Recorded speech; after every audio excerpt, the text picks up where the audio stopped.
is in the air. He has to ask a good question because Bob said he was going to, and this was just really awkward the other day. It feels good. It feels real good.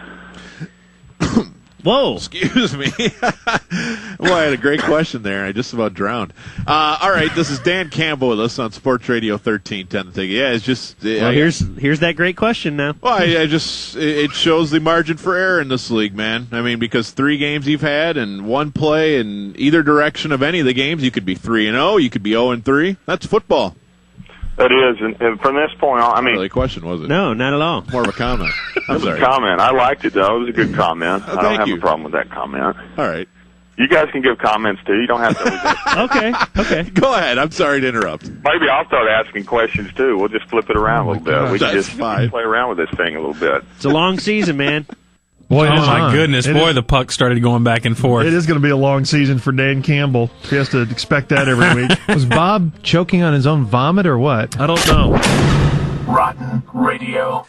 Well, speaking of Troy Aikman, he joins us now here on Sports Radio 1310 The Ticket. What a pleasure to welcome the former Cowboy quarterback and current Fox analyst. Troy, good morning. How was fun? Pardon me? Hello. Good morning. Morning. Good morning. Nice job yesterday. Thank you.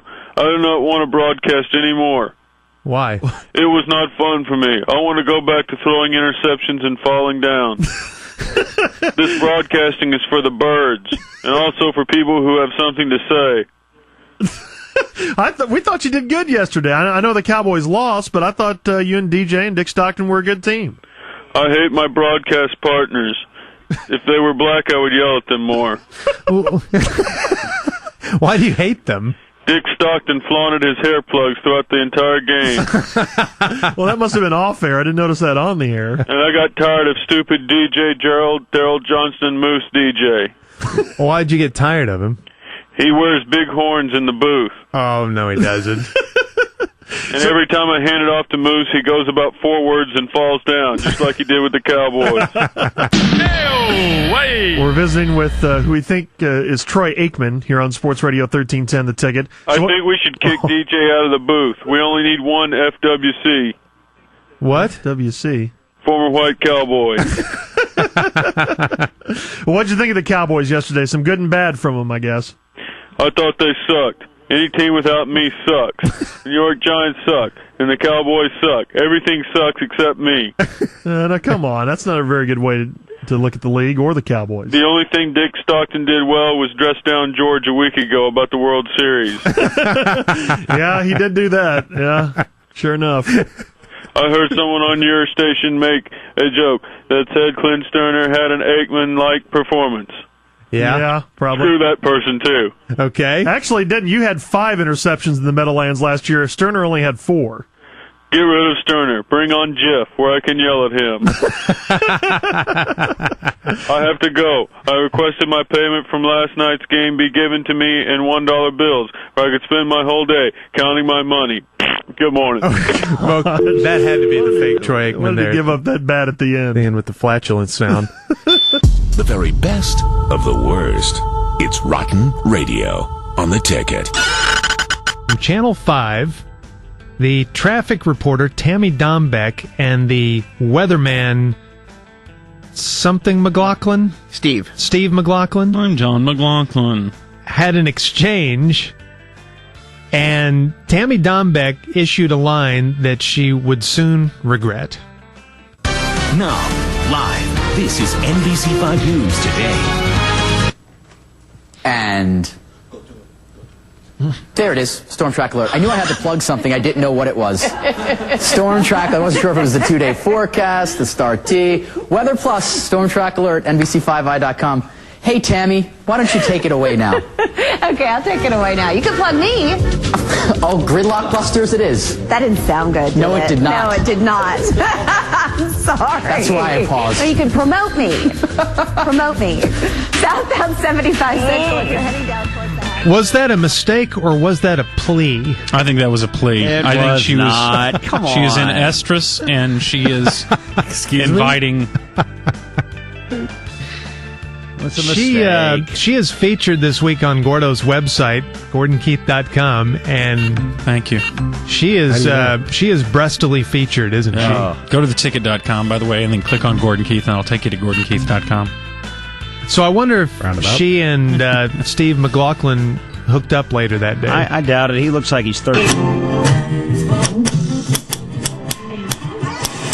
And joining us from his seedy apartment in New Jersey, where he prints the Pulse newsletter, is Ribby. Good morning. Hey there, Miller Man. What you say, Georgie? Hey, Ribby. Hey, sorry I haven't called in lately. I feel very guilty about letting you guys down, but it's okay. Yeah, we kind of wondered about you. Yeah, I've been in the Betty Ford Center. Oh no, not again. Gosh. Yeah. How many times is that for you?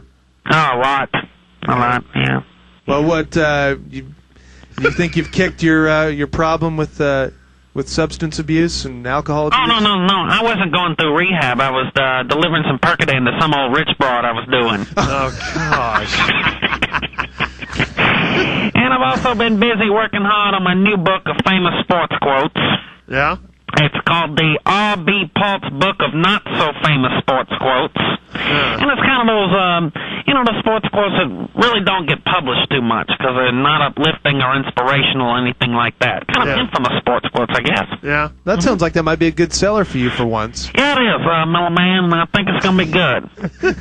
Well, do you have any examples, any quotes, or anything you'd like to read from the book? Yeah, hold on. Let me grab my notes here.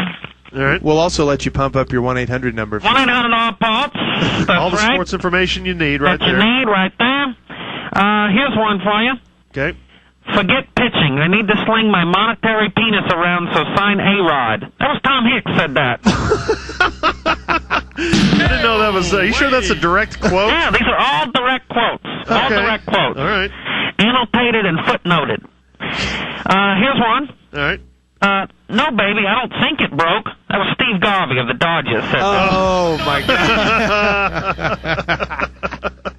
These are infamous sports quotes. Infamous sports quotes. Yeah, my new book. Sure, he looks like a TP of pickup sticks, but he's a cornerstone. Don Nelson. Oh, okay. Obviously talking about the Mantis. And this one, it took me a long time to track down and confirm, but I got to confirm this morning. I'm not going to card you because you look old enough to assault. Mark Chimura. Oh, gosh. I don't think he said that. You are making these up. I don't think he said that. You're looking at a lawsuit here, I think. So I've been busy. Anyway, I feel bad. I'm going to start trying to call in more often. I feel so guilty of letting you guys down. I just feel so bad. So please kill me, Georgie. Just kill me. I need you to kill me, George. No, of course not. Well, remorse is a horrible thing to live with, Georgie.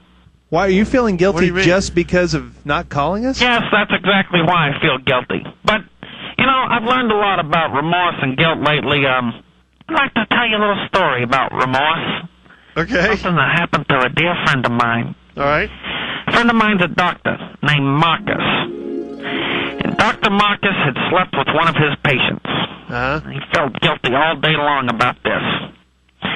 No matter how much he tried to forget about it, he couldn't. And the sense of guilt and betrayal was overwhelming. But every once in a while, he would hear that soothing voice within himself trying to reassure him, Marcus, don't worry about it. You're not the first doctor to sleep with one of your patients, and you won't be the last. And you're single, so let it go. But invariably, the other voice would bring him back to reality. Marcus, you're a vet.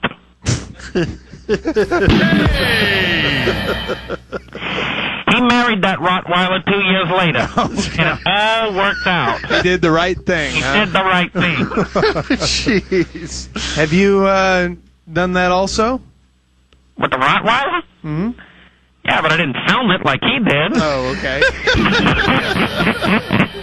Long live Bonnie Lee Bakley, boys. What? Okay, see you later. Why are all of our guests consumed with Bonnie Lee Bakley? There's someone at her station that also is too. Maybe, perhaps there's a correlation between the two. You're listening to Sports Radio 1310, The Ticket's Rotten Radio. This is crap. We start off with a member of the morning team known as Junior Miller. Well, now what's this? Now what's going on? Talking about the departure of Terrell Owens and what's left here in the Cowboys locker room. Some call it a backlash effect. Junior called it something else. The mini camps starting and the off-season drills and all of that, and everybody will be together. And Jerry figured there's a lot of TO support in that locker room. Maybe I should make the decision and give everybody 2 weeks to get over it, basically. Mm-hmm. Jerry told the NFL Network, though, that he's not worried about any player backlash. Whoa. In the locker room. So that's what you call players who happen to be black who are on TO's side, that it would be blacklash? I think I coined a new term, blacklash. When the black community is upset and they strike back, it's blacklash.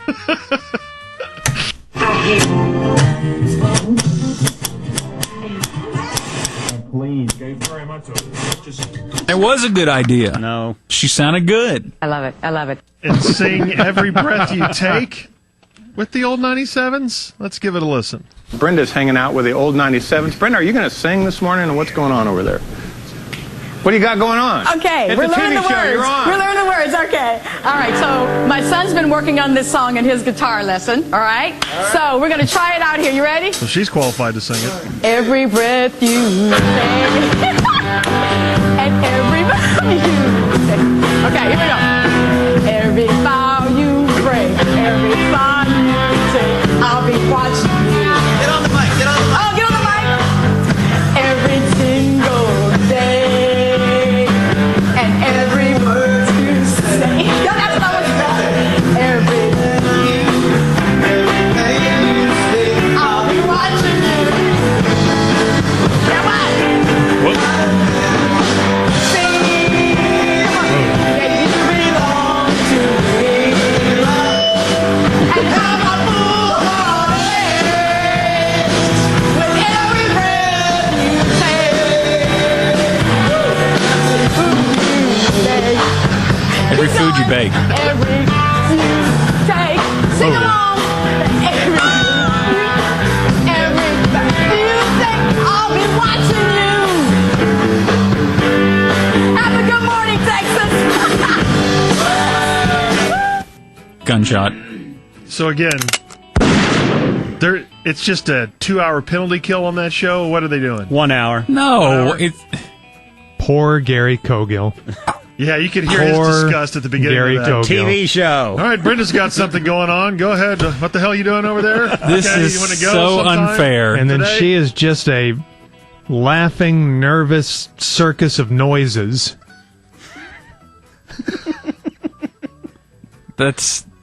She's the sweetest woman. I'm sure she is. But she's up for an e-break. Well, then why do you want to say that about her? That was not that bad of singing. She did. I think I did notice she forgot the words at one part. One part? From beginning to end, that part? When did Sting write the phrase, every food you bake? It was in their formative years that he did that. When radio spoils, it's rotten. On Sports Radio 1310, The Ticket. The Unticket. Say the phrase, he sits at 4 under par. no. He sits at 4 under par. So he goes out for his first 9 holes at 38, which would be +2, as I said. He sits one shot behind. As I say that again, the S-bomb is having a tough time today for Stu, and he sits one shot behind the leader, Ernie Els, at -4. Sergio Garcia is just on a roll today, Tommy. He is -6 on the day. That's 66 for his final round right now through 17 holes, -3 for the tournament. Think about it. If he should somehow birdie. I think you should. I should just quit. I should just quit. If he should somehow birdie 18. He said it What twice. was the deal? Yeah. Was he turtling? Why was he? Well, he was trying to say, he was saying shoot and sit and shot, and he just kind of put them all together. If you have that many Freudian slips, you're looking at your watch waiting for the commercial break is what you're doing. You can blow your brains out. Oh, man. It's Rotten Radio on The Ticket. Joining us on the round table is our old buddy, point guard Steve Nash. Yeah, it's fun to be on with you guys again. That's good to have you. Also, Mavs guard Michael Finley. Good morning, Mike. Oh, yeah, what's up, man? Sorry. It's okay. A little distracted. Mavs forward Dirk Nowitzki is with us. Hello, Dirk. Guten Tag, silly Americans. And also Mavericks broadcaster Bob Ortigal. Hello, Bob. Wow, great to be on with my hero, Michael Finley, and his magical dark skin. I'm kind of offended by that. Wow. All right, well, let's kick this around the horn now and ask everybody. You guys are 10-0. What's been the key to this amazing start? Mark? Because I'm the owner. I got $1 billion in shark teeth. By the way, you like my football-looking Mavericks jerseys? Yeah, they're a bit confusing. I gotta say. Great! Wow! Why don't you find me for them? Well, we're not going to find you now this morning, Mark. Steve, what do you think about the 10-0 start? What's been the key? Well, it's like I barely have enough energy to even answer your questions, but I think the key is, Dirk is playing really well, and Sean Bradley surprised us by actually moving a muscle over the off season. So, and also I nailed half of Hollywood over the break. So you did? Yeah, I think that worked well for us. Oh yeah, I guess so. I guess you had fun at least. Michael Finley, what do you think? I think we're 10-0 because I'm getting my shots, and Bradley's starting to play like a black guy. Okay. He's decent now. Yeah, fair enough. Yeah. Dirk, 10-0 start. What's been the key? This year I stuff lederhosen down my pants before game to impress ladies.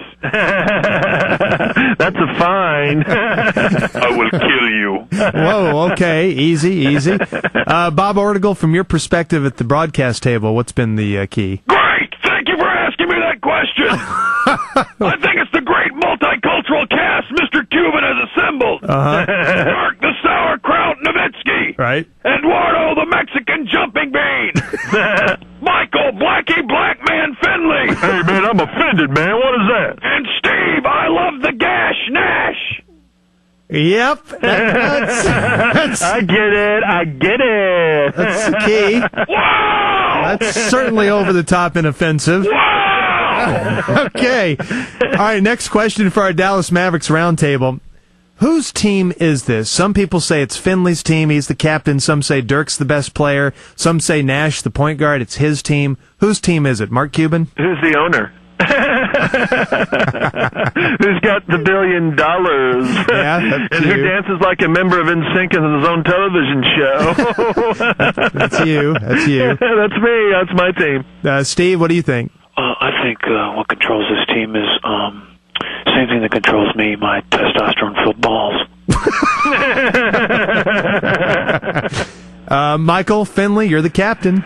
Yeah, I'd say it's my team because I am the captain and I'm the only black guy at the top three. Okay. Dirk? Deutschland. Germany? Bob Ortigal, from your perspective, whose team is it? I don't care who controls it as long as I have a job and can be overly enthusiastic and racially insensitive. Wow! Whoa! Hello? Who was that? Now is the time on Mavericks that we dance.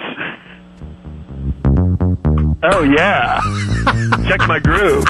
Dance with me, Mark. Okay, I guess that does it for our Dallas Mavericks roundtable. As they're all dancing and or hanging up right now with gunfire in the background. Tune in next time for another edition of Dallas Mavericks Roundtable. When radio is left out in the sun way too long, it's rotten radio on the Ticket. And Gen X Davey just couldn't handle the seriousness of the story. Despite the fact that traces of cocaine were found in his pee-pee, the death of Julius Erving's son, Corey, has been ruled accidental. Last month, the 19-year-old was found submerged in his car in a pond near the family's home. It's called the schlong. Sorry, it's a death. Wrap it up, you're done. You'll never recover. It's a death, and I'm trying to be serious. Investigators say trees obscured the view of the pond, and Corey Irvin was found in the back seat, evidence that he was trying to get out. That's Ticker service at Burger King. Gosh. Visit Burger King now and get 2 Whopper sandwiches, America's favorite burger, for just $2. 2 juicy frame-broiled Whopper sandwiches for $2 at Burger King. Price of participation may vary for a limited time only. I'm Dave Lane, reminding you get select ticket t-shirts while they last for just $10 during our summer clearance sale online at www.theticket.com. This is horrible. It's so offensive. It's never good to write a line in a ticket that cracks yourself up. Right. Yeah, during an obituary. Yeah, in a serious story, don't use the word pee-pee. Stupid. Jeez. Well, we're sorry about that, too. We're sorry about a lot of things. Shock. After shock. After shock. After shock. After shock. Warning. You're listening to Sports Radio 1310 The Ticket's Rotten Radio. Remember a couple weeks ago we had a feature, Mic'd at the Calf, with Grego, the Hammer Williams. And that was a hidden microphone on Grego's calf, and he didn't know it, and so we could listen to him preparing for his morning show. Well, we've got a hold of some explosive and exclusive audio tape that gives the listener another peek behind the curtain here at the station. Well, this is actually kind of dangerous for us to do this. Because, I don't think we should do it. Because, Norm is in his little show meeting with Frito, where they prep for their little 2-hour show. They can't hear us. And but Norm has, he hates technology, but he's recently got one of those little handheld recorders. Right. That he, show ideas, things like that come to him. So he leaves it on his desk when he's in this meeting. So finally, for the first time, I actually listened to it today, and it was funny enough that I just grabbed it and we'll just play it in here. But these are personal messages that I don't think we have any business. Oh, first off, I'll listen to it a little bit. I didn't think it was too personal. It's not too damaging? No. You want to listen to it? I don't know if we can hear this. This is I'll the hold this little thing up to it. It's like a 1x3 or just very small tape with the micro cassette players. Yeah. Okay, let's see if we can hear it. Check 1 2 1 2. Remind Frito about back rub. Out. Huh? That's kind of ambiguous. Are the Dolphins really that good? It's a random thought. Tell Jared to play that. Ooh, that smells when talking about Detroit. Why does he have to remind him so? Work on sympathetic voice. Starting to sound a little insincere. Well, maybe not. Thank you, my friend. God. Ooh, you La Mo getting 6.5 at Arc State. We got our double play for the week, baby. Pay debts. Oh, gosh. Jimmy Christopher's been looking really hot lately. Ask him out. What? Well, that'd be uncomfortable. Call Frito. Call Bruno. Call Rocky. Who are these people? I don't know. And pay debts. Oh no, another reminder. Poll. Fix the poll. I suck. I've lost 4 weeks in a row. Suckers. Suckers? Get haircut. That's singular, by the way. Haircut. Look at one of them. Oh, he does dad humor to himself. Well, he loves his own joke. Pay debts. Oh, no, Norm. I'm going to start taping those. Oh, my goodness. That's all there is on the tape. I don't know. I think that's kind of sorry that we played it. Yeah, we probably shouldn't have played that on the air without his permission. I think Frito's mad at us I think now. Frito's about to come storming in the control room. Well, Hey, Frito, come on. the interesting thing is that I've seen several of those little mini cassette recorders on everyone's desk, so perhaps we got them for a promotion. Perhaps in upcoming weeks here on the show we'll be able to listen to Grego's dictaphone and Reiner's. You think so? I don't know. I don't know if we'd want to do that. I doubt they'd leave them laying around, but we can always check their desks. Yeah. And who knows if everyone will actually use them. Right. They might just leave them laying there with nothing on them. Well, we'll see. With that setup, I say we ought to leave this one. Yeah. Yeah, put that back on Norm's desk and make sure that it stays there so he'll keep using it and we can use it here on the show. All right, thanks, Gordo, for that explosive yet somewhat hidden audio here on Sports Radio 1310 The Ticket. He didn't have to do that. It was a drop, clearly. I think that was Joe the Magic Dragon, our engineer, with the fire liquor breath. Oh, really? Yep. I hope he doesn't burp again. We're smelling the place up with Rotten Radio on Sports Radio 1310 The Ticket.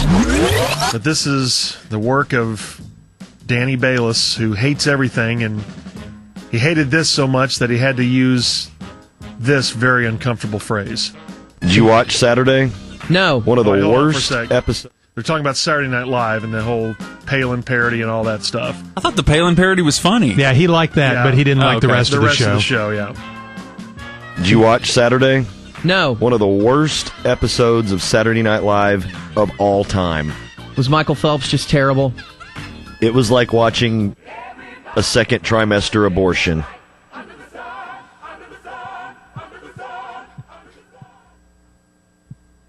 Holy cow, dude. Wow. I'm gonna His personality. Hang on, Danny. I liken Danny, his personality hang on. to Danny. a stop sign. Danny.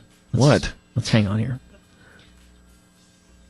What did I say? I'm going to let you get out of this.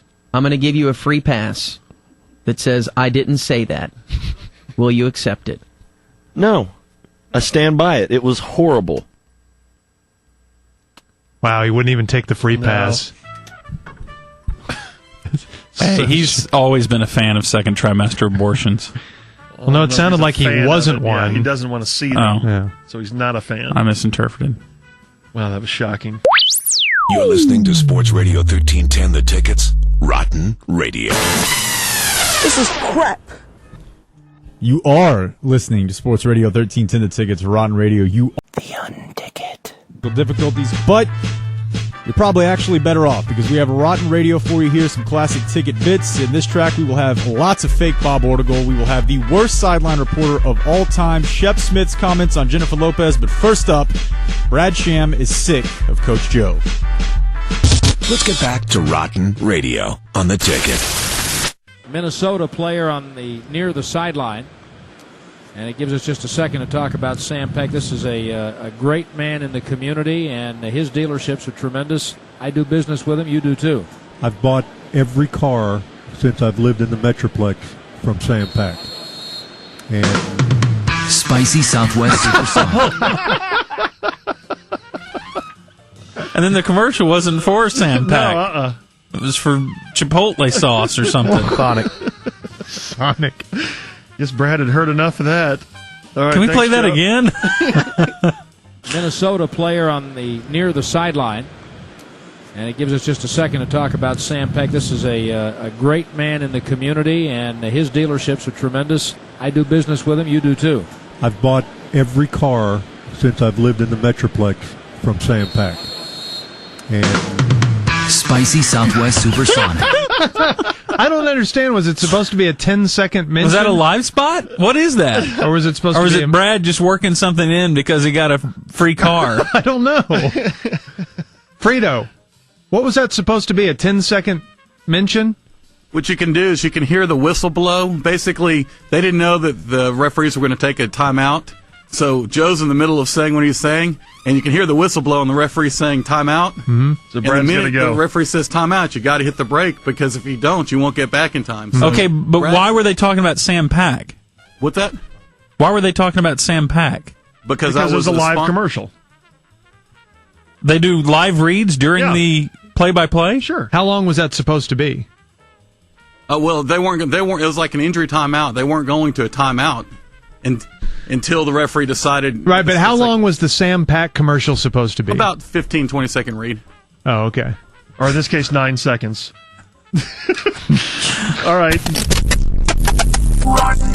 Radio. We got some competitors coming in, Corby. I don't know if you're aware of this. Man, we need to be good. We need to get our best stuff out there. I've got some good ideas coming up in the next few weeks, but when the time comes... Hey, listen, I was just thinking about something. Just turned over my head. I got an idea. Now, I can't execute it. I can't do like you do. I can't execute it. Right. Got an idea. Okay. How about you and Danny get in the studio and record all your questions for Cowboy Wednesday this year?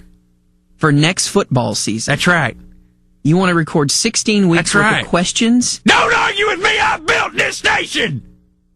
Grego, what is wrong with you? Corby. Grego, what's wrong? I'm worried. About what? About tomorrow. I'm just worried, that's all. Everything's going to be okay, man. I just want you to know my thoughts and my prayers are with you.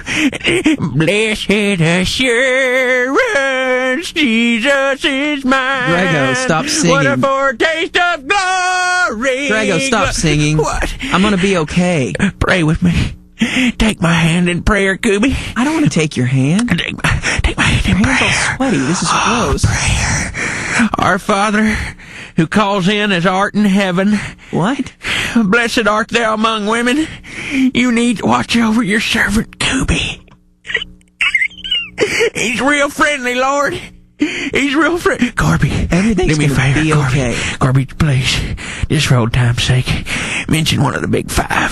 For old time's sake, Greg, mention one of the just do it! I built this station! Please mention one of the big five. Eminem. Oh. Grego, everything is going to be okay. Mention another one. Grego, I'm not going to do one this. More, Grego, Corby, just mention one more. Angelina Jolie. Oh. Grego, you're freaking me out, man. One more and say it real hard. Russell Crowe?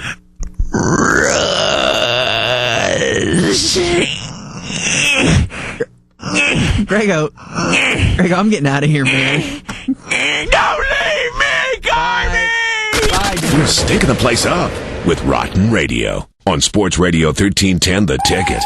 In our hands together, the fact that we've got this. Which, by the way, it's been taken down off of YouTube now. Has it really? Yeah, it has, because NBC's claimed copyright on it. Yeah, I haven't had a chance to see it, so I'm looking forward to seeing it here on radio right now. Would you like to see it on radio? This Yes. is Danielle Sargent talking to Mike Singletary. It's his first game as head coach of the 49ers. And listen to the abort on this.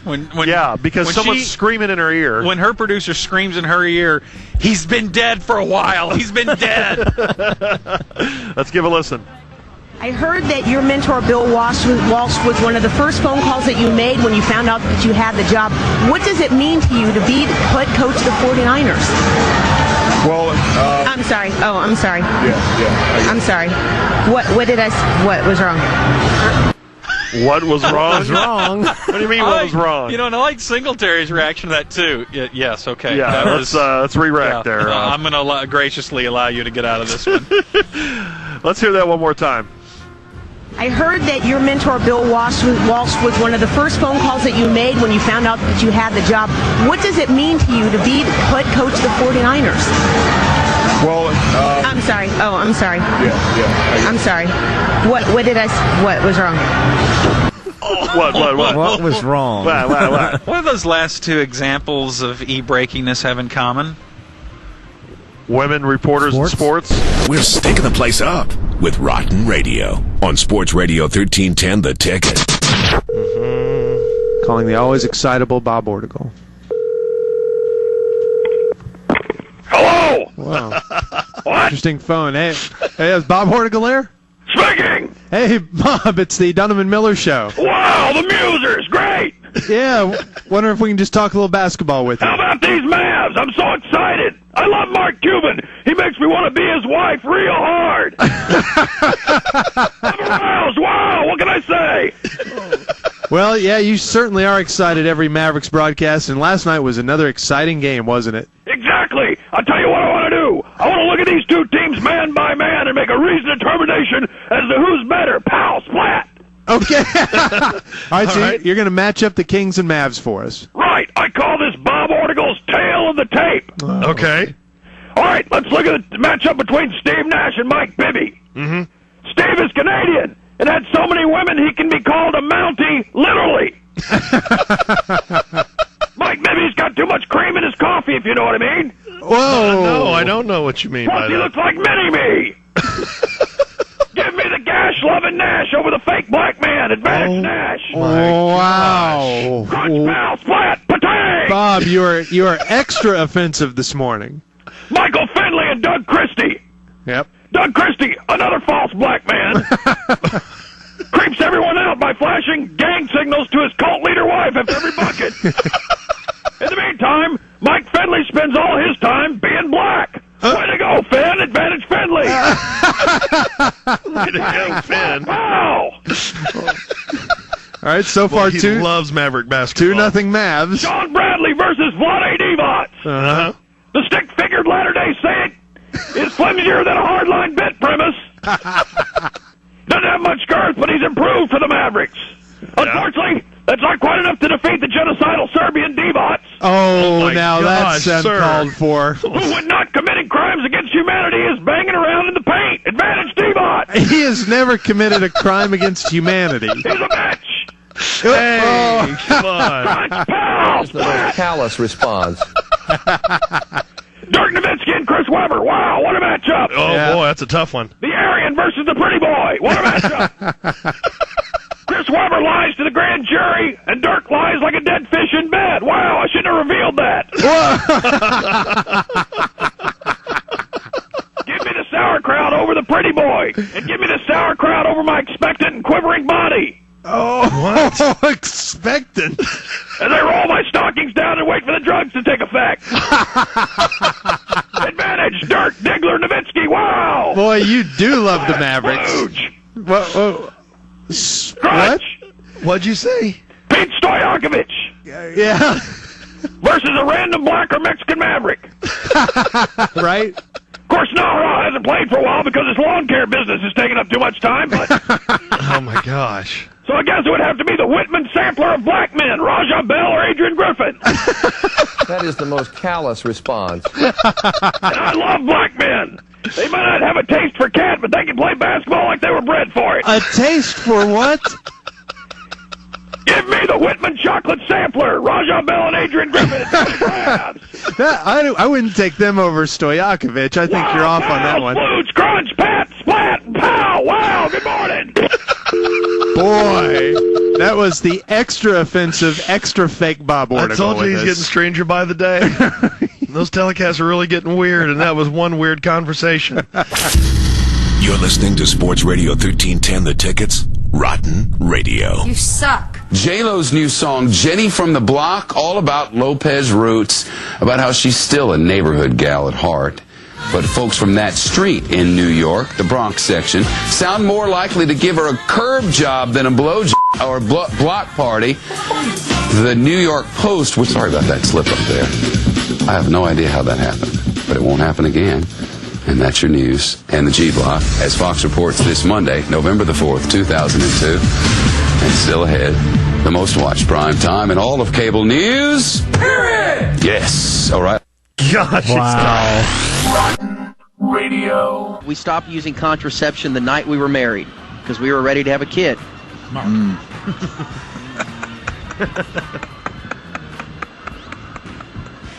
Great success.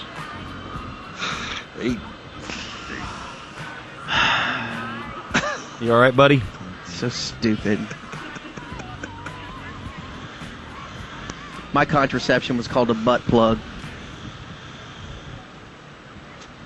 What?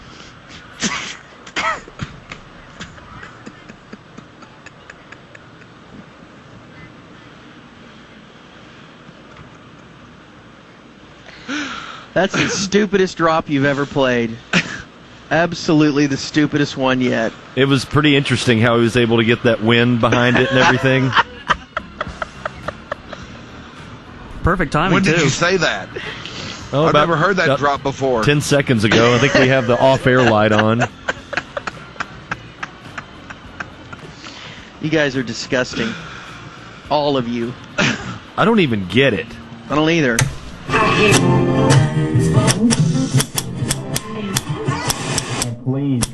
All right, here's some uncomfortable television on Channel 8 from a couple nights ago. The rest of your life, and I'm sure that's, he's moving on, but he's enjoying his past years here. All right, a heartbreaker for the Stars. They lose in overtime 4-3. The Red Wings have now beaten the Stars 6 straight times dating back 3 years. Dale, back to you.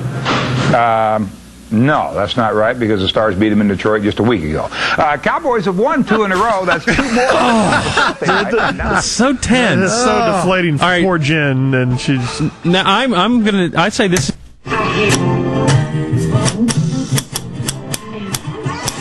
Dick Hemberg throwing it down to Bonnie Bernstein. Now I don't know if she meant to do this and then thought about what she said. We'll debate it afterwards, but listen for 2 things. First off, the shocking thing that she says, She kind of laughs. And then listen how defeated she is at the end of Dick Geron's statement when she sends it back upstairs. 30 minutes away from their first NFC Central title in 11 years. Let's go to Bonnie. All right, well, Dick, Chicago's gotten their offense going, but Dick, two Dicks, wow. Defensively, you knew you had to get pressure on Mark Brunell. Three sacks, the interception. Have you rattled them? Well, our defense has done a terrific job. This could be extremely damaging. You're listening to Sports Radio 1310 The Ticket. Rotten Radio. You are listening to Sports Radio 1310 The Ticket's Rotten Radio. It sounded like you were listening to Bonnie Bernstein's accidental plans for the evening there, but I don't know. But what I have planned for you for the rest of your evening is up next. We'll have Fake Grego singing Jewel. We'll have Burrito Jimmy and his peeps talking with some unsuspecting clown from Seattle. We'll have the fake Billy Tubbs getting real weird. And we'll have the Musers interrupting Junior's always insightful sentences. And that's my P1 brothers and sisters is up next here on Sports Radio 1310 The Ticket's impromptu presentation of Rotten Radio. The Unticket. It's Rotten Radio, yo. And it's Rotten Radio till 9 o'clock this evening, at which time I hope Dan Patrick will take over. Hadn't heard from that mofo in a little while, so he may be in someone's trunk. Hell, I don't know. But what I do know right here is that we have Grego singing Jewel. We've got Burrito Jimmy and his crew. We've got the fake Billy Tubbs. And we also have the Musers doing like they always do, interrupting Junior Miller's always insightful commentary. The very best of the worst. It's Rotten Radio on the Ticket. Minnesota. Brad, I'm going to put you in charge of Brad! Stop! Actually, it sounds like we've got Norm yelling at Brad, who's not really Brad. And the reason it was, I forget what that guy's name is, Pig Boy in Mesquite or something, but his name's not Brad, and Norm keeps calling him Brad, and that's why he keeps correcting him every time. Brad! And Brad says, it's Pig Boy. All right, that's kind of a giggle. This is really a giggle. Rotten Radio. He's always been a little out there. He's a little crazy. Got that Jack Nicholson crazy look about him and that crazy quality. But he knows his hoops, and so joining us now on the Ticket Hotline is the now athletic director at Lamar University down in Beaumont, Billy Tubbs. Hi, Billy. Hello, Chuck. Well, George and Craig. Yeah, it's Chuck doesn't work here anymore. That's who you used to do a show with. I have not spoken to you in many years, Chuck, but you are still the source of 38% of my sexual fantasies. Well, I guess that's nice to know. I don't know. I want to invite you over for drinks, Chuck. Do you like one or two baboon testicles in your martinis? How about we start with 0 and then talk college basketball? What are your... That sounds good, Chuck. All right. We were talking about the Big 12 with Seth Davis. Who do you like out of the Big 12 this weekend? I coached college basketball for a long time, Chuck. The best player I ever saw was not ever NCAA eligible. He was an ostrich that could shoot the three like a chihuahua on crack. Really? An ostrich? That's correct, Chuck. Best player, and you never got to play him. Kurt Thomas was the greatest player I've ever coached, though. He led the nation in scoring and rebounding the same year that I led the nation in semen donations to unsuspecting women's shelters. Oh, my gosh. Chuck. I don't think you should ever admit something like that. And that's really weird. We think this is Billy Tubbs talking college basketball? That's what we thought. What do you think about the nationwide scene? Who do you think is the best team in the country? The happiest I have ever been in competition was when I beat a frog in a game of checkers. That's the happiest you've ever been. Not landing in a Final Four or something like that. That's right, Chuck. Hey, speaking of your old team, Oklahoma, looks like they got a chance to win a national championship with Blake Griffin. As I'm speaking to you, Chuck, I'm dressed as Abe Lincoln while suspended on an inversion table with a shop vac tube hooked to my genitalia. Oh, my gosh. Should I turn it on to honor our fallen Confederate soldiers, Chuck? No. Don't. Well, at least not during this call. What the heck? What is better than a woman, Chuck? I'm asking because I'm horny. Tell me, is it a rock, a goat, or an old piece of carpet? Oh, my gosh. Billy, we shouldn't answer questions like that, and you shouldn't ask them. I'm writing a poem for you, Chuck. Okay. But I'm a little stumped. Do you know anything that rhymes with rivers of broadcast blood? No. How about something that rhymes with bunt? No. Can't really think of anything there either. How about maybe punt, the football there you go, yeah. Tomorrow I'm going to ride to Paducah on a chicken made of steak, Chuck. Paducah. It's going to be a long trip. It is. Are you okay, Billy? I have a go-kart made of pickles. Yeah, we've heard that. Does this arouse your sister, Chuck? Tell me before the bleeding stops. What is going on down there? We're talking college basketball with Billy Tubbs on the ticket. I have a fun challenge for you, Chuck. Okay. I've committed 4 major felonies. You have to figure out what they are before the next cheerleader dies, Chuck. All right, that's enough. Would you stop it with stuff like that? We're now going to have to turn you in. I leave you with another poem. Roses are red, violets are blue. I'm insane. He has gone so far off the deep end. Did we get any college basketball? Absolutely. He said Kurt Thomas. Yeah. That was about as close as we got. This could be extremely damaging. You're listening to Sports Radio 1310 The Tickets. Rotten Radio. I flipped past it a couple times. I saw the first few episodes. My wife watched it with me, too, because she's a butt fan, and they showed some butts. What? Wow, Jimmy. Okay. Well, nice to have Corinne pay a visit to the show, albeit not in person, but she's a butt fan, huh? Yeah, she likes men's butts. I think a lot of women do, don't they? Back to the subject at hand, and that would be playmakers. It's a great curveball at Norm that he just couldn't hit. This is Burrito Jimmy and his cast of characters prank calling KJR and Seattle's own Dave Grosby. Okay! Sounds like That's our favorite band ever! Pearl Jam. And it's really appropriate that we play a Seattle band because the Seattle Mariners, they just beat our Heights. Texas Rangers aren't good anymore. They beat us again last night. They swept them. And I talk a little bit about it. This is our main man in Seattle from KJR Radio. It's Dave Grosby. They call him the Gros. Hey, Dave, how are you? Good, crew. How are you guys? Oh, we're doing okay.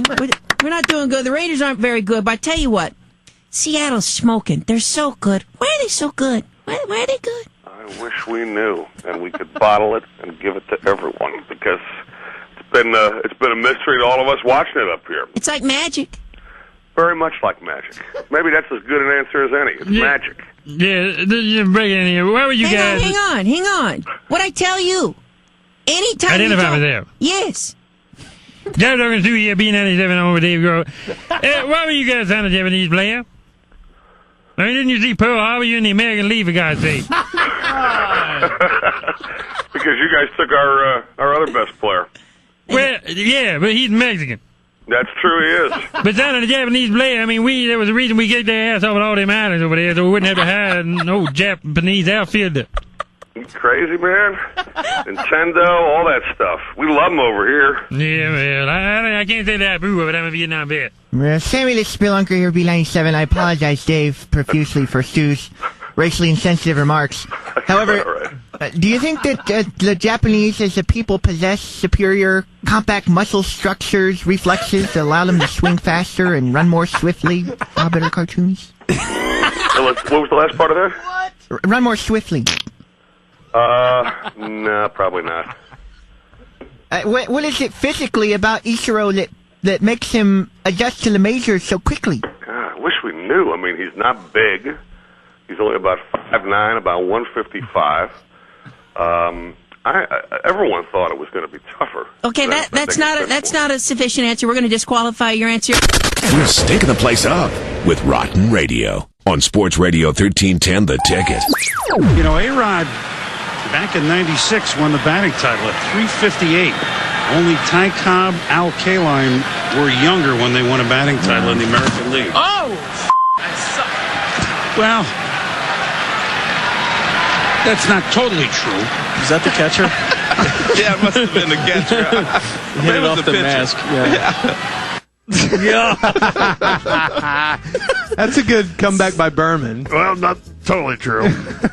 So not quite a GDFP. Rotten Radio.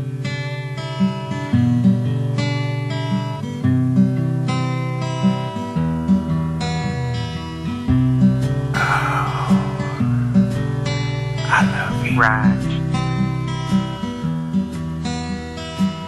I hear the clock and it's 6 a.m.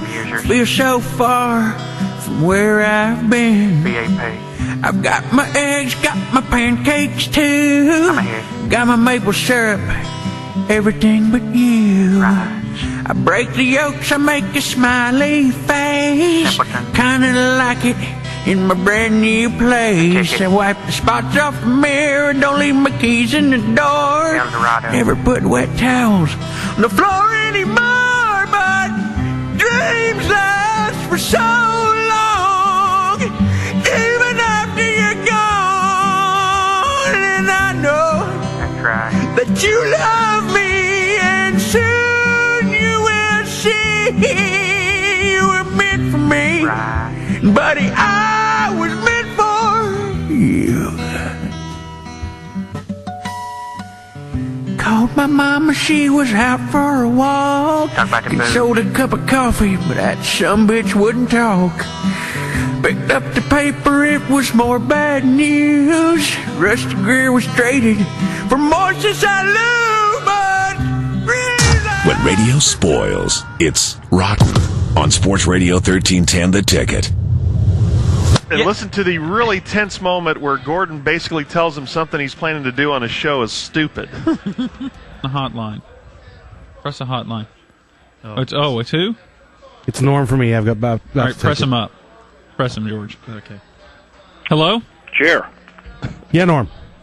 Oh, okay. Jer, I need two things for a segment today. You know the sad violin that... Okay, yeah. That? And I'm Sorry, the Patsy Cline song. I'm sorry, so sorry. I think that's in there too, sure. I can't find that one. I'm looking. I'm having trouble with it. Not in here. Okay, I'll try to re-find it for you then. Hang on, let me see. I think it got blown out, Norm, yeah. Tell him you think it's a dumb idea. Okay, I'll try to find it.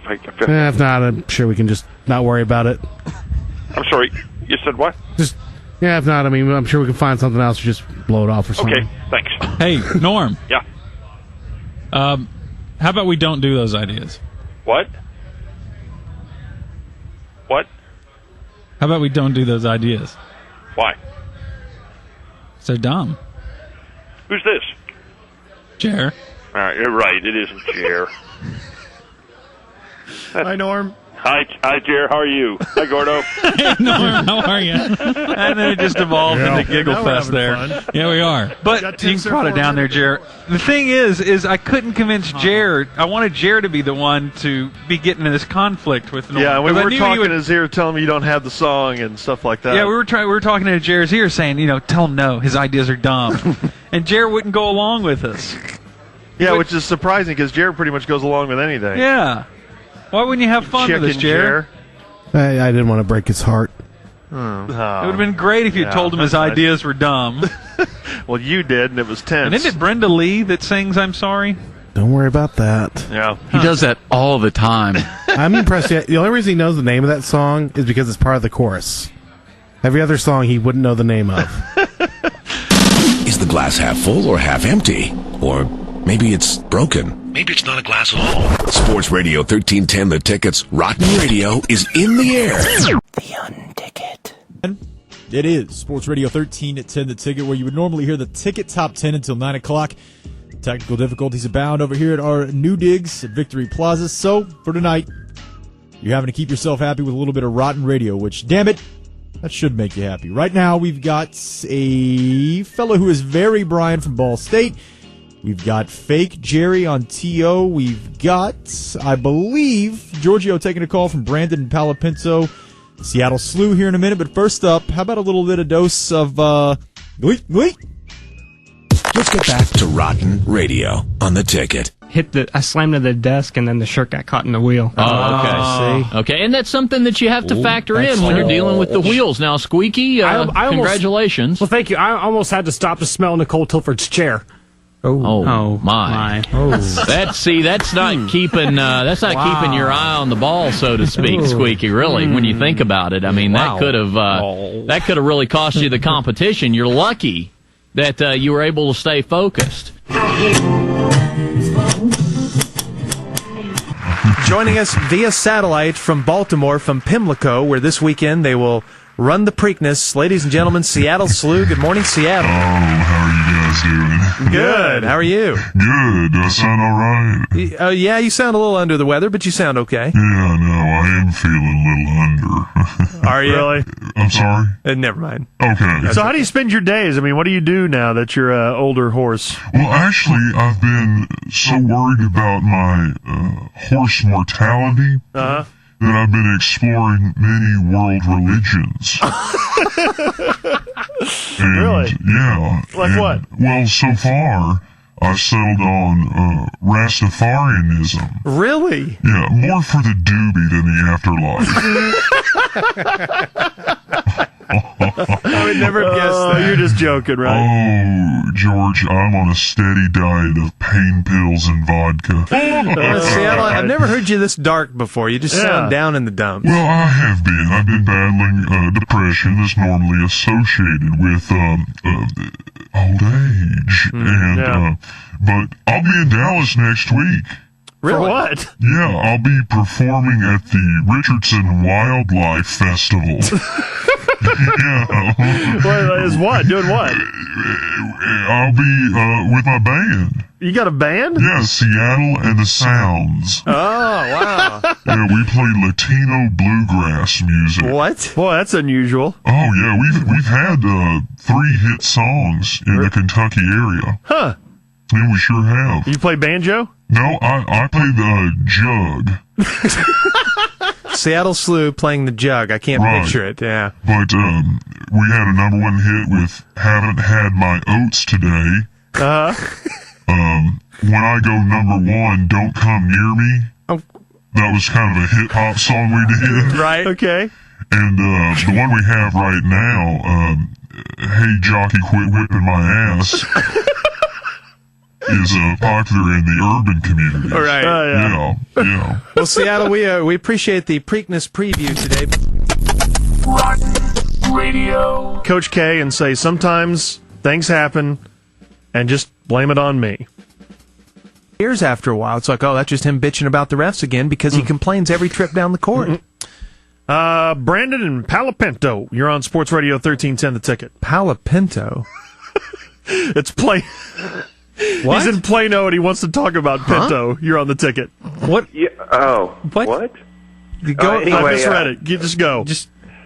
No, what Matt Pinto, doing? though, I think Matt Pinto has to do that in order to keep his job. I think he does. See, the thing we see on our screen, Junior and I, just to let you in on this, have to play the guessing game because the city we see doesn't say Los Colinas, it says Los. It doesn't say Grand Prairie, it says Grand. And we have a column next to it that says comments, and it was Pinto. The city was Plano, and I had dyslexia just for a moment and went Palo Pinto. Okay, but every other comment line said Pinto on it as well. I'm taking the fall for it. I know, I was stupid, but I'm giving you an explanation as to why I said it. In 8 years, have we ever taken a caller identify themselves as from Palo Pinto? From Palo Pinto. No, we've never taken calls by county before, but just for that moment, I wanted to give credit to Palo Pinto County. There's a city. You can call me an idiot. There's a city column, and that said Plano. Right. And then there's a comments column, And they all said Pinto. Right. So you thought everyone was calling from something Pinto. Yeah, well, my brain kept playing the guessing game as to we're only Dallas Pinto, you're on. We're getting the first, part of the city, like Los or Grand or something like that. I'm not real smart. Well, it's not much of a guessing game because there aren't a whole lot of Los somethings around here. Smell 'em a place up with Rotten Radio on Sports Radio 1310 The Ticket. Maybe we'll get some answers now, and maybe an official statement from the Cowboys, as joining us on the ticket hotline is the owner and general manager, Jerry Jones. Morning, Jerry. Good morning, man.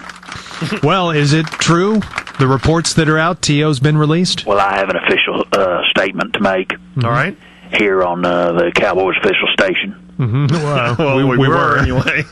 The Dallas Cowboys football franchise has released Terrell Owens as the official troublemaking receiver of the Dallas Cowboys football organization. Okay. We want to thank Terrell for his service and his team-destroying antics over the past few years, and we wish him well in his future endeavors. Well, that sounds like the generic memo that we all get around here. Now, I don't want to sound negative about T.O., but the cancer is gone, and we are healthy and poised to win a Super Bowl. I'd call that pretty negative. Now, for some behind the scenes and a little background, I want to tell you this. I for quite some time, I wanted to get rid of T.O., but there are several others in our organization who wanted to keep him. Jerry Jr., Stephen, Rowdy, and Wade wanted to keep him, and we saw who finally won that battle. You did. I did. That's right. The mouthpiece, the GM, the owner extraordinaire. So I thought I'd bring on Wade here to explain why he wanted to keep him in particular. Okay. Wade, you can take the gag out of your mouth now. I've gotten rid of T.O. You can talk now.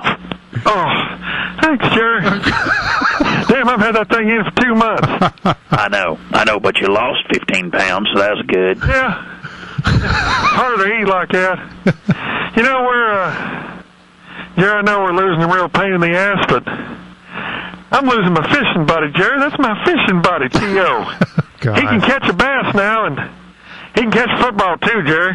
Catch a football? Yeah. He has dropped just about everything we threw to him the past couple of years. You must not watch our games. Well, you're right about that, Jerry. I don't watch our games. Oh, my God. Hey, who are we playing this Sunday? Damn it, Wade. It's the off season. Oh, yeah. I forgot. Now, I done run off T.O. Now I'll run you off, too. I want you to put down your fishing pole and put that gag back in your mouth. And get back in that coach's office and figure out how to improve this defense. All right, Jerry. I'll do whatever you say. All right, lay off them hamburgers. Okay, good. You put the gag back in. Good. All right. Well, that was a treat getting to hear from Wade. Yeah, that was pretty cool. Oh, who's that, Ja? Yeah. Welcome back. Why wouldn't it? What do you mean, welcome back? I want to say also that the Dallas Cowboys, this organization, we're also positive for and to and with as we move forward in this. Hey, Jerry. Yes. Can I interrupt you real quick? Because I was in the middle of a great statement. Well, I'm sorry, but we just have another call in here. There's someone else who wants to weigh in on this whole T.O. thing. It's former Cowboys coach Bill Parcells. Oh, God. Good morning. Morning to you guys. And, Jerry, you know, there's no gag order on me, so I can talk about this T.O. thing. All right, well, go ahead, Coach. You know, this guy, he's the fits, okay? He's trouble, and I knew that. And look at you want to know how tough it was to coach that guy? Sure. The player? Well, after we lost to the Lions, okay, the last game of my last season, okay? I went up to the player in the locker room, and I said, you gotta play better, okay? Okay. You gotta hold on to the ball, kind of like a boxer would, you know? You following this, Jerry? Barely. and you know what the player did? He laughed, and he turned around, and he pulled down his pants, okay? Okay. And he ripped a big fart in my face. Oh, my gosh. And so I turned around, and I unbuckled my size 52 waistcoat pants, Vomit.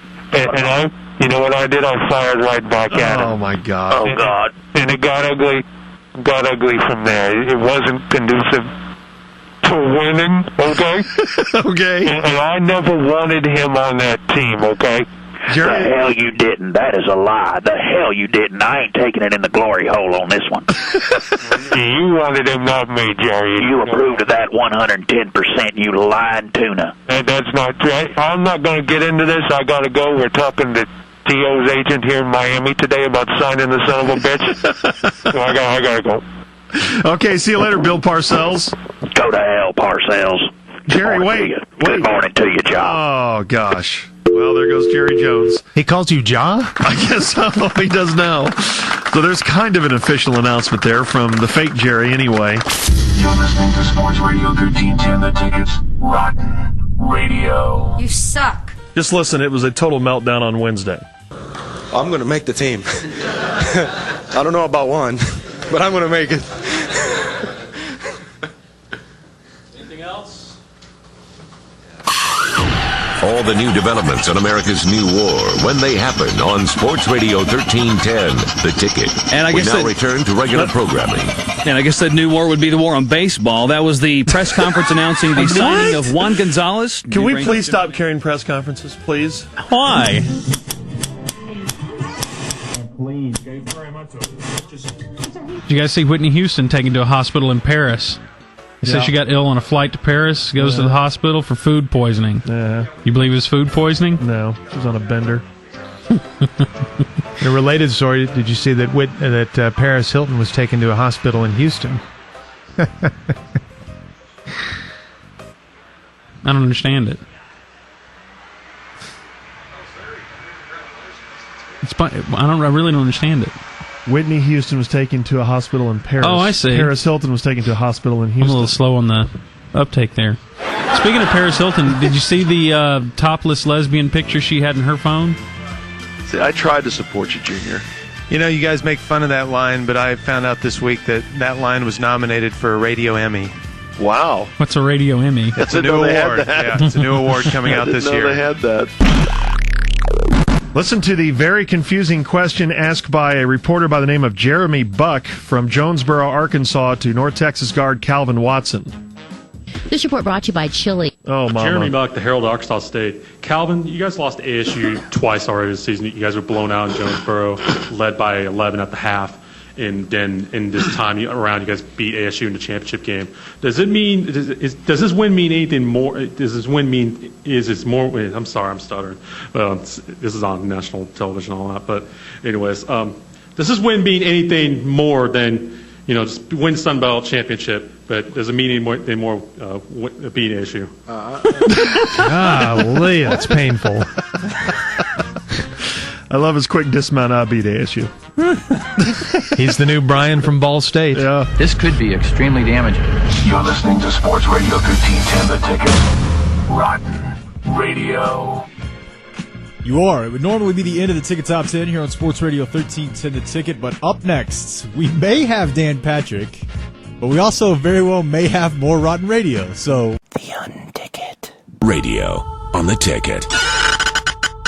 He says if it had a mother, he doesn't need it. And he's still going with the Dutch boy haircut.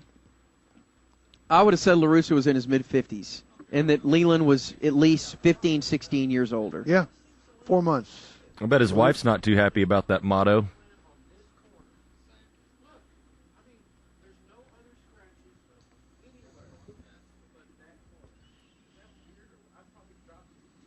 Number 1.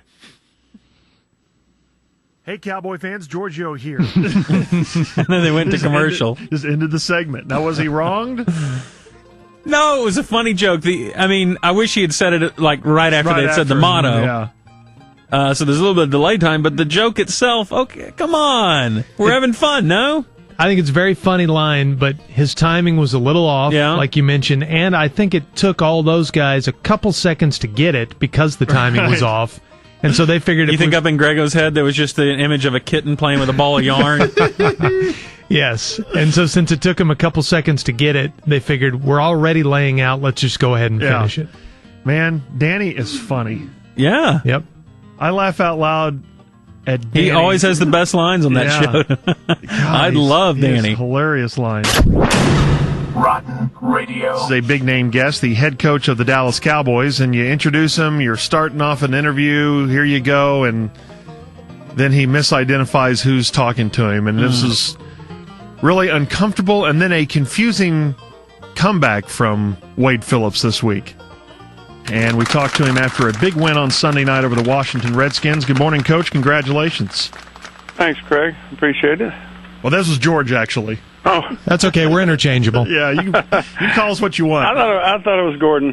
Yeah, well, I'm the best one, so. Well, knowing what was on the line, I thought it was Gordon. Yeah. Then why did he say Craig? Because he was doing a joke. I understand it. Very confusing. That was really confusing. Is it? When radio spoils, it's rotten. On Sports Radio 1310, The Ticket. Warmest greetings, tickheads and ticket chicks. And what have we here? It's a day of hard time with the hard line with Mike Reiner. That would be me. And Greg Williams. I'm too nervous to talk on the radio, Ryan. Come on, I'm too Grego. nervous. I know I'm too nervous. I couldn't pour pee out of a boot if you had instructions on the hill. I'm a failure, Ryan. Grego, you said you could do this. You said you could do this. You Randy Galloway's lackey. Now I'm going to be your lackey for the next 4 years. Now, come on. Suck it up. You said you could do this. We're here for the next 3 hours from 11 to 2, dispensing our own unique beatific brand of jocular edification over hill and dale. The phone number's 787-1310, 787-1310, 787-131. All right, let's cut the crap, Ryan. Well, what? Cowboys are going to beat the Bills in the Super Bowl. Enough said, brother. Well, I'll tell you what. We're going to Atlanta tomorrow. Let's talk about it then, all right? All right! Let's get some rules down here, shall we? As we move along on the hard line, day one. Rule number 1, Ryan. Are we on the radio right now? Yes. Rule number... Grego. Suck it up. Come on. I'm too nervous, Ryan. These rules must be adhered to in a steadfast and respectful manner. What's that, Travis? Where are we going now, Travis? I mean, so unbelievable. Do we need a break? Unbelievable. So what? So, it's not time for the duck yet, is it? So what the hell am I doing with ice tongs? Okay, which one's cat? Travis, are you cat? What's going on in there? Get Expo out of there. All right, let us serve notice that any competition will be truncated. In a swift and timely fashion, we will parade the talk show host's head on a stick around the city, and then we will backtrack. That's right, Ryans, because we're unbelievable. So I mean, so that's the deal. That's the deal with that. I mean, do you miss the game, Ryans? Why are you so nervous? All right, on the Travis, get Grego some water. You're listening to Sports Radio 1310, The Ticket's Rotten Radio. This is crap. Is that wreck blocking the 2 left lanes there at Cooper? For NorthTexasHondaDealers.com, I'm Bill Jackson, Talk Radio. No, I'm not. I just read that. I did it. What did you do? I have Bill's tagline posted up here, because I have a horrible memory, and I just... So you called yourself Bill Jackson? I called myself Bill Jackson. I'm going to end now. Talk Radio 570 KLIF. Thanks very much, Val. Boy, that is horrible. Wow. I'm Bill Jackson? Oh, my gosh. I'm Bill Jackson? That's funny. Rotten Radio. Joining us now on Sports Radio 1310, The Ticket, is the Cowboys owner and general manager, Jerry Jones. Good morning, Jerry. Good morning. Happy Easter weekend to you. It is a good, happy Easter. We're very excited about Santa Claus coming to visit our home. The Easter Bunny. Holidays. And, very positive. Well, we thought we would go over the schedule with you, and last year you were, kind of bold in making that 10-6 prediction. We wanted to see how you felt about the team this year. Well, we think the schedule sets up well for us. We're excited and positive. Okay. You want to go week by week with us? Sure, why not? Okay, you open September 8th at Houston. Give us a loss on this one.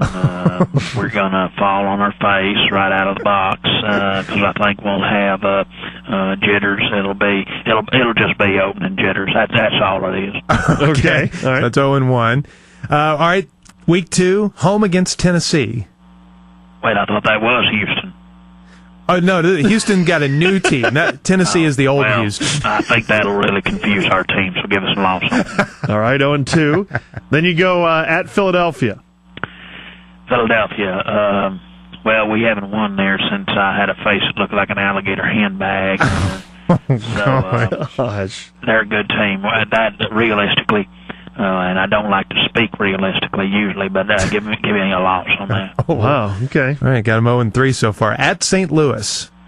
This is going to be a good. Give me a Q. Q. Give me a C. C. Give me an A. A. Give me an R. R. What's that spell? Q-car. No, it spells loss. Give us a loss on that one, too. Okay. All right, then you come home for a couple. In October, the New York Giants would be up next. Let's see. That's toughie. Is Coach Joe still my special teams coach? You sure? Yeah, I think so. Loss. Okay. Give us loss. All right. Jerry's got him 0-5. How about home against Carolina that next week? Do I still have a hand-picked puppet for a head coach? Yes. Loss. Okay. At Arizona. At Arizona. Let's see. Well, are they playing us? Yes. Loss. Home against Seattle? Is Rowdy still my mascot? Yes. Loss. At Detroit. Has Q-Car blown out a knee yet? No. I hope not. At Indianapolis. Loss. Gosh. 0-10. Jacksonville at home. Win. Really? No. Loss. Okay. What about Washington at home? You own the Redskins. Washington at home. Let's see. Well, Washington is due, so loss for us. Okay. Home against San Francisco. You beat them this year. Am I still in charge of the draft? Yeah. Loss. Okay. Royal loss. At the Giants? This is a good one. I hope we do better this year than we've acted under the tree with that stocking up there with the Giants. So loss. Okay. Home against Philly. Well, we'll win this. I'm very optimistic again about this particular one late in the season. There are some things in this world that will never die. My optimism. Milton Berle. Well, he just died, Jerry. Oh, then loss. What about closing the season at Washington? Well, you have to be specific here. They will be playing us, you're saying? Yes. Right. Give us a loss. That's 0-16. Well, I'm just trying to beat Mike Reiner to the punch, that's all. Oh, okay. Yeah, all right, good morning. Well, thanks for joining us. We'll see you. Boy, that's really disappointing. That is. I thought it said in the paper that he was really happy with the schedule, ready to roll with it. Do you know how bad I got criticized? Shock. After shock. After shock. After shock. After shock. Warning. You're listening to Sports Radio 1310 The Tickets. Rotten Radio. Terry Bradshaw so stupid he doesn't know any of the words to Hard Day's Night. And Paul McCartney has no idea who Chris Collinsworth is. So we give a listen to this train wreck. And this guy can rock. You know, I grew up with the Beatles. I wish I could grow the hair. I remember all of that. But there's one song, and it kind of went like, it's been a hard day's night. Come on. I should be working like a dog. I've seen it all. It's been a hard day's night. I should be sleeping like a dog. But when I knew this man when he had hair, he was cool. I love it. I sang with the Beatles. You a Collinsworth fan? Huh? God. I think that should be all on Bradshaw. Doesn't he ask him if he's a Collinsworth fan? No, that's Brown. Are you sure that's Brown that asks him I'm pretty that? sure, yeah. It sounded like Bradshaw. You're Collinsworth. Maybe it fan. was Bradshaw. Let's put it on Bradshaw, because he's the worst.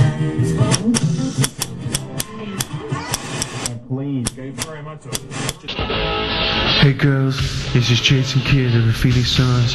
The season is over, and what a year it's been for me. It's time to look back now and celebrate my career through song. Most definitely. I came to Dallas, it was really wild. I scored some points and I fathered a child.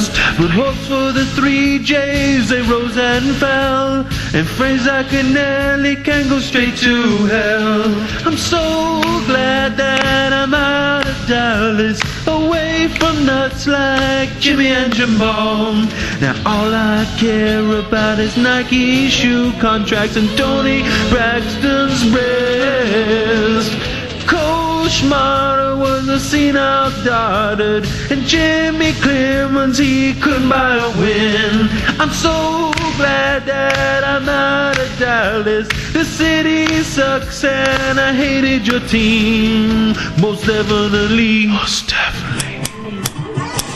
Please, thank you very much.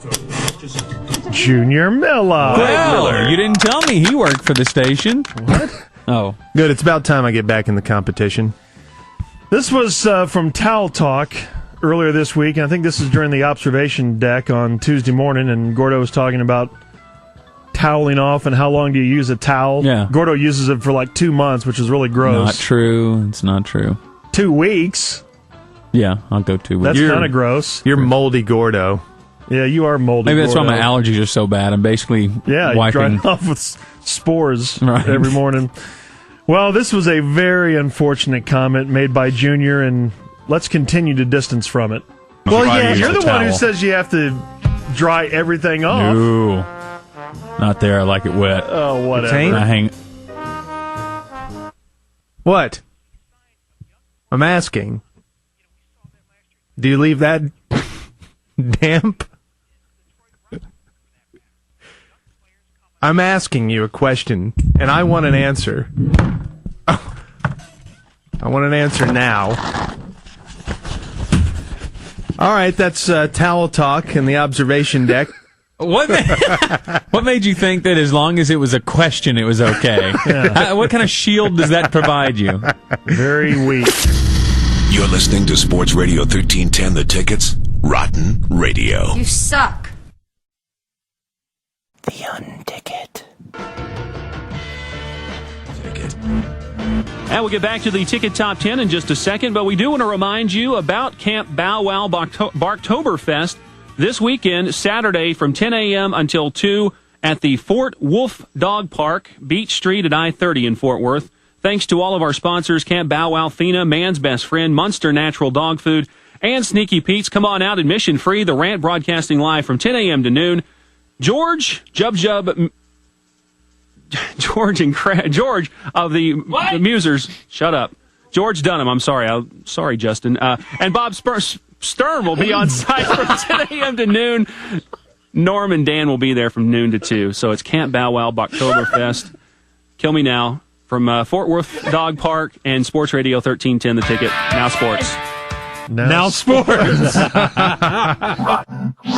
And joining us now on the Ticket Hotline is the now former coach of the TCU Horned Frogs, an old friend of the station, the great Billy Tubbs. Good morning, Coach. Good morning, guys. It's good to be on with you. Well, it's good to have you here. Your first day of, I guess, freedom now. You seem very relieved to not be coaching anymore. Did you see that monkey slide off my back? Where did it go? And was he still wearing a condom? What? The heck you talking about there?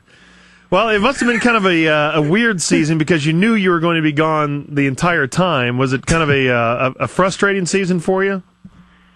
My hair is made of Twizzlers, Chuck. Okay. That didn't really address his question. Yeah, what about my question? I'm sad to be leaving TCU, Chuck. Mm-hmm. There I enjoyed coaching basketball and jiggling baboon teats. Gosh. It was a laugh a minute, Chuck. Not sure when you had a chance to do that.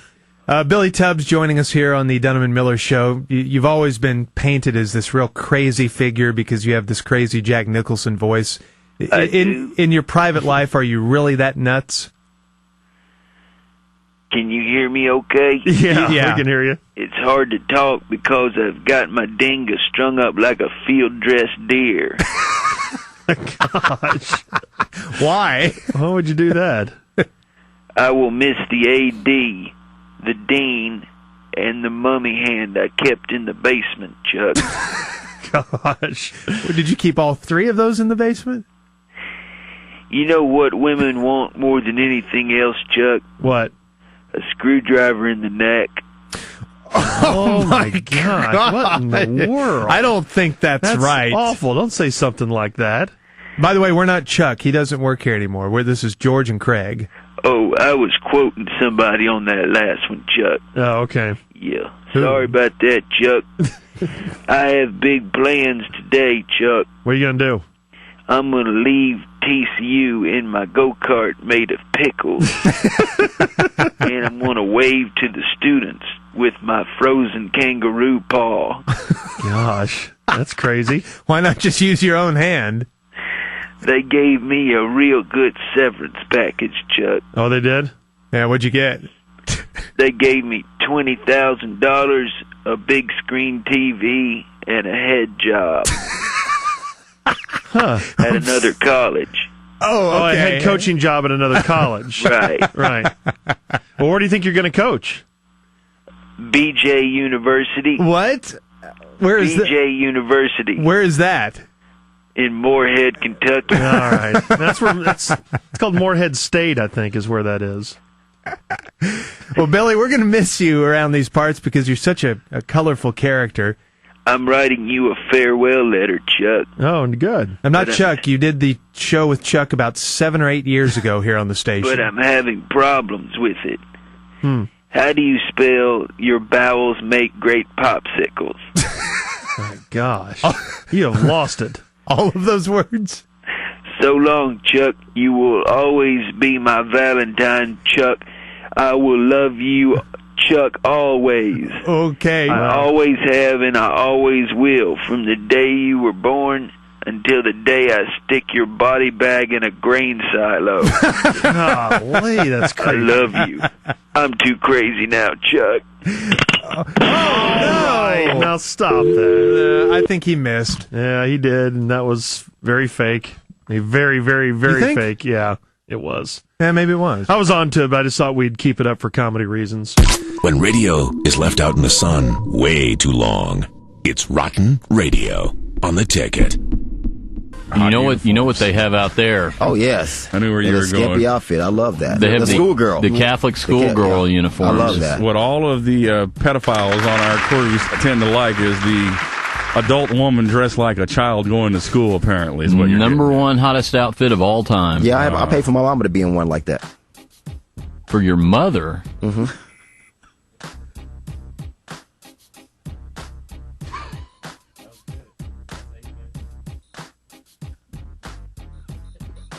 I'm like shocked. I've never heard anyone take their own mom out like that. I'm gonna go take a shower. What's gonna take? I take my mama out. This could be extremely damaging. You're listening to Sports Radio 1310 The Tickets. Rotten Radio. Yeah. Calling Quincy Carter, the Cowboys quarterback.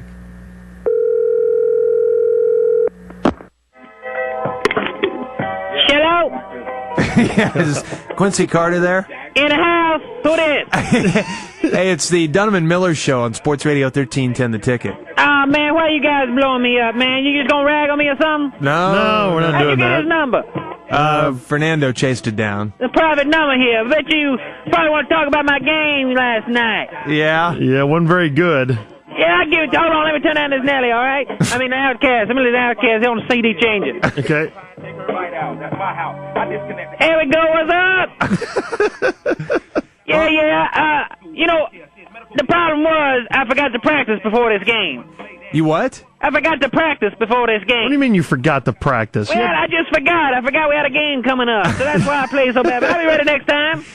Well, are you, is your confidence shot, or how do you feel after yesterday? Nah, the confidence ain't shot. I just need to work on my throwing a little bit, that's all. Yeah, you my do throwing game is kind of like that old toy Weebles, except my passes wobble, then I fall down. Yeah, they, Dick, you see some of those things. They weren't really on the mark yesterday. No, some of them pastors look crazy and Demetrius Underwood off his medication. All right, now, come on. Crazy dog pastors. Don't talk about your teammate like that. Tell you what, next year I'm going to enter the mallard toss because I can really throw them ducks. Yes, you can. What did Please, Mr. Jones, let me run the option every play. You got to run it once yesterday. That was kind of cool. Yeah, sure did. That was pretty fun, wasn't it? Yeah. Yeah. Hey there, quick. Hold on a second. Yeah. Can you please pass the salt and pepper? Here it is. Oh, no. Oh, I'm sorry. Sorry, Shawana. I'll buy you some new crystal. All right. Oh, you missed, huh? Yeah, I did. Damn. That's too bad. It's another interception. Yeah, another interception. What's up? Well, not much. Now, are you physically okay, or are you beaten up after yesterday? No, I'm doing fine. You know, my voice is a little hoarse from yelling out Blue 88 and all that stuff. Yeah. But other than that, I think I'm doing all right. Okay. You know, you got to quit fumbling snaps, too. That was a big play yesterday. Yeah, can you believe that? Butterfingers.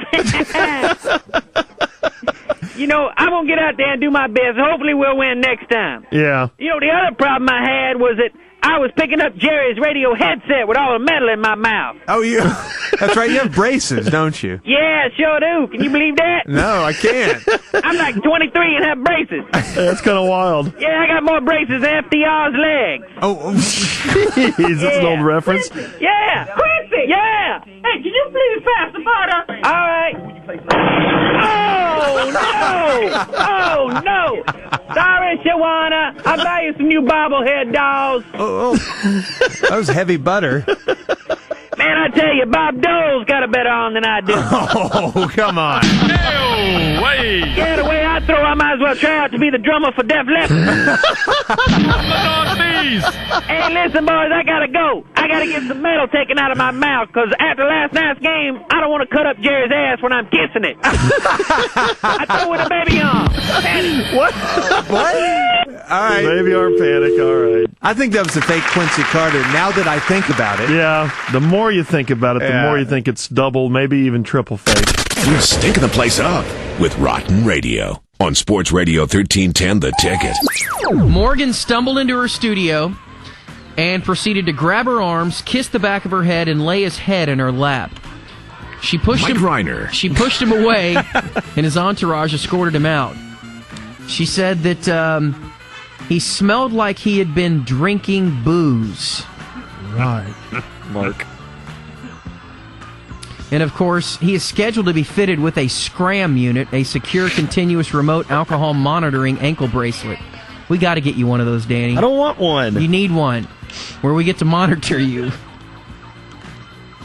I know you don't want one, but you need one. He should have been arrested for what he did at the joke off.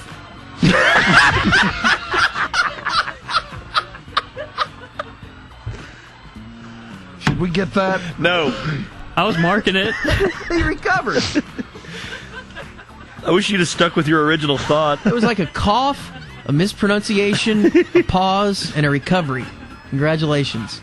You've won today's award. All right, we got to go. That wasn't the name of that Bone Show, was it? It wasn't called the... it wasn't even called the Joke Off. It was called the Big Joke, I thought. Yeah. And Howie Mandel was the headliner. Yeah. Or was Tracy Morgan the headliner and Howie Mandel was performing? Oh, that's right. I think Morgan went last. Oh, I thought Howie Mandel was the headliner about the boneless chicken. The boneless chicken. No. Maybe they did two of them because Tracy Morgan, I swear, was last because everyone left. You know, Howie Mandel went before him. It was so long ago. I think that was Merge anyway, not the Bone. It may have been. No, I think it was Bone. I don't know. You think it was Merge? None of that matters. Okay, well, anyway, we're bogging. I like the way Grego caught himself there. Yeah, it was a good catch. Rotten Radio. He's on the field. He's large. He's horrible. And he was way out of place last week when the Cowboys were at home against the Giants because they threw it to him when the national anthem was about to start at Texas Stadium. Let's go down to the field to Tony Siragusa. Hey, Goose, is that cowboy blue or giant blue you're wearing today? This is black and blue. Try and make me look a little skinner, Dick. Thank you very much. I think today, guys, watching a little bit of the warm-ups, Vinny Testaverde is a guy who really impressed me. I got a chance to play against him at the university when he was at the University of Miami and I was at the University of Pittsburgh. I remember him throwing a ball by my head and the ball actually buzzing. So that's a guy that I want to take a look at today. I want to still see if he still has the arm strength he did when he played with me at the Ravens, and also when he had played with me at the wow, it's going on right now, guys.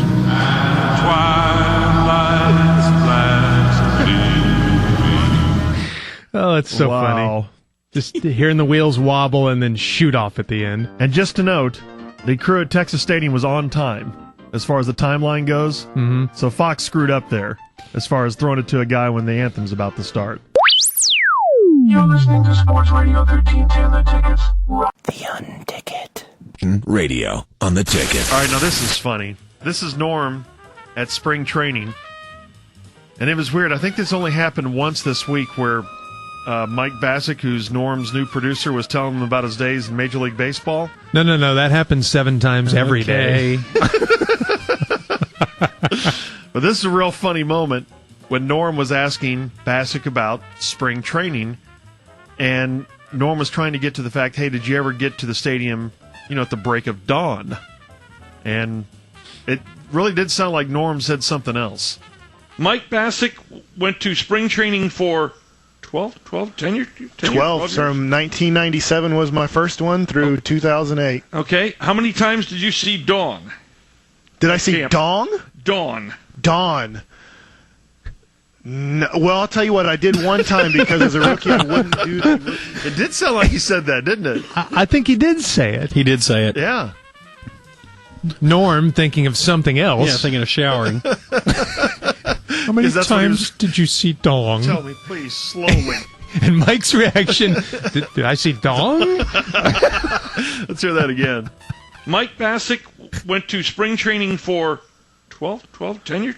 12 from 1997 was my first one through 2008. Okay. How many times did you see Dawn? Did I see Dawn? Dawn. No, well, I'll tell you what, I did one time because as a rookie I wouldn't do that. Yeah, he did. And be very descriptive, Mike. Tell me all about it. Very. Latin players, all of them. Ridged. Is the glass half full or half empty? Or maybe it's broken. Maybe it's not a glass at all. Sports Radio 1310, The Ticket's Rotten Radio is in the air. We do this every year when the State Fair of Texas rolls around. We get a little microphone wired up down at the main entrance and talk to our buddy Big Tex, and this is brought to us by Singular Wireless. Tex, good morning, Big Tex. How are you? Howdy, folks, and welcome to the State Fair of Texas.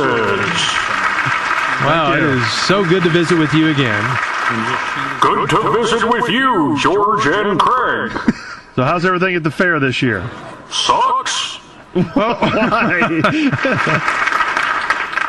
I would like to announce my retirement due to disagreement with the fair management. Oh, this is awful. You've been an institution there for I don't know how many years.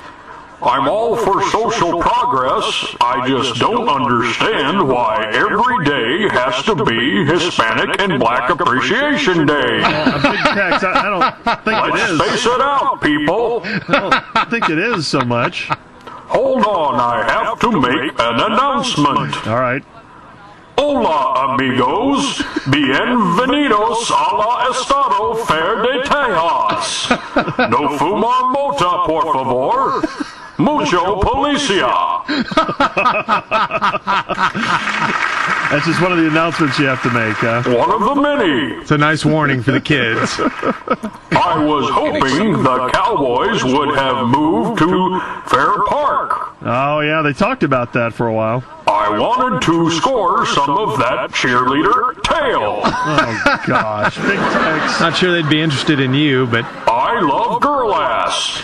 Hey. Big Tex. What kind of crazy talk is that? You're not going to quit. They're going to fire you at the fair if you keep this up.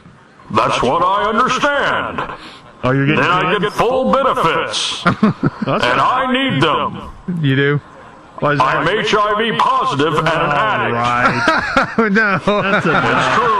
Quit making stuff up. I live in a bungalow behind an old muffler shop on MLK with an old lady I call my aunt. Please pray for me. Visiting with Big Tex live from the State Fair of Texas. Of course, the tall figure that welcomes everyone to the fair at the main entrance. By the way, I've always wondered, why do they call you Big Tex? Because that's my name, asswipe. Hey, come on. We thought there may have been a funny story behind it or something. Actually, they've changed my name to a more marketable name. What? Big Mex.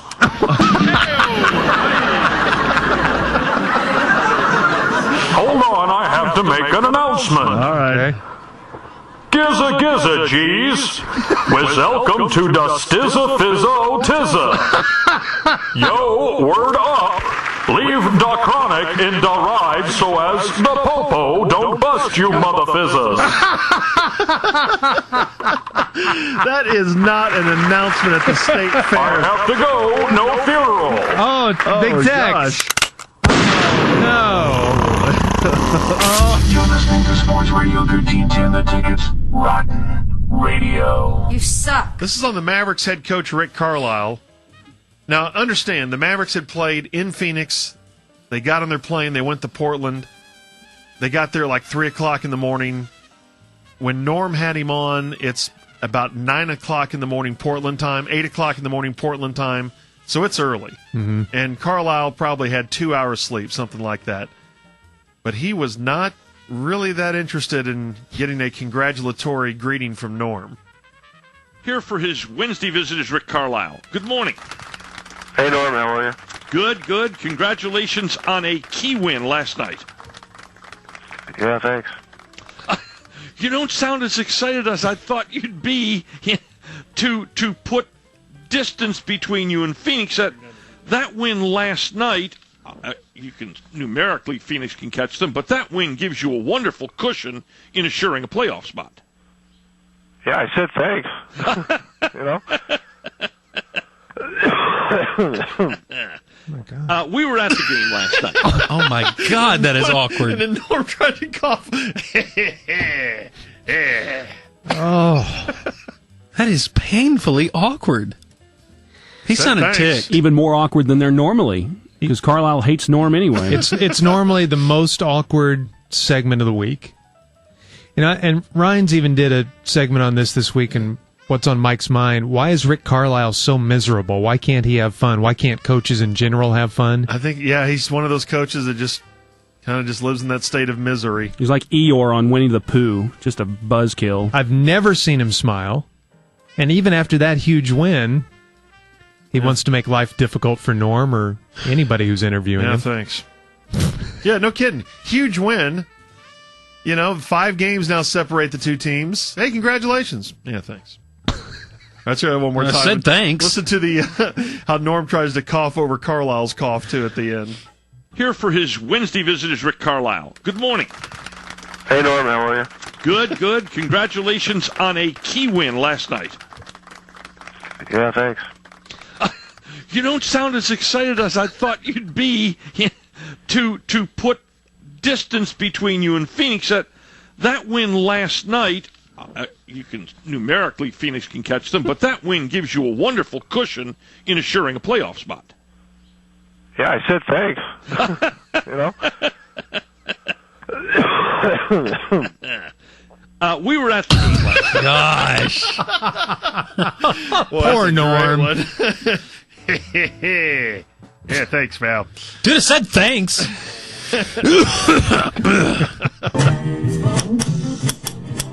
Hit it, man. Say, yo, listen up. You may say that PIN coming right at you. I'm in the house with the slicky bow wow.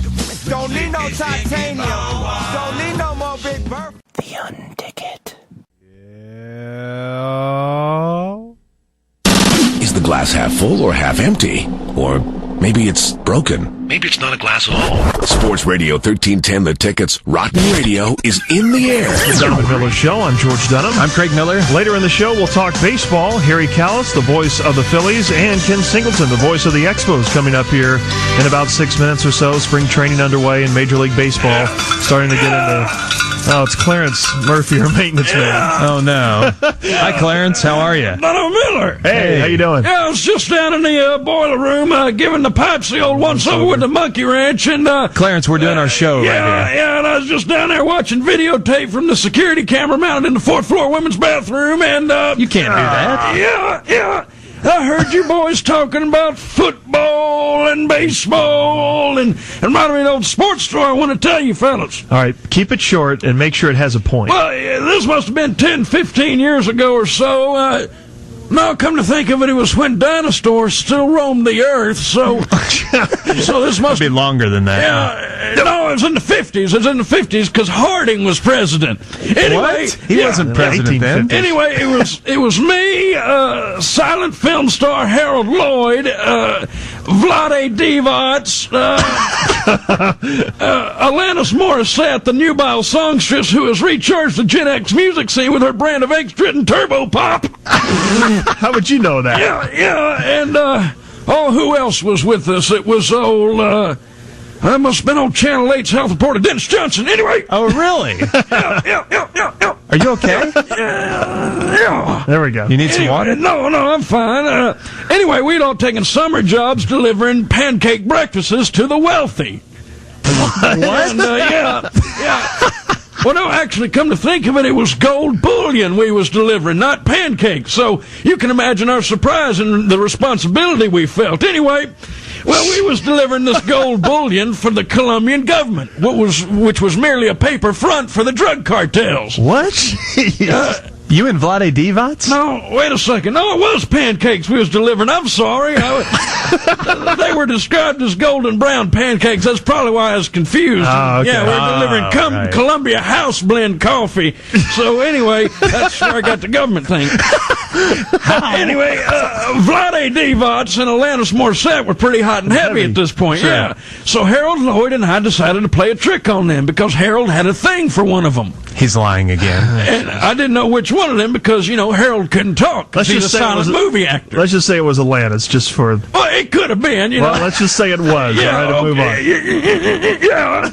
Anyway... jump-started there. Right, and Harold couldn't talk, he's a silent movie actor. Therefore, the only way he could express himself was to hang off a clock high above the ground. What? Yeah. Anyway, the company we worked for had a rule that you could only deliver pancakes to the wealthy because they were the ones whom God loved. What kind of rule is that? I don't know. Yeah, and this posed a problem for Harold and me because the trick we wanted to play on Vlade and Alanis involved delivering pancakes. Aha. So phase one of the plan began. Harold and I emptied our bank account and gave all our money to the thankful couple of Alanis and Vlade. But, after that, they were still only lower middle class. So, after a few crime sprees and robbery rampages of the world's finest jewelry stores, we had enough money to deliver pancakes to Alanis and Vlade. What kind of existence is that? So, finally, one morning, Harold and I, we crept up the stoop to Vlade's Coldwater Flat, where we knew Alanis was bedded down with the 7-foot center. And Harold and I approached with a raging stack of blueberry silver dollars. Uh-huh. Right. Well, Vlade was happy as a pig in a blanket to see those because, they were his favorite. Mm-hmm. But what he didn't know was there's a shotgun hidden in that stack of pancakes. Again, the ultimate prank, a shotgun. Right. And not only that, it had a remote trigger hooked up to the butter tray. Say something about an award for this show today. So there was take it back. There was Vlade with the bed tray over his legs, his goose down comforter laying across his legs. He and Alanis, laying there with his money bags. Oh, so many money bags around, and he was smiling at us, his good friends, for making him wealthy and delivering him pancakes. Nuts. Well, just then, he reached for that old butter tray. And Harold and I eased into the broom closet. Right. And fit right flush up against the back of it. And right as Vlade lifted that butter tray, that shotgun sprung out of them pancakes and stared him right in the face. Like an irritated cobra, it shadowed his every head movement. And just as Vlade began to butter that shotgun, that remote trigger went off. Uh-oh. We laid low. Sure. It's just as that moment, that shotgun, you know, the one that we hid in the pancakes and all. Right.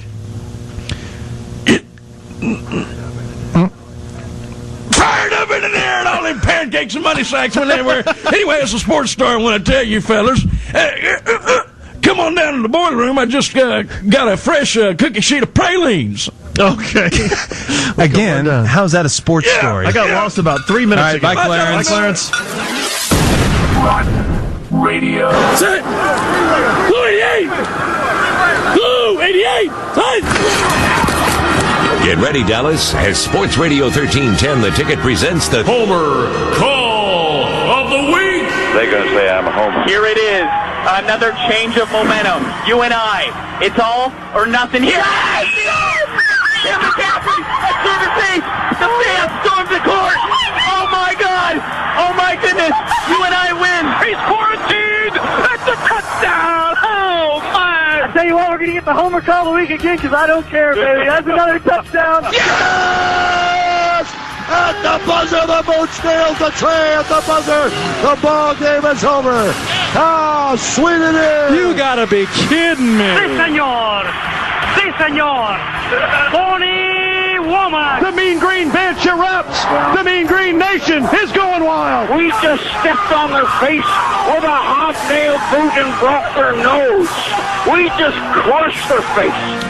Homer Call of the Week. Yeah! Back again.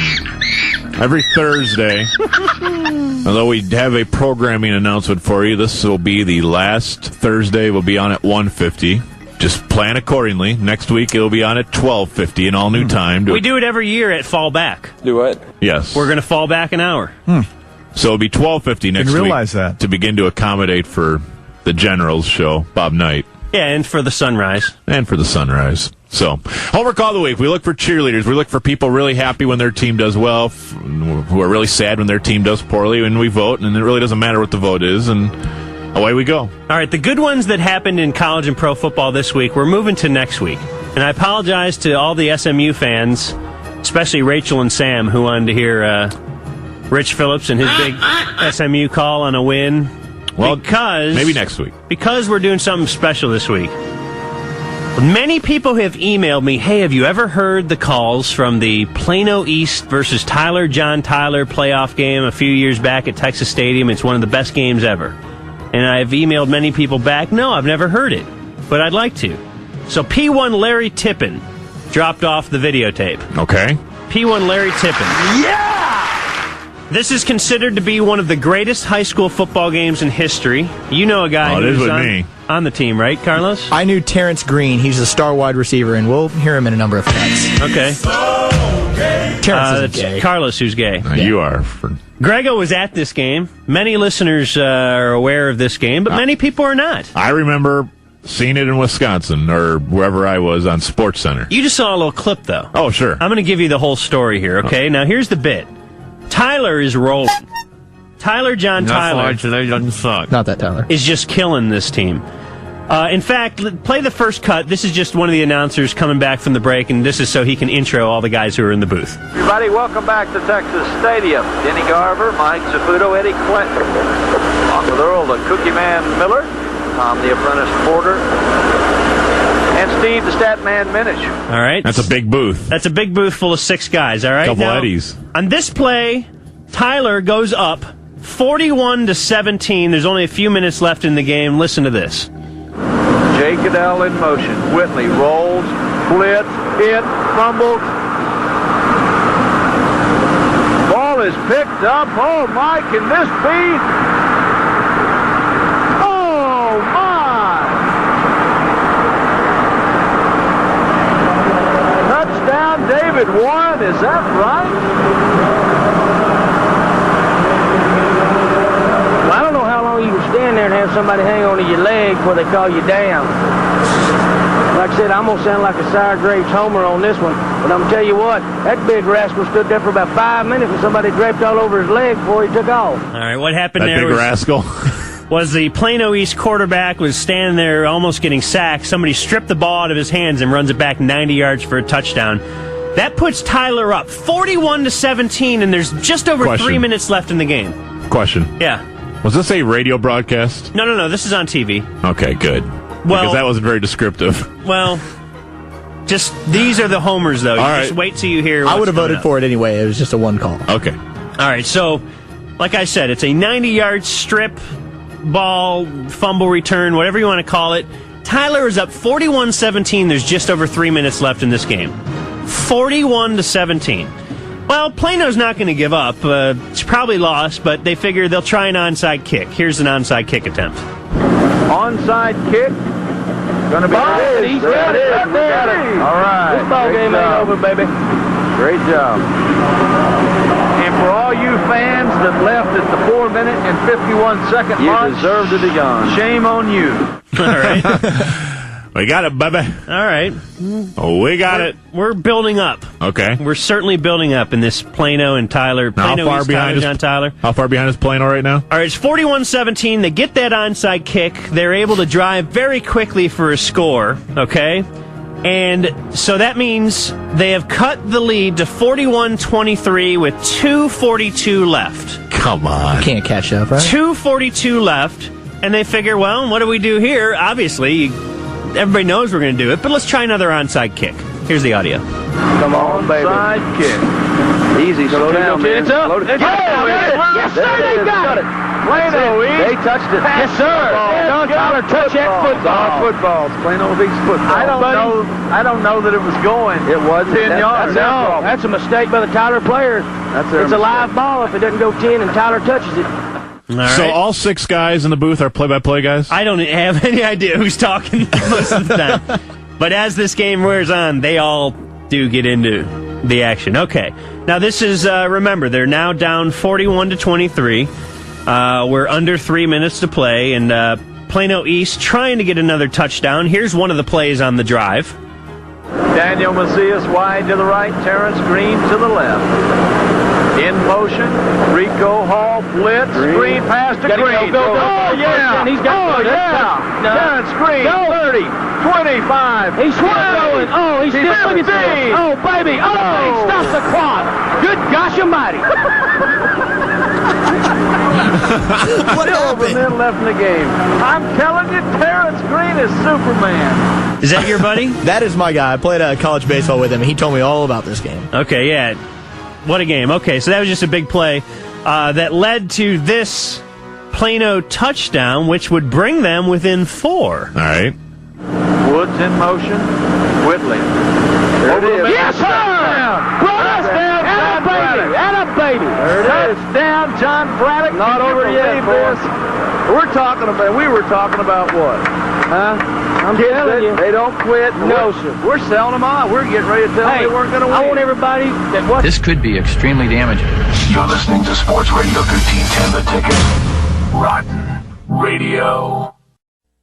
Let's get back to Rotten Radio on The Ticket. Junior, accidentally or maybe on purpose, nominated himself for an emergency break of the week because of a dirty air incident. She left the studio after we took pictures with her and joked around with her and said bye-bye. And as soon as that door closed, every single one of us went, Craig, that was audible and on the air. Why are you looking at me? Because the honk came into the room. I don't know what you're talking about. After having the hot girl in studio all that time, he had the holders. Yeah. All right, so you she reconfirmed leaves. your humanity. She leaves, and every single one of us says what? Said, "Oh my gosh!" That was so shocking. And listening back to it this morning, when Big Strong and I were smelling the place up with Rotten Radio on Sports Radio 1310 The Ticket. All over the place. Which caused you to lose control of your Bottom. I will Your take you bottom. to court on this. Your bottom. I did not let loose and let fly with flatulence. You honked your backside. No, I didn't honk my backside. My 3-year-old made a mouth noise, even like, or whatever. No, you blew the quilt and your 3-year-old off the bed. I didn't blow any quilt or anything, but it did stop down when this noise was made on Wednesday morning. Hey, if there's one thing North Texas has a hard time getting, it's monetary support. And the guy who runs... What was that? That was Scotty. It was not. Passing gas and blaming it on the kid. That is ridiculous. How old is Scotty? He's 3. There's no way that sound could come out of a 3-year-old. He did that with his mouth. No, Wow. That was clearly one of your bear expulsions. Oh, he just cleared things up. He said he just did that with his mind. Oh, so now he thought and made you fart. Stop talking like that. Anyway. What, fart? The guy What's wrong who with that owns, word? the Please, guy who Jared. owns GalleryFurniture.com is a North Texas grad. Boy, I sound like Ron Maestri. You sound horrible, don't you? I was just so groggy. I just woken up. Okay, now you... Yo, Coco, it looks like they yanked our asses out of retirement. Oh, that's all right, Dizzy D. Mario Lemieux just came out of retirement. That fool can play. Who's Mario Lemieux? Oh, Negro, please. A fool plays hockey, but don't you worry about it. We got bigger fish to fry. Like waxing on A-Rod, dog. Oh, you know that's true. Well, who's your favorite donor? Which one would you pick? I can tell you right now, his name is Tom Hicks. Until yesterday, this team was going to flounder. That's when Mr. Hicks whipped out his 12-pounder. He threw it on the table for the owners to see. He slapped Ted Turner in the face with his big wee-wee. He signed a Superman, a shortstop god. Look out, all you bitches, cause we got A-Rod. You know, with a name like A-Rod, he might have himself a 12-pounder too. A big old chocolate hog? Mm-hmm. Well, we are the Rangers, and we are for real. So make us forget the baseball Sosa deal. And we're proud to say that this is our team. A-Rod's in for Royce. This must be a wet dream. $250 million, that's a lot of dough. Like Wando's alimony for all of his hoes. We'd like to say thank you to Mr. Hicks. He's got a 12-pounder, a major league. A big one. Gigantic. Well, first it was Big Cat and Ken Caminiti. That just showed Tom Hicks had big titties. Then the man signed A-Rod, he ain't throwing up bricks. Drop your pants now, Tom. Let's see that big. We're players now, we're a team to fear. The ballpark's about baseball, not nachos and beer. But we signed A-Rod, so quit your bitchin'. Yo, Dizzy D, we got no pitching. That's a good point. Mm-hmm. One hell of an offense, though. You say it. Well, we are the Rangers, and we are for real. This will make us forget the baseball Sosa deal. And we are proud to say that this is our team. A-Rod's in for Royce. This must be a wet dream. $250 million, that's a lot of dough. Like Wando's alimony for all of his hoes. We'd like to say thank you to Mr. Hicks. He's got a big 12-pounder, a major league. Mm-hmm. We got a special guest now. I'd like to introduce everybody to the Wolf. A-Rod's a tall drink of water, a Dominican treat like a Dairy Queen blizzard. He's smooth and sweet, playing the field better than Nomar and Jeter. Thank you, Mr. Hicks, and your 12-pound Peter. Yo, one more time, old man, and make it sing. A-Rod's a tall drink of water, a Dominican treat like a Dairy Queen blizzard. He's smooth and sweet, playing the field better than Nomar and Jeter. Thank you, Mr. Hicks, and your 12-pound Peter. Rotten Radio. Okay, this is. I don't know if we should. From Sales, right? I don't know if we should let him in. It's Bradley from Sales, and whenever you're around him, all he does is bore you with these long stories and leading statements. No, don't. No. Boys, Hey, Bradley. Oh gosh. thought I'd come in and see how my favorite ticket morning show is doing. Yeah, we're doing good. all right. Well, I always certainly enjoy your company. Yeah. Thank you. Well, I'll have to say it. I'm certainly the one person who can't root for the Lakers after what happened to me. Here he goes again. Another leading statement. What happened to you? Well, I was in Los Angeles one year, and I took a rental car out to the Staples Center. Yeah. And I'd eaten some fruit that morning, and I always enjoyed fruit. And my family's always been one of the fruit-eating variety. So I was wondering if the Staples Center was going to have fruit. Oh, God. That Stories I would never have to be end. one of those guys. Yes, George doesn't mind him so much, but Sure that they... I just want to reach into my chest, pull out my heart, and show it to myself and make myself meet Jesus. sure that hate Bradley. I hate the world. Oh, sounds like he's wrapping it serving up. nachos. So I guess that's why Kobe will never get my support as long as I live in these United States of America. Yeah. So how are you guys doing? Well, we're doing fine Yeah, still. okay. Yeah, we're still doing okay. Well, I'm doing as well as I can be expected to be doing after what happened to me. Oh, I hope George doesn't take the bait. Don't do it. Don't do it, George. So what happened to you, Bradley? Well, I've always loved reading 18th century biographies of Flemish artists. Well, 4 Thursdays ago, I went online to log on to the internet, which is a web portal to obtain informations. Well, I was wearing different pants than I am today. Oh, brother. How surprising. Another long-winded, no-point story from Bradley. It makes me want to rip out my heart to be with Jesus. I wonder if he's going to bring up Star Wars. Boba Fett. Now there's a true American hero. A lot of people don't realize that Lucas put in a lot of Eastern mysticism into his films. Well, when I was 12 and Star Wars first came out, I was wearing different shoes. Anyway, I guess I'm trying to say, so long, Bob Hope, we hardly knew ye. Well, we got to kind of get moving here, Bradley. Oh, okay, well, good talking to you fellas. Always a pleasure to touch base with my 2 sports buddies from the radio. Hey, one more thing. Oh, here it comes. An invitation to his house. I'm having a party next Thursday with Mediterranean themes and would be honored if you guys could be there. I'm busy. I can't. Yeah, we really can't. George, Well, maybe. If you can make it, you'll certainly be treated to a menu of delicious treats. I'm going to make some couscous, and I'm creating feta cheese figurines that are made in the fashion of my favorite gods that were worshipped in those times. Also importing figs from the island of Santorini, a place hardly known for figs. Yeah. Well, so long, guys. Stop by the cubicle anytime. Too bad you got to go. Take So care. long. See ya. Take care, Brad. Oh. Is there a bigger beating at this station than Bradley from Sales? No. He is such a beating that our inner thoughts are... We can broadcast them somehow. It's just so bizarre when he comes into the studio. It's Rotten Radio on the Ticket.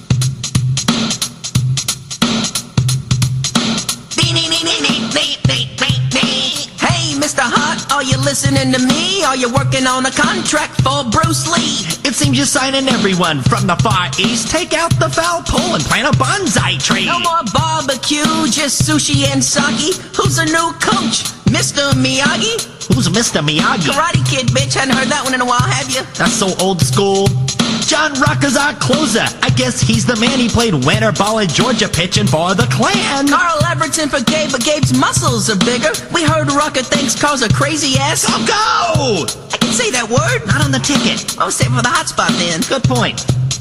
They're both on our team, and we hope they get along. They might need a little help. Did anyone find Corby's bomb? I hadn't heard. We got baseball fever, and we think you're gonna catch it. We got too many psychos. Where's Nurse Ratchet? We got a racist, a nut, and half of Japan. There's probably still time to scout the Taliban. But we love this team more than we love your station.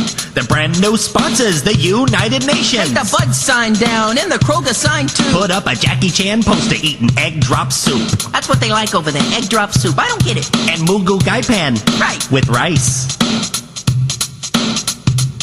If that was all Hart did, then we could finish this song. But then you ran off and you brought back one. So look out, ladies, you might be number 6. Or as Juan likes to say, be my Mexican bitch. All the sexy senoritas, they watch the Dallas burn. Or I'll introduce you to my friend, her name is Sally Stern. Ooh, she's hot. I know, and Mexican, Juan likes those Mexican bitches. Oh, yeah. We got baseball fever and we think you're gonna catch it. We got too many psychos. Where's Nurse Ratchet? We got a racist, a nut, and half of Japan. There's probably still time to scout the Taliban. We love this team more than we love your station. Even though their sponsor is the United Nations. Take the Bud sign down, take the Kroger sign too. Put up a Jackie Chan poster eating egg drop soup. I don't have anything else to say. I was gonna say Szechuan chicken. I don't. With rice. Busy D and Coco out. Forever this time. The very best of the worst. It's Rotten Radio on the Ticket. Yeah, I just think that the breaking news sounder should be sacred. You should never use that frivolously or in vain. Well, he says it's an accident, but we know it was a definite stop down on bad radio late last week. Did you want to become more wild sexually? I just wanted to try because they said they. But after you took it, did you become a wild man? No. Did you do it in? I fell asleep right after. My butt. Breaking sports news now. Sports Radio 1310. The Ticket. What was that? What's going on, Dave? I don't know what happened. I wasn't touching anything. It wasn't me. You're kidding. No, I was trying to set up the remote for the hard line. So much like the Viagra I took, I'd like to say hello to George and Craig. How's it going, guys? So hold on. It's 8 o'clock on Friday morning. You just played that breaking sports news sounder for nothing? Did you hit the wrong button or? I didn't hit anything, I don't think. I didn't hit anything. So No, it just went off on its own. So it was the student. Unless I accidentally hit something, but I don't think I did. So it was the wooden leg student again. All right, back to Viagra talk. With his parrot. Okay, so what I came up with was. Started earlier this week when she was just trying to say Walnut Hill. That's it, just a street in Dallas.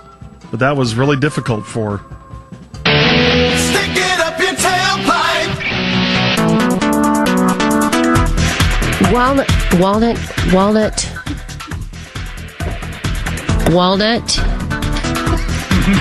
Go! Sorry. Walnut Hill and 75 Central Expressway, there's a car fire. What was that all about? I don't know. How hard is it to say the word hill? She kept stopping right before hill. I don't think she knew she was on. I think it was the problem. How many walnuts did we get? I don't know. It's listening again. 4 or 5. Stick it up your tailpipe. Walnut.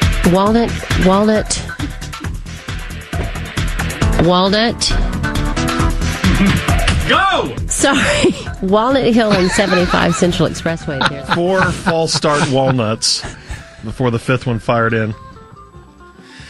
Well, that's tough. Shock. After shock. After shock. After shock. After shock. Warning. You're listening to Sports Radio 1310 The Ticket's Rotten Radio. The very best of the worst. Let's get back to Rotten Radio on The Ticket. But first, an exclusive interview with Avery Johnson about the recent Maverick problems and about his relationship with Mark Cuban. See, I think Cuban was distancing. Oop. Hello? Yeah, Avery Johnson, please. Speaking. Hey, Avery, it's the Dunham and Miller Show on The Ticket. Could we talk to you? Morning, Norm. No, it's Dunham and Miller, and I'm here too. My name's Oh, Muses. All right. Right. Yeah, you got Okay. Craig, All George, right. and Gordo. Okay, all right.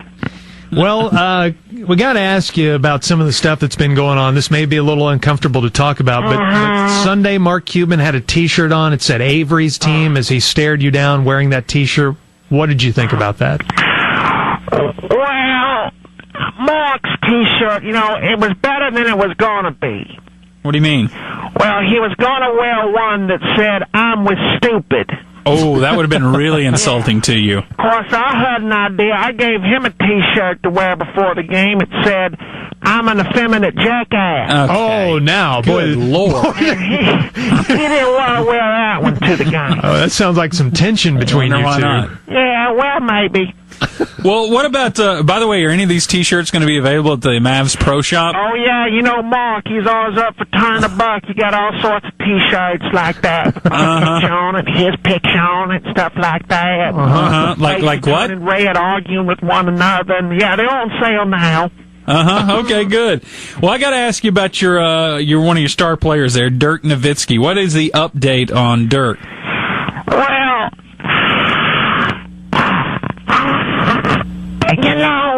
everyone assumed that when Cuban held up 2 fingers after the game, that meant Dirk was going to be out for 2 weeks. He did intentionally signal 2 weeks But what Mark meant, that's how much longer I have as head coach. Oh, my. Yeah. That's a tough one, pal. It is a tough one, pal. Oh, no, you sound pretty upset. Lately, oh, my God. Oh, no, Avery, you sound upset. We can't guard. We can't score. Why can't you guard? And now we don't have Dirk. Well, how much longer will he be out? I would classify Dirk about like our team. Done for the season. No, Avery. And, you know, and I hear Junior laughing, and, you know, it is just kind of funny when you consider we're going to be a lottery team. Well, I wouldn't think you would laugh at that. Avery. Avery? You were just crying. Now you're laughing. Funny when you think about we're going to be a lottery team, man. We're the Mavericks. I don't think your owner's laughing. We shouldn't be a lottery team. Lottery what? I mean, I get mad and I get sad, you know, and sometimes I laugh. You're mad sad laughing. It'd be funny if it wasn't sad, I guess is what I'm trying to say. Oh, I see. Yeah. I see. Well, this is Avery Johnson with us here. It's not Norm. On the ticket. So can we classify the relationship between you and Cuban as tense right now? Oh, I guess that's what you guys in the media do. I suppose what we had was a screaming match, right? Yeah, well, yeah, you had a little bit of a screaming match. Yeah, that's what was reported. That you said, do you want to coach this team or something like that? You yelled that at him. No, see, that's how you get things screwed up. That's the problem of listening to a conversation through a wall. Yeah? I didn't say, do you want to coach this team? What'd you say? I said, Mark, are you a coach purse queen? Oh, he carries coach purses? Yeah, all the time. That's just, that's what rich people do, especially rich, goofy white people. They collect coach purses. Yeah, that's what they do. Hey, this Jason Kidd thing's working out great, isn't it? Well, Thanks, we'll miss Mark. on some. I appreciate that, Mark. That was Mark's idea. Yeah. This may be Avery's team, but this is Mark's roster. Mm-hmm. And I got to deal with it. Well, it sounds like tension's at an all-time high. Well, it does. A lot of people, though, I mean, you don't come off scot-free here. A lot of people say your coaching style is worn thin on people. As a matter of fact, I saw someone recently say that you're kind of one of those coaches that can only stay with a team for about 3 years. You agree with that? No, I don't agree with that. I would say more along the lines of 2.5 years. Oh, even less. Good morning to you. Oh, Avery! Oh, Avery, wow. are you Coach! No, he hung Coach! Rotten Radio. So Bischoff's out, and that's because they've basically been like sagging in the ratings for a year now. They have been. I would assume that's why. Yeah, I think basically you're right. And I think where it came from was from the Love It or Leave It meeting that he had about a month ago in Las Vegas. A mean, greedy, cruel, grasping, evil, manipulative old man. Well, if you call 42 years old, then that's what he is. That was Corby. I'm sorry. No, that's fine. Yeah, NAR Studio's doing their own show in there. Okay. Yeah, they're playing drops just to bitterness. He had that Love It or Leave It meeting, and basically a lot of people didn't love it, and WCW obviously did not want a lot of guys taken off, and they needed to get control of their locker room, and they felt like this was the best way to get control of their locker room. What is that? That was another insane drop. I don't know what's going on. Go ahead. They had a Love It or Leave It meeting, and they felt like they need to get control of their locker room. Oh, golf club. And so basically, This show sucks. I mean, it absolutely sucks. Come on! We need to end this. No, that's okay. Go ahead. And so basically, they felt changes needed to be made. All right, that's it. Do we need to end this? Oh, come on! Listen to how. What got into him? I don't know. He's a hothead. He is a hothead. Charity challenge novices to experience it for the first time now. It's a lot of fun. Uncle Gary's coming for the first time. Oh, is he? Uncle Gary and Aunt so Cherry. So is little Madeline. We'll be here. She will be at her first. Okay, a few lower level tickets are available, according to Mike Turley. But what does he know? Stop talking in my ear. Talk on the air. Wow, it took Dan 32 minutes to melt down on Turley. Syracuse. What a meanie. Well, talk on the air, Turley. Quit telling me minutia in my ear. I'm just feeding down information that. I say, well, what does Turley know? No, it was Teresa. Who cares? On the TV Tim show, maybe that's how it works, or maybe on Big Dick show. I'm sorry, Mike. I'm just feeding down information that's told to management. Golly! I have never heard him yell like that. Rotten Radio. Time to do something that we enjoy from time to time, and that is placing a call to Ed Carter's sports hotline. He's based somewhere here in the state of Texas, and he just runs this dial-up sports service. Never hear any sponsor. I guess he just does it for his own enjoyment. But yeah. Calling Ed Carter. With your sports break for Monday, March the something or another, I think it's the 3rd, year of our Republican Lord 2008, I'm Ed Carter. Well, I'm here to say it. Your Dallas Mavericks ain't never gonna done win a title with that old sorry Jason Kidd at the point. Ooh. Golly. He couldn't hit a cow's ball sack with a bass fiddle. I like it that he gets the ball to the great Dirk Nowitzki, but his brand of look at me basketball will fail. Wow. Jeez. I've done some research. Without him, the Mavs have won 35 games this year, and with him, they've only won 4. Well, what kind of research is that? Stupid. Numbers don't lie, people. People are starting to question the once so-called great Avery Johnson. I have questioned him since day one. I took one look at him and knew he couldn't coach. Oh, my gosh. He is on my coach's blacklist. Oh, wow. What happened to the NBA? What happened to the good old days when Pistol Pete reigned supreme? Thank God for you, Steve Nash, even though you are a Canadian. Jeez. In baseball news, it's time we leave a good American like Roger Clemens alone. He's from Texas. If an old boy from Texas says he hadn't done nothing, he ain't done nothing. I tell you who we need to go after. That's that old sorry Barry Bonds. That lying sack of that liar should be prosecuted to the fullest extent of my Smith & Wesson. Oh, my gosh. Let me step away from the exciting world of sports and turn my eagle-eyed, sharp attention to the political race of politics. I ain't never finished 3rd grade, and I'm smart enough to know that John McCain is a great American who served our country bravely in Vietnam and should be our next president. Okay. And then Democrats are throwing Hillary and Barack at us. Are you kidding me? They're throwing us a woman and a neophyte who ain't served one full term in the Senate. Oh, gosh. And Hillary Clinton, please, she's out there touting her 8 years in the White House has given her world political experience. I'm here to tell you, if Hillary wasn't smart enough to know that Bill was getting mouth love in the Oval Office, how's she supposed to know what was going on in world issues? I'm Ed Carter, and I approve this message. There you go, another commentary for Ed Carter. The opinions are his own. When radio is left out in the sun way too long, it's Rotten Radio on The Ticket. What's up? What's up? What are you doing, man? Hey, man. Yo, I'm just drinking a bud, listening to Sports Radio 1310. The Ticket. The Ticket. The Ticket. True. Sports Radio 1310. The Ticket.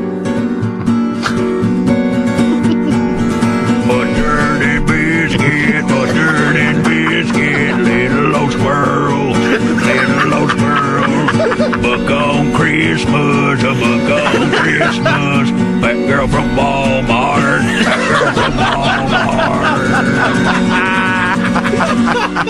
81 into 12. Hello. And 1, carry the 39, carry the 4, and 324, 66 and 0. Please. And now please welcome to the Bass Hall from Champaign, Illinois, Joseph and Martha Finkel. Ready? I think.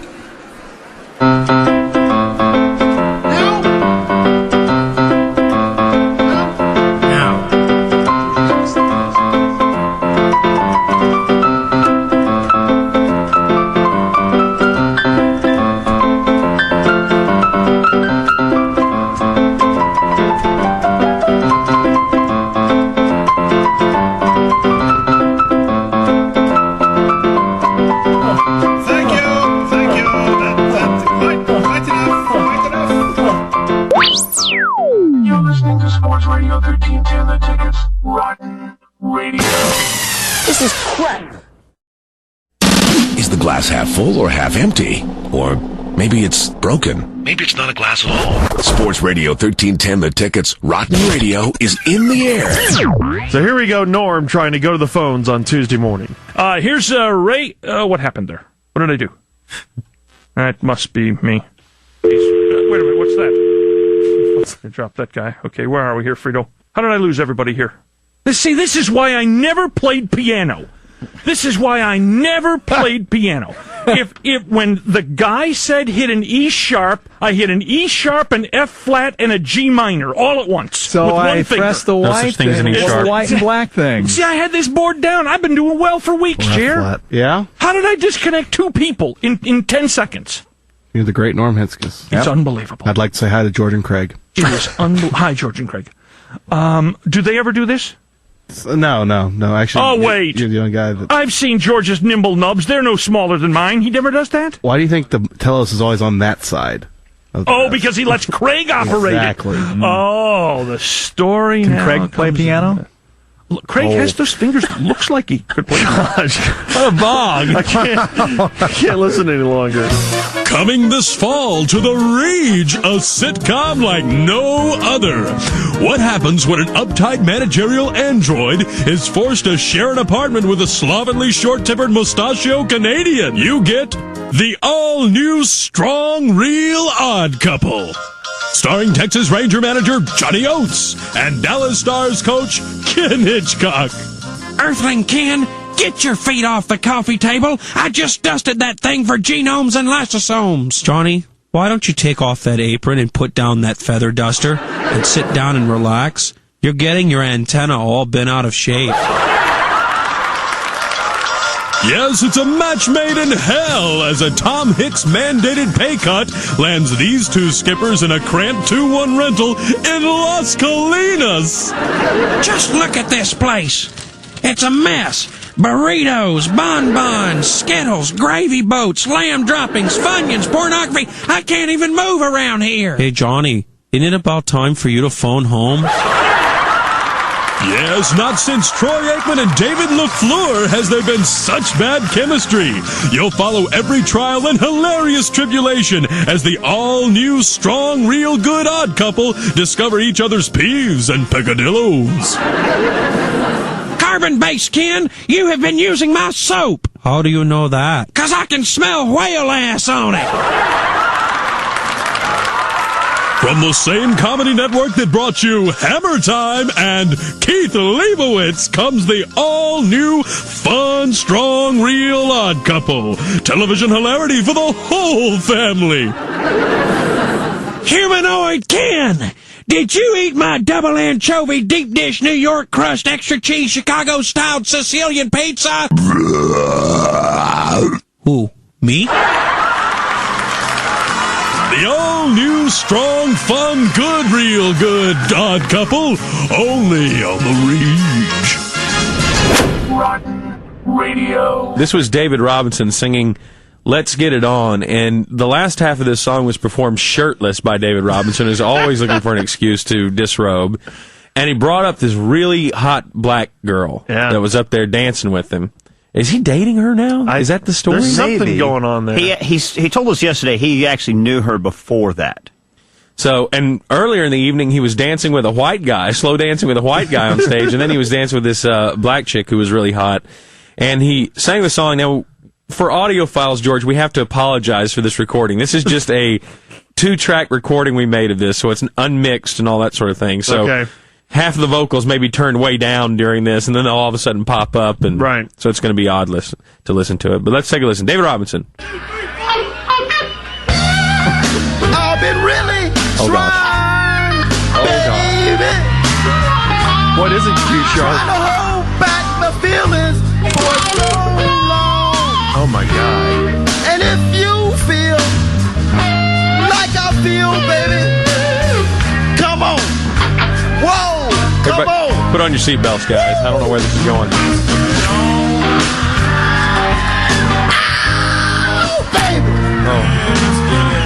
That's Lexi from Promotions. Baby,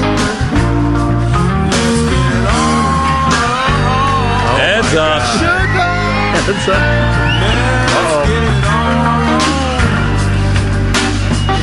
up, people. We're all sensitive people with so much to give. Understand me, sugar. And since we've got to be, let's live. Wow, that's I love you. There's nothing wrong with me loving you. Baby, that's not wrong. And giving yourself to me could never be wrong. If the love is true, oh baby. Who was that? Don't you? That was a dog that ran by. How sweet and wonderful life can be. I love good soul music. So do I. Let's get out of here. I thought he would be a better singer than this. For some No, reason. he's not good at anything. He always claims he is. He's black. Norm. I ain't gonna push. I won't push you, baby. Come on, come on, come on, come on, come on, baby. Stop being around.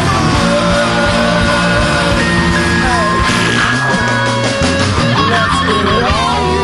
Okay, that's probably enough of that. Wow. That was David Robinson from the Summer Bash. The Miller Lite ticket time waster Saturday night. Jeez. He was also reaching into a bag every once in a while and throwing out ticket condoms into the audience. This is all Throw darts at the peach pie. But do you think I could be a special teams player for the Cowboys? Just from looking at them, you've seen a lot of guys in and out of pads. What do you think? I think there's no chance at all. Put that now, in. and I don't usually say that because you never know. Right. But in this particular case, I'm going to go out on the limb. Yeah, he would be the shortest NFL player in the history of the league, for one thing. Well, the shortest, lightest, and slowest. Oh! You put those three categories together, and we have a no. It's a definite no.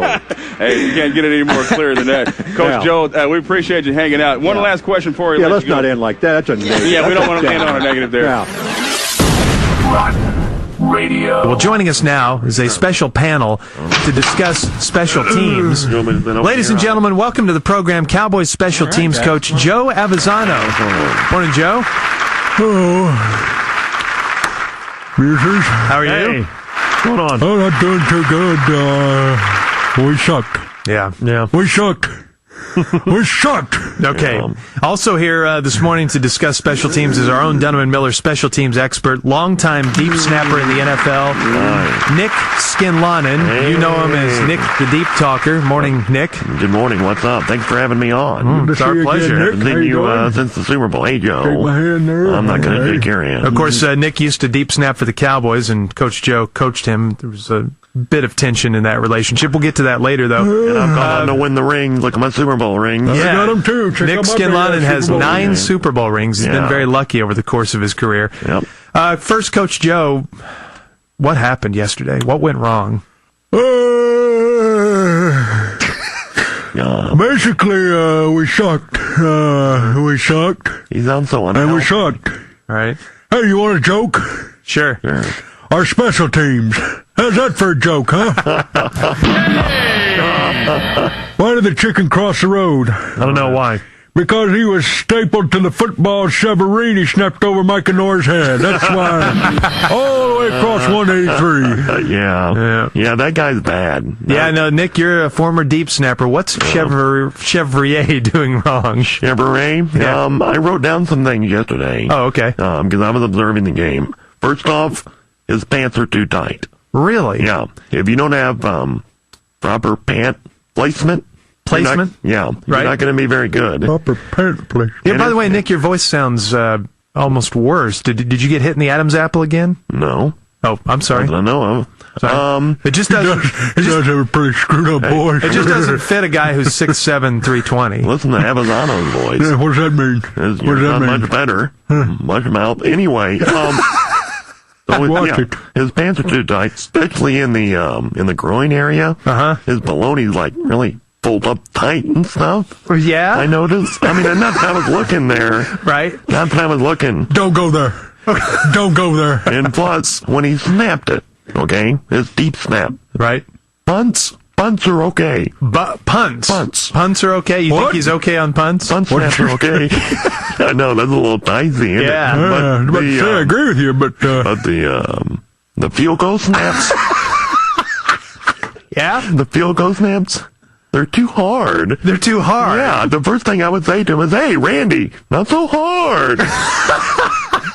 Nice and easy. Back here we can blaze it down and kick the field goal. But those are like way too hard. Like, does that make sense, Coach Joe? Well, I haven't really seen that in film. I don't know where Nick's going with that, but obviously a disappointment. Yeah. We gave up too much return yardage yesterday. Yeah. I saw more returns than a foliage clerk day after Christmas, but that's the old saying goes. Oh, you're full of them. Yeah. Nick.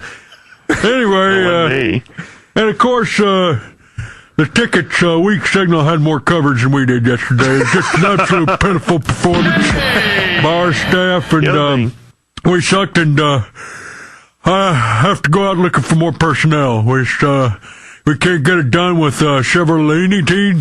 Yeah. And so I'm out on the hunt for a deep snapper. Well, there's one sitting right across from you, Coach. Well, that's kind of what I wanted to ask Nick while he's here. Oh, really?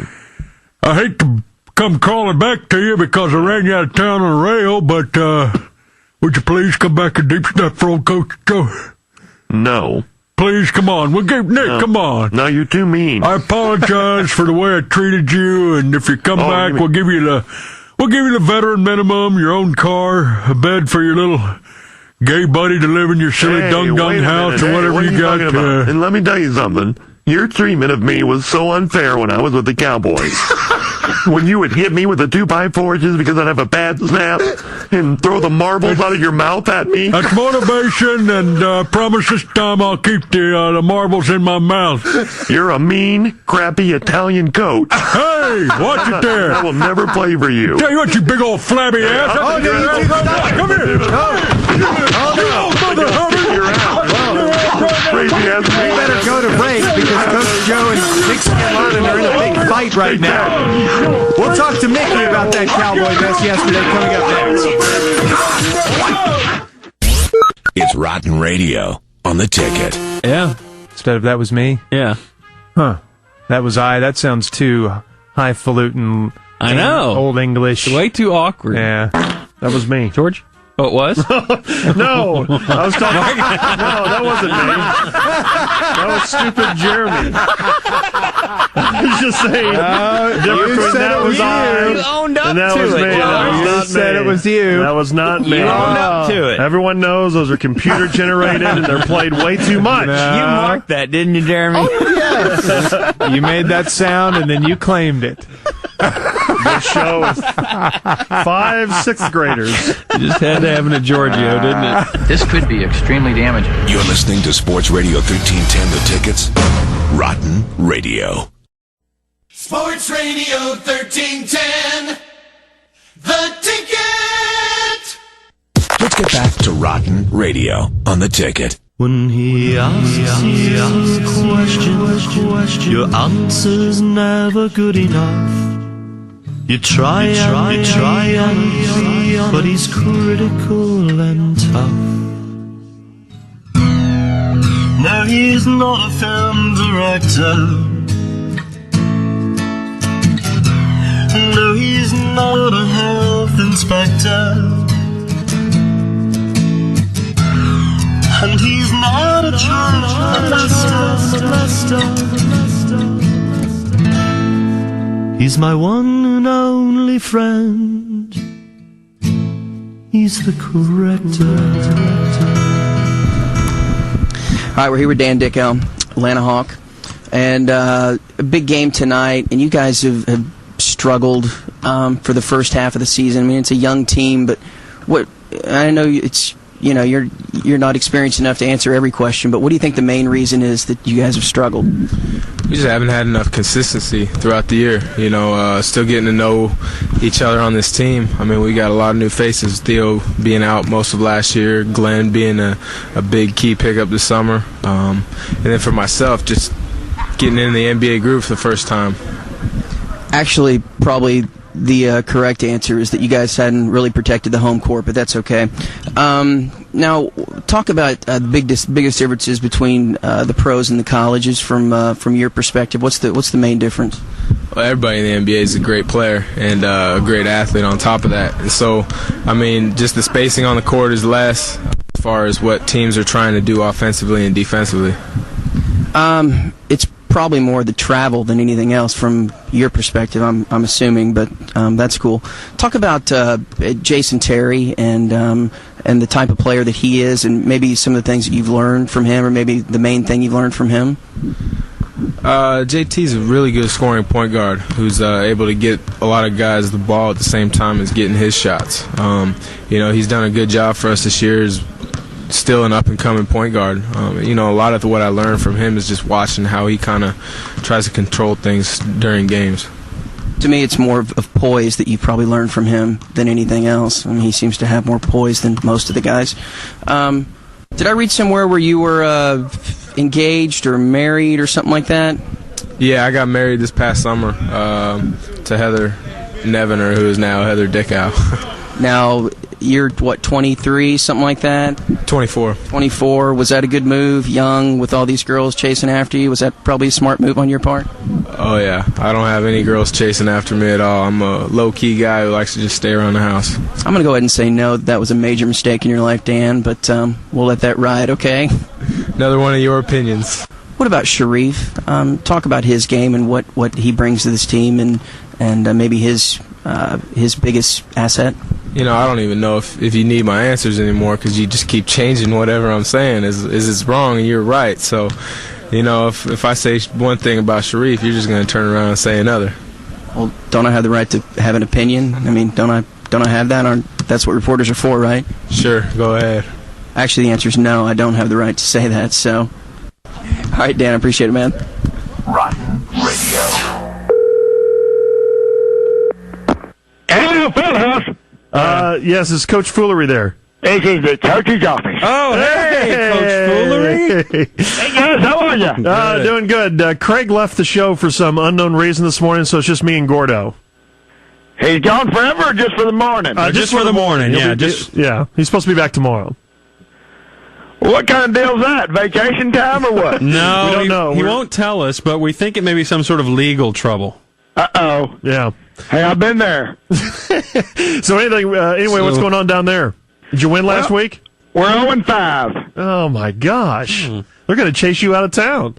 Well, especially the way it happened.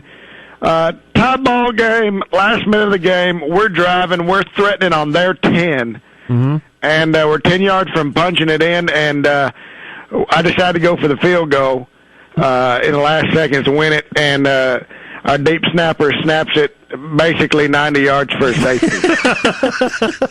90 yards? He snapped it about 30 yards over the kid's head, and by the time they tried to get it, they kicked it and stumbled and fell over it, and it just kept going all the way through the back of the end zone. Oh, my gosh. That's depressing. So 0-5, that was Jordanton that beat you, right? Yes, sir. We got Hondo this week, first district ball game. Bigger problems at home, guys. Uh-oh. Mavis, all of a sudden in her old age, is getting a little riled up, if you know what I mean, little randy. Uh-huh. Oh. You know what I mean? I thought that the opposite is what happens when you get older. Not with her. Y'all remember when she hooked up with Coach Fuji?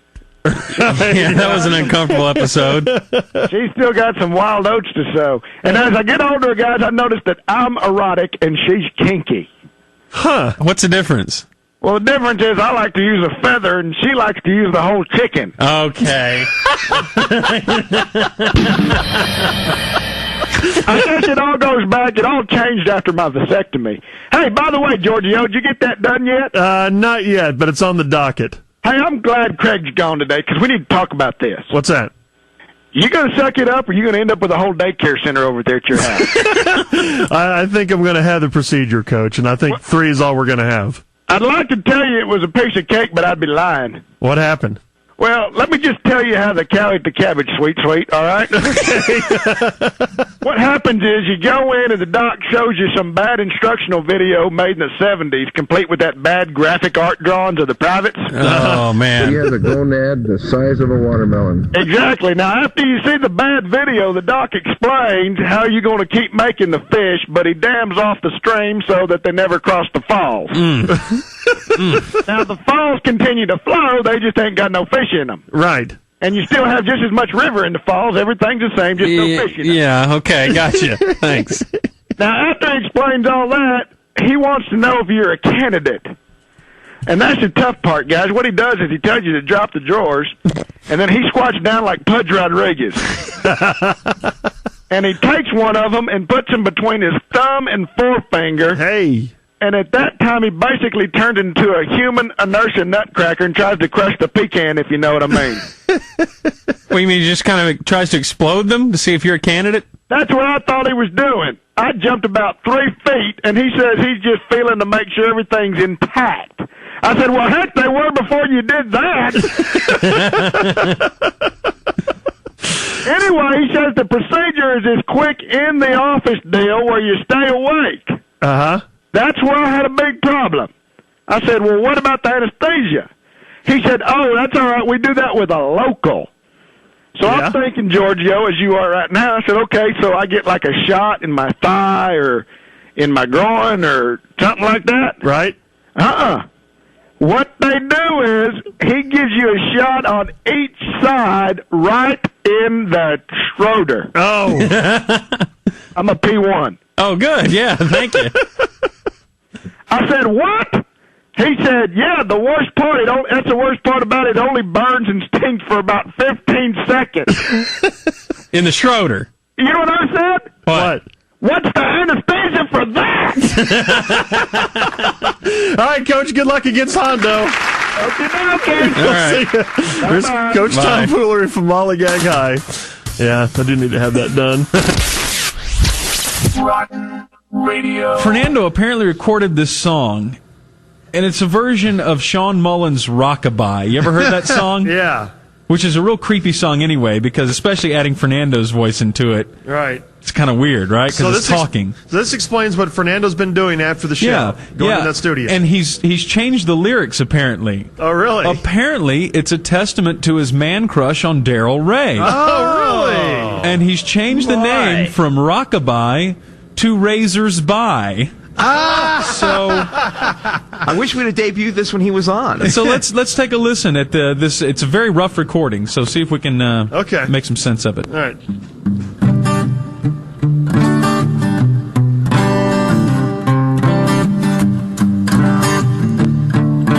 Fernando's guitar's playing pretty good. He grew up doing color for the stars.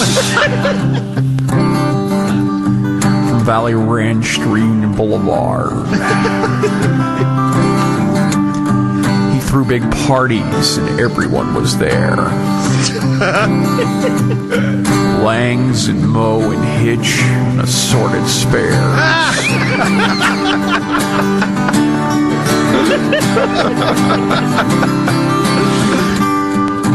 I feel safe now if I could corner him in slacks. Then he would see that I can't let go and I can't hold back. Yeah. Just before I hang my head to cry, gross. I sing to myself this lullaby. Gross. Say everything's gonna be alright. Razors by. If razors by. Say everything's gonna be alright if razors by. If razors by. If razors by. Gross! Damn! Gross! I still live with my cats outside the city. Down from Oak Lawn about 40 miles. I still think Razor is so pretty. Although he'd be a lot prettier if he'd cross-dress once in a while. Because even his smile looks like a frown. He's seen his share of hockey dissing in this cowboy town. Everything's gonna be alright if razors by. If razors by. Everything is gonna be alright if razors by. If razors by. Razors by. God! It's so sick! I told him I'm not so sure about this place. It's hard to have gay feelings and keep a straight face. He may not love me, but I have a plan. I'm gonna get a gun and demand to see him naked with a tan. Everything's gonna be alright if razors by. If razors by. Everything's gonna be alright. Razors by. Razors by.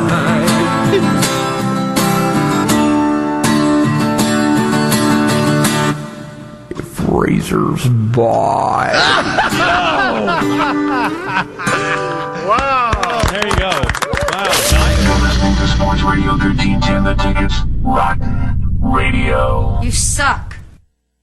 Sports Radio 1310, The Ticket. The very best of the worst. Let's get back to Rotten Radio on The Ticket. It's unbelievable, isn't it? Turley? What is that? It's prod music. Can't you find ours? I'm trying Danny, to vamp, help him. vamp until I find yours. I don't know how to run that damn board. Wow. All right, new rule. Turley never again. Where's Justin Neely? Is he in here? Yeah. Is he here yet? Oh, yeah. You want to get him in here? Yeah, get him in there. There he is. You're fired, Turley. Oh, thank you. Would you mind doing this, Justin? Just help him. Justin's doing other Turley's all things. tangled up in his headphones I now. just want to get out of here. Turley's fine. No, Turley is not fine. Justin, you still homeless? Still homeless? Yes. All right, we'll buy you a Big Mac if you do this. Oh, good. Okay. I mean, all Justin's doing is Big Dick's bidding. Turley can do that. Justin can run the board here. This is an important afternoon drive Yes, time this show. is afternoon drive. This is not to be messed with. I mean, I don't want to supersede the authority of Huge Frito, but Huge. we got to get this right. 300 pounds? Yeah, Frito's huge. Frito's a 300-pounder. I guess. I don't know. I'll go with that. Rotten Radio. Get him, let it stop it. Get him, touch him. Just days before Christmas, we have another toy recall to tell you about. Planet Toys says tests have revealed its CS fingerprint examination kit include asbestos. Those kits are now being pulled off store shelves. The Toy Watchdog Group called for the stores to stop selling the kits 3 weeks ago. I didn't catch it. I didn't catch anything. Did you guys? She had a little bit of a pause Just there, pause, I guess. Just I a guess little there was verbal a pause there. So that's Maybe- not a very good e-break, really. I don't even know why that made it. I don't know, but I'm suspecting that's going to cause some hiccups in our voting today. Should we hear it one more time to see if All we right. can catch something? Everyone listen real closely. Just days before Christmas, we have another toy recall to tell you about. Planet Toys says tests have revealed its CS fingerprint examination kit include asbestos.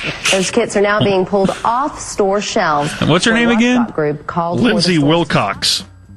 and again, I didn't hear it there, so I don't I either. don't. So, Jared, like I her don't know name. why. You're kind of the czar of these breaks, so if you want it on there, buddy, I guess we'll put it on there was there something for in you. there that just didn't seem right to me. I think he Okay. said Watchdog Group or something in there. Yeah. Let's go with instead of Jared's watch feeling. dogs. Let's go with his Okay. gut feeling All right. on this. Instead of watch dogs, you said watch dot. That was it? Maybe. Okay. There's some sort of dot referenced. It's Rotten Radio on The Ticket. It's part of the prank where you let the person who's being pranked in on the fact that they're getting punked. And Grego decides that's a great time to stop the tape. The only problem is they can't get the tape started again. And they went from such a high of highs, doing some really great radio, to an ultimate stop down. I've gotten so much email on this. I heard on your station, I flipped over there and I heard the afternoon guys talking, and they said jug and boo. It's just, it's too much for our city right now. Can I have you talk to my general manager just to let him know? Look, Sugar, what? Jamie was not about to defend us. We're going to have to back that up a little bit. I talked over the best part. Yeah. Jamie was what? She wasn't about to defend us when he said the afternoon show was talking jug and boobs. Well, no. Then there was then there was a lot of pause because she couldn't argue with that. And she didn't agree with that Grand Prairie had a big following, that a lot of people came to the Wax Museum. Are we ready? Yeah. Oh. He's trying to back it up a little bit.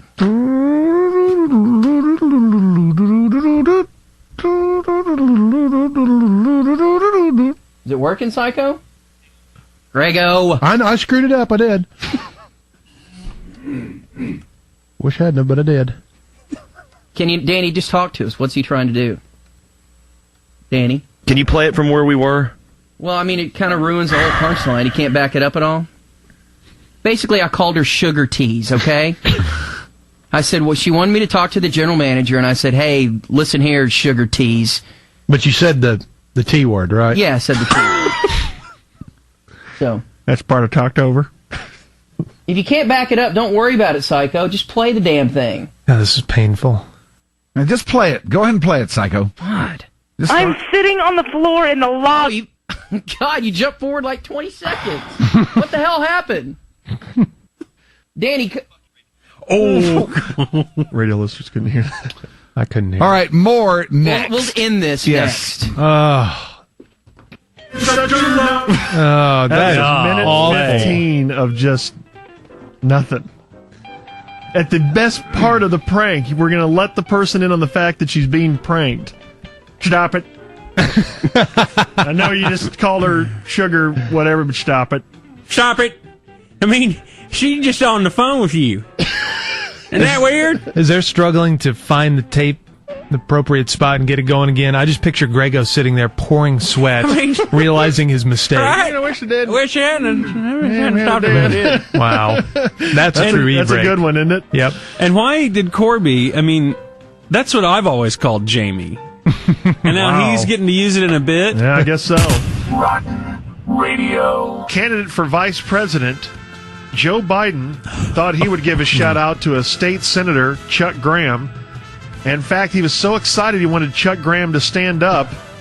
The problem is, Chuck Graham is in a wheelchair. Joe, not a good play. Listen when Joe realizes it.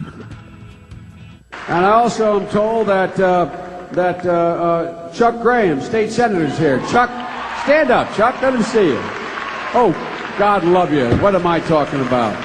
I tell you what, you're making everybody else stand up, though, pal. Thank you very, very much. I tell you what, stand up for Chuck. Thank you, pal. Thanks, pal. It's a tough one, pal. You can tell I'm new. Good to see you, buddy. Thank you. And then all of a sudden he's talking to him like he's visiting his deathbed. Yeah, and he turns it into a rally for Chuck Graham. Stand up for Chuck. Come on. Yeah, come on. Do something that he can't do for himself. Yeah, they're standing up Everybody for you, scoreboard Chuck, would you? Oh, what am I talking about? Yeah, we got to hear that God again. love you. Just for that moment. God love you. Can't we just sync along with the vice presidential candidate here when he realizes, oh my gosh, the SOB's in a wheelchair? Well, now. And I also am told that Chuck Graham, state senator, is here. Chuck, stand up. Chuck, let him see you. Oh, God love you. What am I talking about? I tell you what, you're making everybody else stand up. You're making everyone else stand up. Everybody, now stand up for Chuck. God love you. What am I talking about? That is awesome. Oh, my. Rotten Radio. Time to talk a little high school football now as we check in down at the Hill Country with our favorite high school football coach, Tom Foolery, and Lollygag High. When last we talked with Coach Foolery, Lollycats were 0-5, getting ready to play Hondo? I think so, yeah. Surely won't be 0-6. Hello, Fieldhouse. Yeah, Coach Tom Foolery, please. I got it. Oh, hey, Coach. It's Donovan Miller. How you doing? It's good. It's Coach's office. Yeah. You doing okay? Doing great. Got a W. Hey! Way to go. First win of the year. I think you guys would call it painted. We was playing at Hondo. We was up 3-0 on a million bacon field goal. Right. And they called it at the half because of threats of tornadoes. Oh, yeah. A lot of the games around here got called, too, because of bad weather. Yeah, it was horrible down in Hondo. You guys may have heard about it on the news. We got out of there just in time. In fact, it wiped out the entire town. No kidding. No. Wow. Yep, sir. I heard it just took out like 3 mobile homes. That's what I said. Yeah, entire town. Now wait a minute. If there's bad weather and it postpones part of the game, don't you go back and finish up the game the next day? Well, not when you play in little small towns like we do, Georgia, because of the travel, et cetera. We just called it, and boy, I was glad we did. I'll take the W any way I can get it. In fact, it was great for us because we had to play the entire football game without our offensive coordinator, Bob Clownaround. Oh, no. What happened? Y'all remember he replaced Mike Shenanigan. Right. And Bob Clownaround's been in the hospital. He's had some real personal troubles. Oh, no. Like what? I got the story from a waitress in town. Seems that Bob took his sweetheart Mary to Jean-Jacques for dinner. Real nice place. Well, that sounds like a highfalutin place for Lollygag. Well, it's actually Jean-Jacques Bonanza, but still.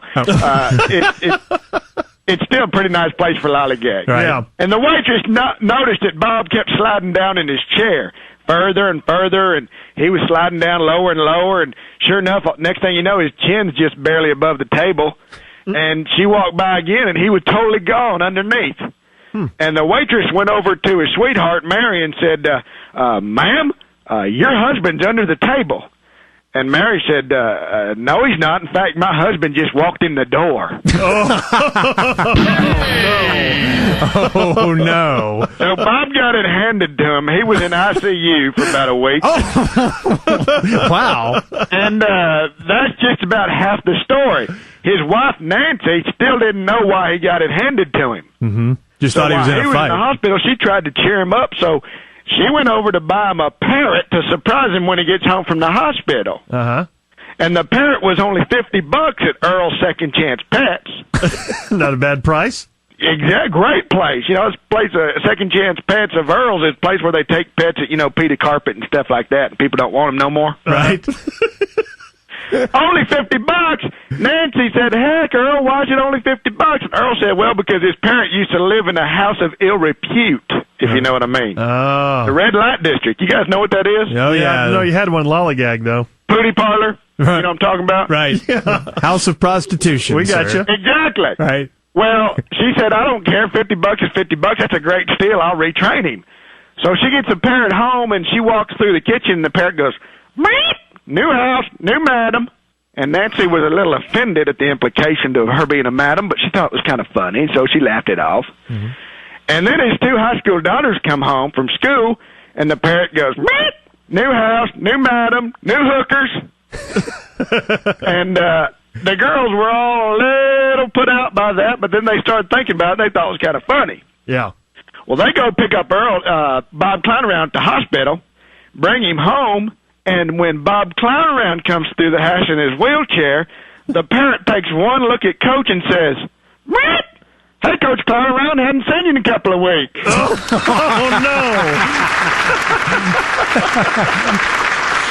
Some more problems for Coach Clownaround, I guess. Poor guy. No, he's really got it. Oh, gosh. We're going to be without him again this week. Who you got this week? We're going down to play Yoakum.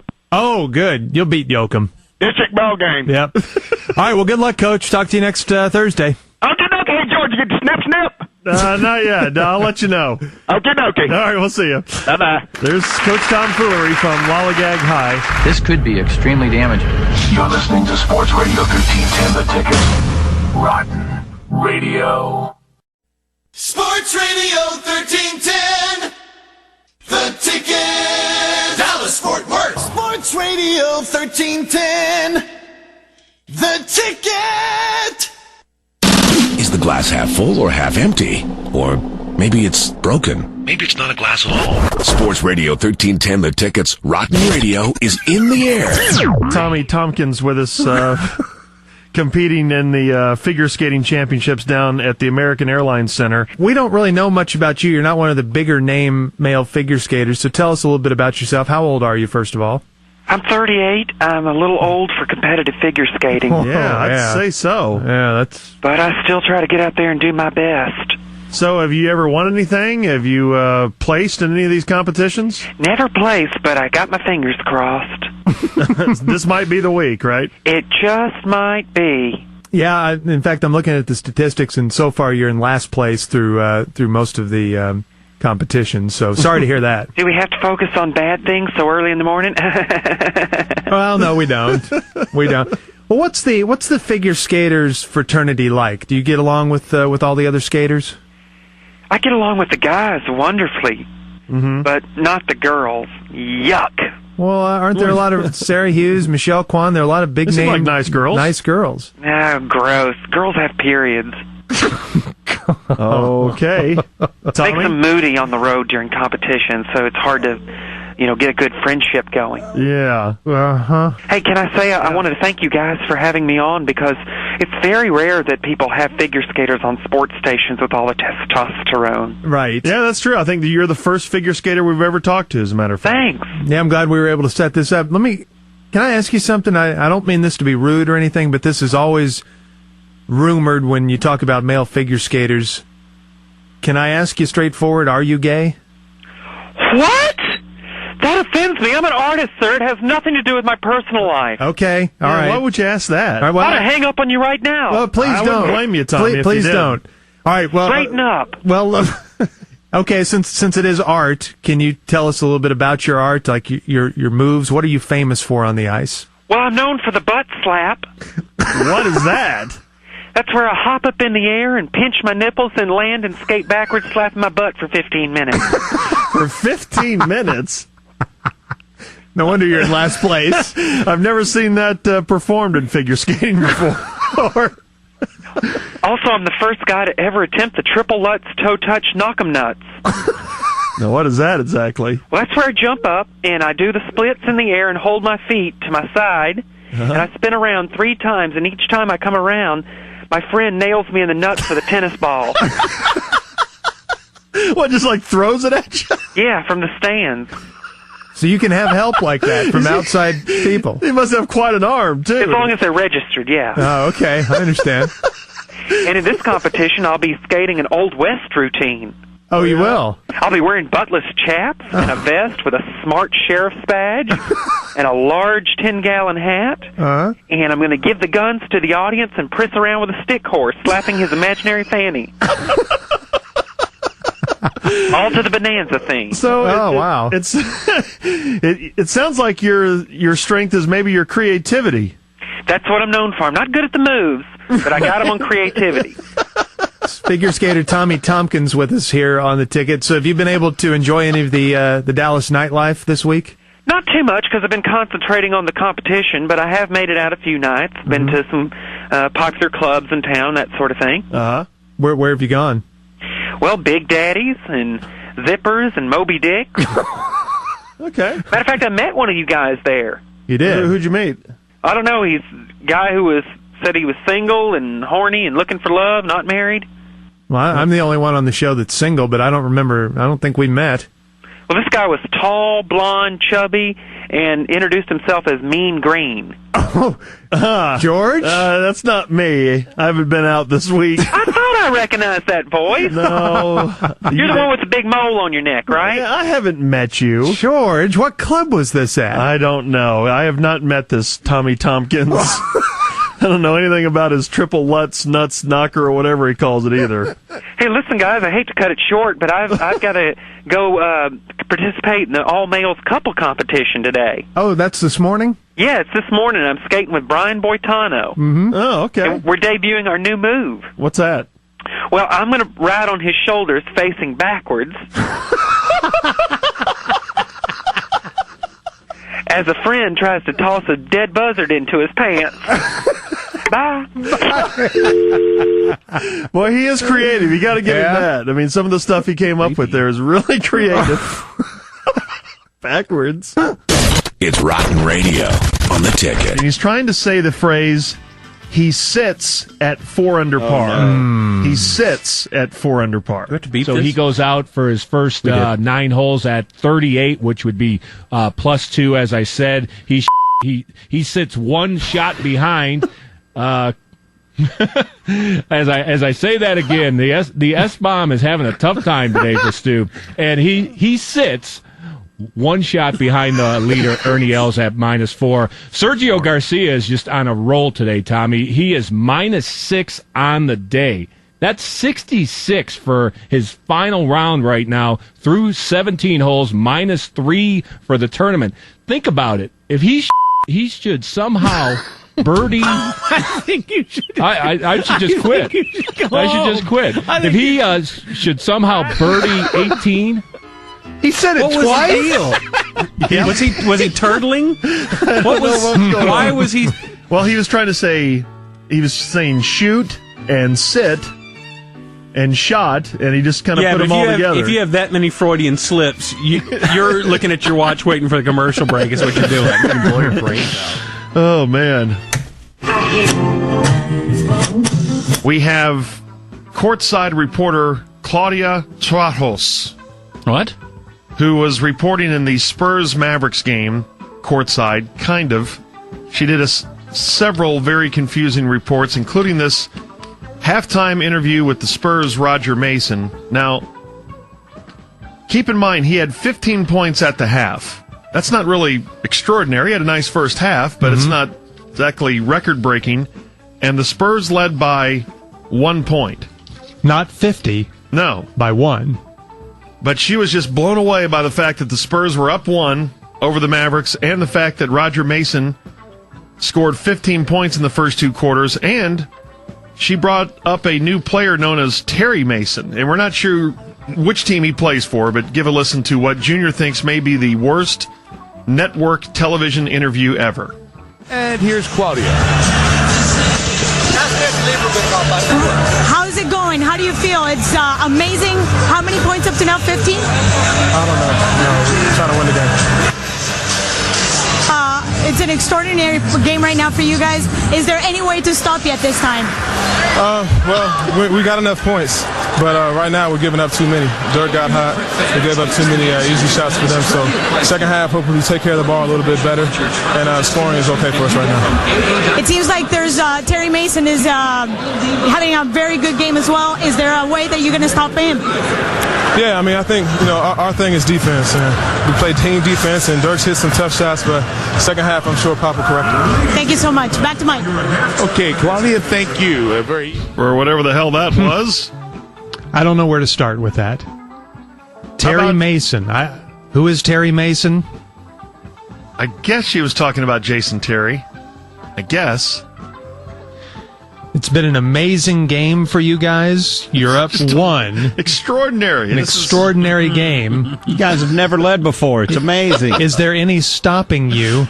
Yeah, what does this mean in San Antonio where you've won how many titles? You're up 1 at the half here. This must just be the greatest moment ever. We're going to get a banner for that one, aren't they? It's such an extraordinary game for you guys that if the Mavericks come out in the second half and make 1 basket, they're ahead.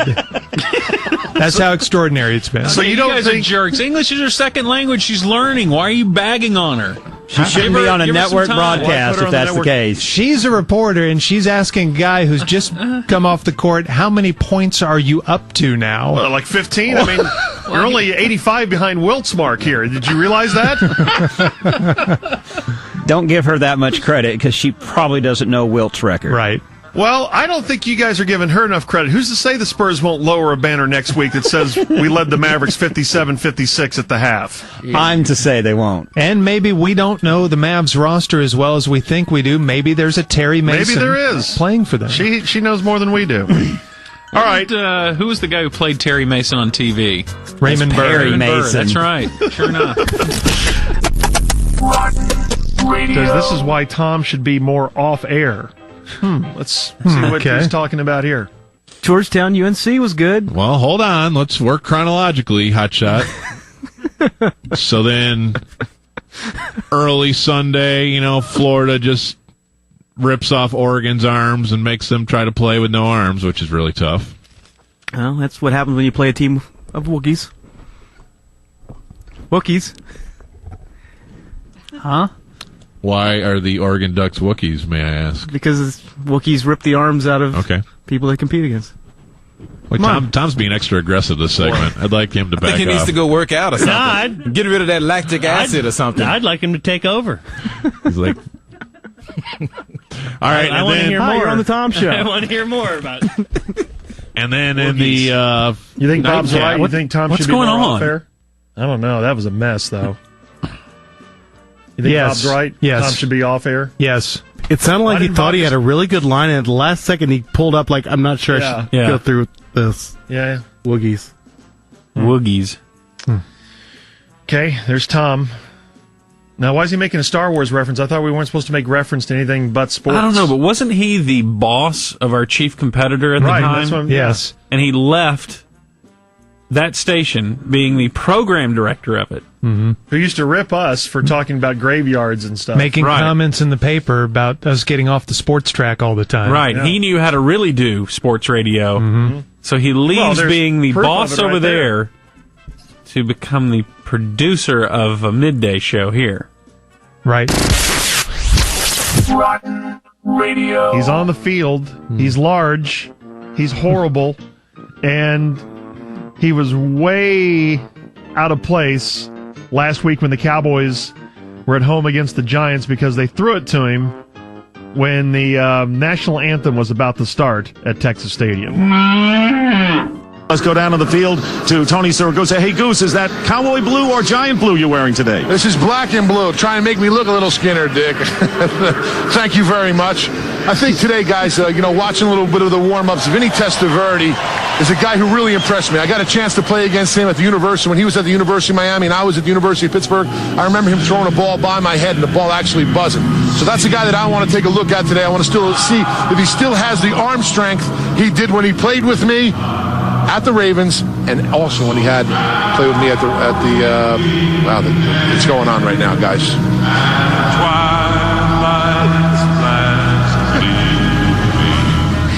Oh, that's so Wow. funny. Just hearing the wheels wobble and then shoot off at the end. And just to note, the crew at Texas Stadium was on time as far as the timeline goes. So Fox screwed up there as far as throwing it to a guy when the anthem's about to start. Shock. After shock. After shock. After shock. After shock. Warning. You're listening to Sports Radio 1310 The Tickets, Rotten Radio. When radio is left out in the sun way too long, it's rotten. Let's get back to Rotten Radio on The Ticket. Sorry.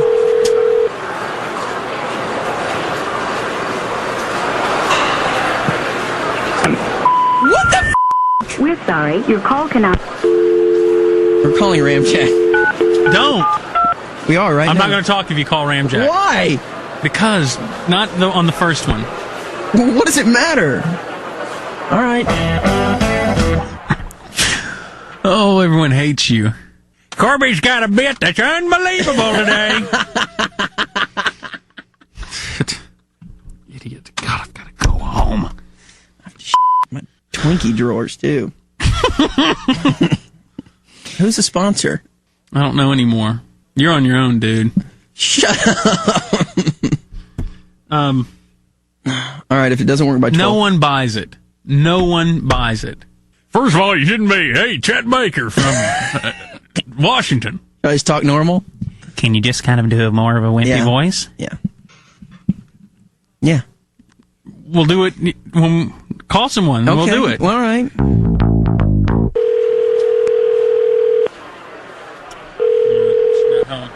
Hi, I can't get to the phone right now, but if you leave a message, I'll call you as soon as I can. Thanks. Bye. You want to on. She lives with her mom. The other week, Judy, as I was smashing the head of a chihuahua into my dresser, I thought how great this American democracy really is and how important it is to reinvest in education. Yes, sir. You sound a little distracted, Judy. If you need to go potty right now, hold on. No, I'm doing fine. Tinkle, Lovely. tinkle. Just lovely. Tinkle. No, don't need to at the moment. Doing Okay. just fine. All righty. Judy, Mm-hmm. it's Corby. Hi, Corby. What are you doing? No, I'm just cracking up. I knew it was somebody. Bringing out the black vote in America was part of it there. It's me and my friend up here. We're just goofing around. What's it, please? Can I have the number for Coulter's Barbecue, please? In Dallas? Any number's fine. Okay. So I'm sorry, I guess. Here's one on Main Street. Okay. Thanks. We appreciate your business. The number is... I'm so sorry. I'm so gassed. I can't help it.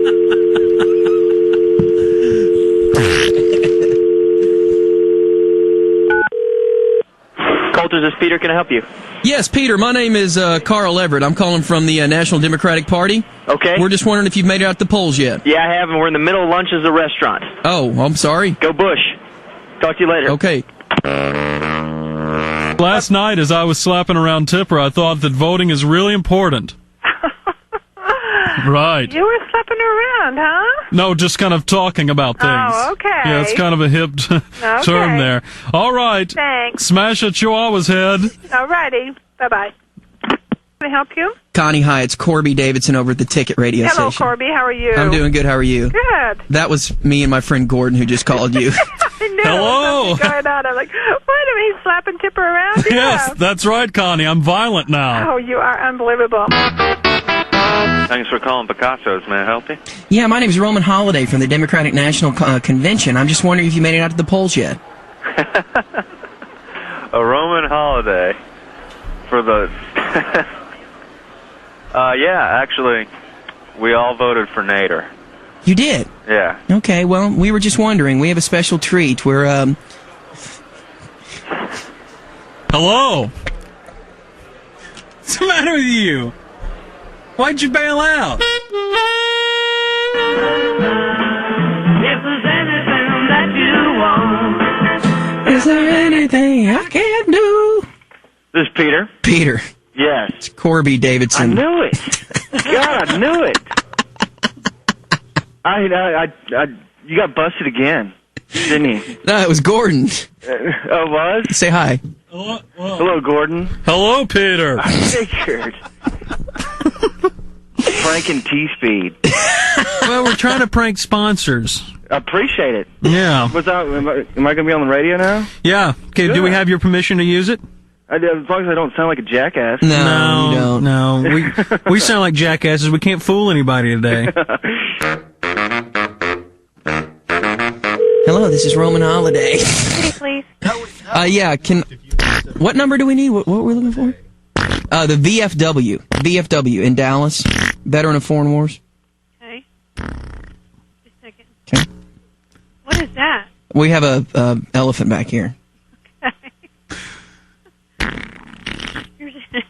Okay. Let's see. Here's one on Davis. Thank you. We appreciate your business. 1 to dial. Did you record that? 1 Yeah. 4 9 4. What is that? We have an elephant. We have an elephant back here. we have an elephant back here. Where is back? I don't know. Why do you just so casually have an elephant? Looking for the VFW.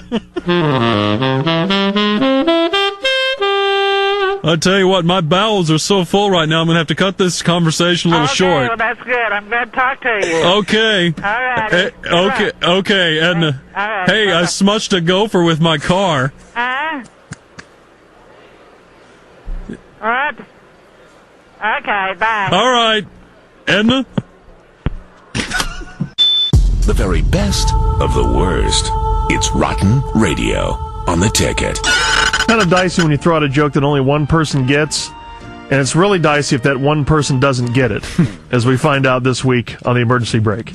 ESPN was running a press conference of Steve Spurrier, and they had this huge-ass mic flag in front of his face, and you could barely see his mouth moving, and I swear it was digitally imposed on the screen. Are you sure he wasn't from Galveston? What, me? What? Never mind. That was a joke for you, and you didn't get it, so I'm hung out. Here I am flapping. Explain.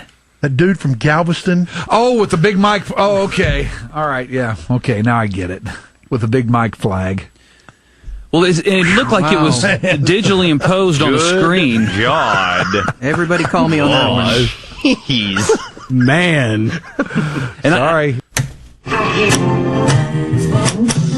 All right, it is time for Football Half the Way with the former head coach of the Dallas Cowboys and current offensive coordinator for the Miami Dolphins, Chan Gailey. Morning, Chan. Yeah. Good morning to you. How are you doing? Yeah, I ain't on with them hardliners no more. They pert near run me out of town on a rail. Yeah, they didn't treat you very kindly, did they? Yeah. Yeah, I'm glad to be on with you two fellers in the morning. Well, we're happy to have you on. I just fixed a mess of biscuits. You want I should run you over a batch?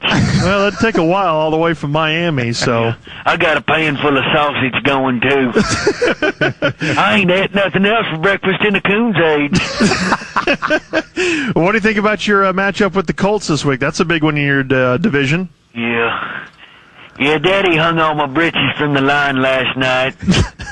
Some old possum came along and stole my denims. Oh, no. Yeah. Yeah.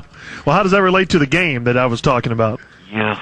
I've been working hard lately. Really? Yeah, you know, when you got a harvest moon, you got to get out there and clear that North 40. Well, you're a coach. You shouldn't still have to do work around the farm. How do you have time? Hey, you know what? We had a norther blow in here last night. Did you? And the whole mess of us had to belly up to the squat stove and sleep nut to butt. See, I would think you'd feel kind of out of place in Miami. I mean, here in Texas, we kind of had some ranch land and farmland, and I guess it's close to Georgia, but Miami doesn't seem like your kind of place. Yeah. Yeah. Yeah, old Pappy took after me with a hickory switch after I hit his smoking pipe. Oh, really? Yeah, I've been in trouble lately on that. That's odd, considering you're in your 40s. Yeah, it's a little old to have Pappy getting after you. Hey, you know what? We got to head into town Monday week because the old flour barrel's running low. We can't fix no meal or nothing. Chan, it's the year 2001, not 1880. Yeah. We also got to pick up some lye because that outhouse is getting loud. Loud. We're visiting with Chan Gailey. This is Football Half the Way. What do you think of the San Diego-Denver matchup? Hey, I was bathing puppies in the wash tub. Yeah, flea dipping them. When Daddy slipped up on me and draped a rattler on my neck. I darn near messed my drawers. Now, why would he do that with a poisonous snake? Oh, he's always playing trickery on me. Yeah, I chased him all the way to old man Rimshaw's place. But I think them puppies will fetch a fair amount. You think although so? they're a little wormy. Oh, gross. Yeah. What about the Monday night matchup, Baltimore at Tennessee? Yeah. Yeah, hey, listen, I gotta go. Oh. Yeah, the old mare, she's gone lame, and I gotta take after her with the over-under. Oh, no. Yeah. Oh, no. All right, then. All right, Okay, Dan. I Chan. expect that'd be good. There he goes. There you have it. That's Football Half the Way with Chan Gailey. Now, maybe the hardline was right. I don't know. I like Chan. I like visiting with Chan. I just wish he'd talk more football with us. Yeah, we didn't get any insight in the Dolphins-Colts game. Yeah. When radio spoils, it's rotten. On Sports Radio 1310, The Ticket. Took all his leftovers. I mean, they're just urine stains all over him and everything. Ice all over my furniture. I don't know why. That's a little harsh. Huh? It's one of those things when that's a little bit harsher than that's we're never been used said to. on the ticket. Get bored. Well, it should have been said on the ticket. Oh, it's been said. Not in that context, not in the actual reference to the act. No. Oh, Maybe it has that's two? Maybe that's you're upset and you say that word, or... Oh, really? Yeah. If you follow it by id off or something like that, it's and then okay. the fact that you did it all over your furniture. You're getting is a potty mouth. That's probably the more shocking thing is that I'm kind of used to do Remind that. me not to sit down next time at your house. kind of seen as a trailblazer up here, so maybe now my God. Well, people will start saying that more. I don't think they will. Let me say something. One of the big sponsors of baseball was the Bull Durham Tobacco Company. In fact, obviously where you get the Durham Bulls in tobacco country right now. The famous from, Major League? Was the Durham Bulls, is that right? What movie was the Durham Bulls? Bull Durham. What was it? Bull Durham. Yeah. Yeah, but I'm saying the Durham Bulls were a big team in one of the movies. Yes, Bull Durham. That was the name of the movie. Yeah. Evan Costner, Tim Robinson, Sarandon. Hey, good morning, Georgia Craig. You'd, Norm, been to the video store lately, Norm? Somebody takes the plug out and doesn't tell a guy. Yeah, the problem is that movie's in color. Wait a minute, there's movies in color now? You're listening to Sports Radio 1310, The Ticket's Rotten Radio. This is crap. Let's get back to Rotten Radio on The Ticket. Can I find this in Arlington? Oh, good grief, yes. Oh, boy. Let's see how long it is. Let's hold it out. This guy is probably close to 5 feet. Texas rat snakes are going to be one of the largest snakes that you find in the Metroplex area. What the is Get this thing off me, man. Get this thing off me, man. God dang. What is this thing jumping at me for, man? He likes you. Yeah, I can tell, man. All right, let's try to get back under control. You didn't tell me the thing jumped. Well, God dang. Rotten Radio. Here's the premise. George is on stage, and he says, we have a roving reporter here. And, yeah, you hear it on here. Oh, okay, Yeah. and throw it to Scott. And so all you see is Scott Murray, me as Scott Murray, up on these giant TV screens. Right. We understand joining us now live from a remote location from Channel 5. Please welcome Scott Murray, ladies and gentlemen. Thank you very much, my friend, and hello again, everyone. I'm Scott Murray from the Texas News Channel. You can see me at 5, 6, and 10. The TGIF edition, Scott's Kids, coming up a little bit later on in the week, so be that as it may, a good time being had by all, no question about it. Here as we come to you from the Adams Awards at the A-Ward Hotel in downtown Fort Worth. And we have a special guest lined up for you in just a moment, but first, a good time being had by all here tonight, no question about it. Let's roll some of the video, look at the highlights of what's transpired here tonight. Now, Big Nate, your baseball days are behind you. That has to disappoint you. Football, baby. I play football. Man, I ought to have your job. As you can see, I'm pretty good at screwing up, too. Very friendly banter we're having here with Big Nate Newton from the Dallas Rangers. Now, Nate, it's got to disappoint you that you were so close to one Walter Payton's all-time rushing record. We speak of that record that you almost had, and now you're behind bars. Boy, Nate got no reaction. Nothing. Welcome to my world. All right, so overall... You know what this means? This means that we fail this bad on radio when we do the bits. We just can't hear the people laying out on us. That's what I was thinking last night. We quit. Rotten Radio. All right, guys, if we can hook up with Jerry Jones from Valley Ranch via satellite microphone.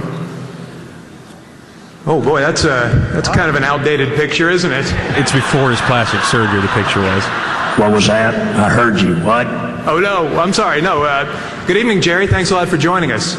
Well, that's certainly a pleasure to be here at the A-Ward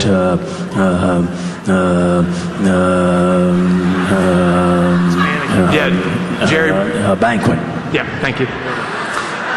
We don't have a whole lot of time tonight, Jerry, so why don't we start talking football?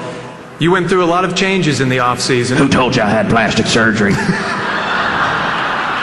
No, nobody. I was talking about the team. The team went through a lot of changes. Oh, okay. I'm sorry about that. Sorry for snapping at you like that. And I know that there's been a lot of speculation in the media that I've had plastic surgery, but I just want to, if I can,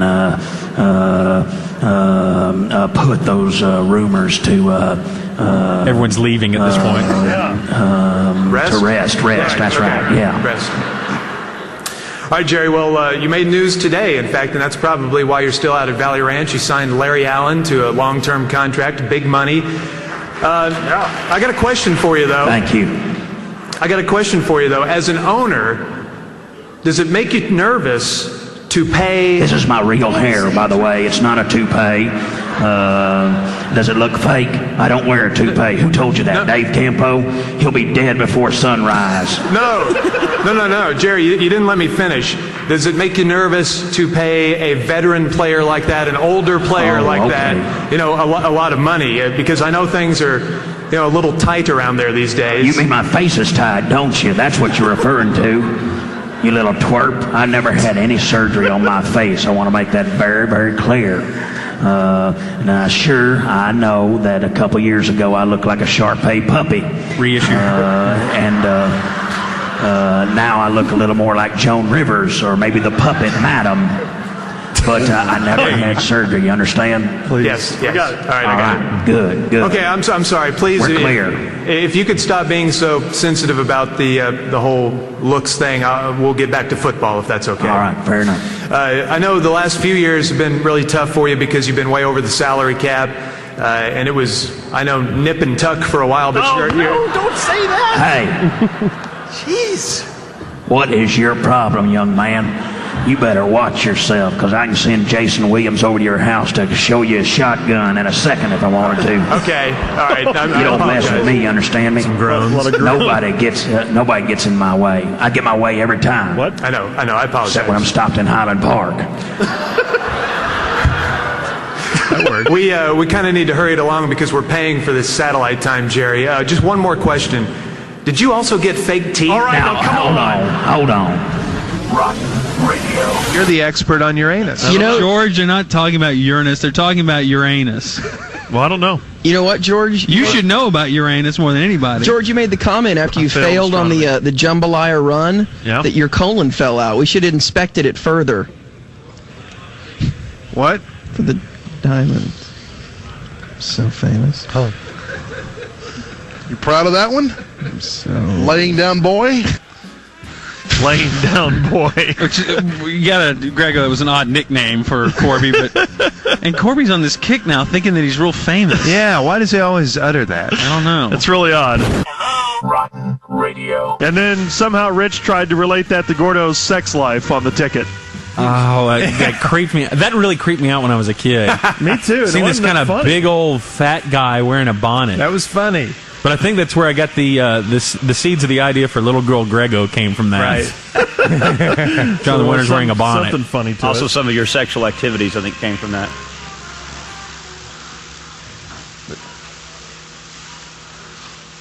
It's kind of rude, I think. It's an accusation. Not unfounded. Well, how do you know? I hear things. Things. You could hear his rattle walking down the street. Anyway, so well, thank you. That's the observation deck. So there's Rich's little entry there. Not unfounded. I hear things. I love the subtle comment in the background. Now, have you ever won? It's Rotten Radio on the ticket. Here's Psycho Dave with an announcement. Yes. Norm will be hanging out at Edwin Watts on Alpha and Preston Road in Dallas tomorrow from 4 to 6. Come out and ask Norm how a 3-wood can be an integral part of your shot. Oh, of your short game. What? Or have him... What? I don't know. Integral part of your short game, or have Forget him... he's rolling. Yeah. Not really. Not really. This is an emergency break. Hi, George. Norm will have a 3-wood could be an integral part of your short game, or have him show you his patented...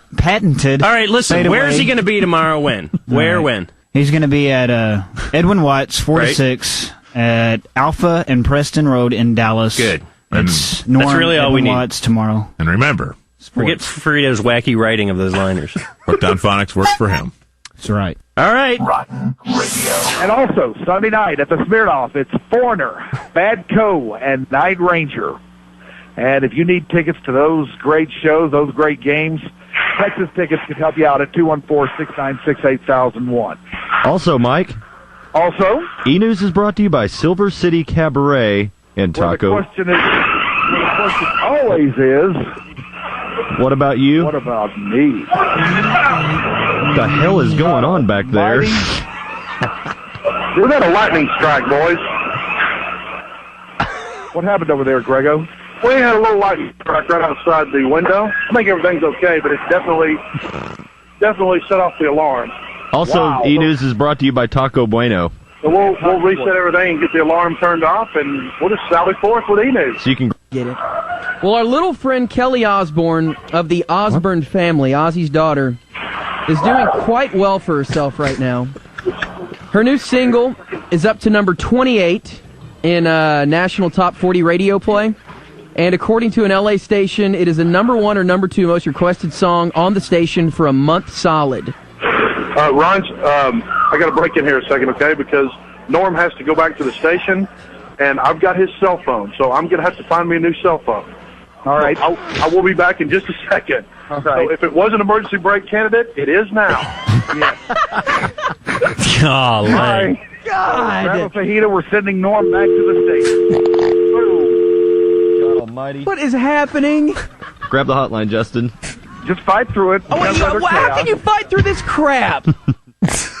Wow. I don't know who to give it to. I think but that's Mother Nature.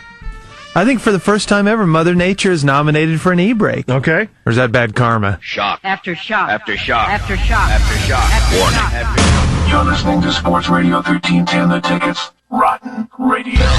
Sports Radio 1310 The Ticket. P1's B1. Tune us in, turn it up, keep it on. The Ticket! Is the glass half full or half empty? Or maybe it's broken. Maybe it's not a glass at all. Sports Radio 1310 The Ticket's Rotten Radio is in the air. Manager's choice. You'll get that on Friday. Manager's choice. Double damn. Oh my gosh, boy, Junior. Here. Oh no. They go on top of it or just below it? Sure. We're okay. Oh no, we've had a massive spillage here in the studio. Yeah, play some interlude music. Interlude here. Oh dear look at Lord! No! It's hit all of the keyboards. Paper towels, please. There you go. Can I get some more? We spilled Thank you, probably Ty. 3 gallons of water in here. Gosh, dog, Junior. Interrupted a whole broadcast day. Okay, continue. I'll just wipe up. Well, no, it's all over in this. It's all of this electrical. Oh, it's in the electrical. We're going to get electrocuted. And maybe we come back. We have another roll of towels. Is this why they tell us not to drink liquids in here? Right. God, there's so... that, Jared. That scared the hell out of me. It's the final countdown. All right, this goes on for like 2.5 minutes. It was just water, by the way, for anybody wondering. Why is it white? You can't get electrocuted with water. It's a major market radio station. The destruction is... If you tuned in right in the middle of that, what mayhem? What would you think? That song going on in the background? Very sorry about that. Rotten Radio. George told us about the new show, Fourth and Long, the Michael Irvin reality show. And George said it was the funniest show that he'd ever seen, even though it's not supposed to be a funny show. Well, joining us now on the ticket hotline to defend his reality show is the former Cowboys wide receiver, the Hall of Famer, Michael Irvin. Good morning, Michael. Morning. What you got ragging on my show? Well, there were just some funny elements to it, I guess. Well, I called up here this morning to defend defend my show. Okay. Well, your radio show, right? No, there's no defending that. Oh, okay. So that show failed. You did call to defend the TV show. Yeah, that show failed. PHAALD failed. I don't know that's how you spell it, but no, I called up to defend Fofalone. Okay. That show's very dear to me. Hold on, my starter's stuck. No, I got some guys. I got some guys that are going to back me up on this. Oh, okay. And it's a good show. And it's a show that you ought to watch because you're a football fan. Right. I know you're a football fan. You ought to watch this show. Mm-hmm. First up to defend my show, Fofalone, Coach Joe. Coach Joe. Yeah. Oh, we have Coach Joe on the line. Joe, you online? I'm here. There he is, Coach Joe. Now, he's also on the show with you, Michael. You, Coach Joe, and Bill Bates. That's right. I'll tell you why I did this show, first of all. Mm-hmm. Because I've been basically unemployed for 10 years. I couldn't hold down a job in the Arena League. Thought that working for the Raiders was a good idea at the time. So I worked in the fasteners department at Home Depot with Lincoln Coleman for a while. Then I picked up the odd carpentry jobs here and there, but finally get on Michael's show, and with this type of show, that's a show that's different. This type of show. I think it's important to have on former special teams coaches that that you can barely understand because he sounds like he has mashed potatoes in his mouth. Okay, so it's a paycheck for you. It's a paycheck. Yeah. Certainly a failed show. It's not going to go anywhere. God. Pretty much farce. Thank you, Michael, for having me on there. No problem, Coach Show. Anytime. Well, Michael, he was just ripping the show. No, he was backing it up. Oh, okay. Because he is on the show for long. Right. Now I got somebody else who's going to back up my show. Mm-hmm. My show today on Monday night. Mm-hmm. And he's a little higher up than Coach Joe. I'm not really understanding all of this, but in fact, he hired Coach Joe. He hired Coach Joe. Yeah, and he's hired Dan Coach Joe. Dan Coach Joe? Yeah, that's Jerry Jones. Oh, Jerry is with us on the line. Jerry Jones. Jerry, speak to me. Doing good. Jerry. No, we heard Jerry on the show the other night. He's already made an appearance. Yeah, he has. He's good. He was a good actor. Well, Michael, it's certainly good to be on with you and to talk about this very impressive show. What's the name of it again? Fourth and Long. Fourth and Long? Fourth and Long. Huh. Well, let's be very candid as well as upfront. Yeah. This show is the biggest abortion since Roe v. Wade. Whoa! That's harsh. Jerry. I caught it the other night on my TiVo, and it is. I'm telling you, it's more entertaining to watch surveillance footage of a parking lot than watching the show. But I'm doing it as a favor to you, Michael, a very positive favor. I appreciate that. Also because I just can't quite let go of the 90s Cowboys. I'm obsessed with that era. Me neither. It's the last time that we actually won something, as you know.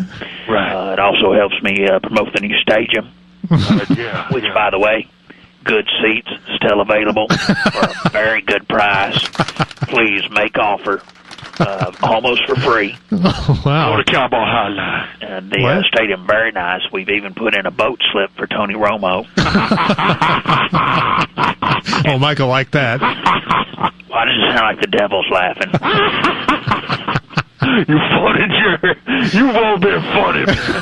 Didn't catch a word of it. Also, we're all really looking forward to the big Jim Strait concert.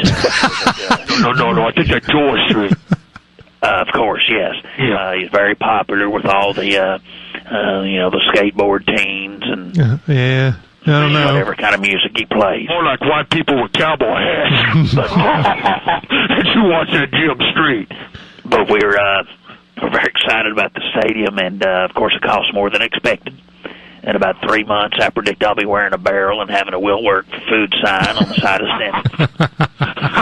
Well, let's hope not, Jerry. We certainly overbuilt, but we're excited about it, and I'm just glad I got to come on here and talk about the stadium, and not so much glad that I had to come on here and talk about Michael Irvin's next failed endeavor. Hey, I appreciate that, Jerry. Well, appreciate it. No problem. And let me say this before I go. Mm-hmm.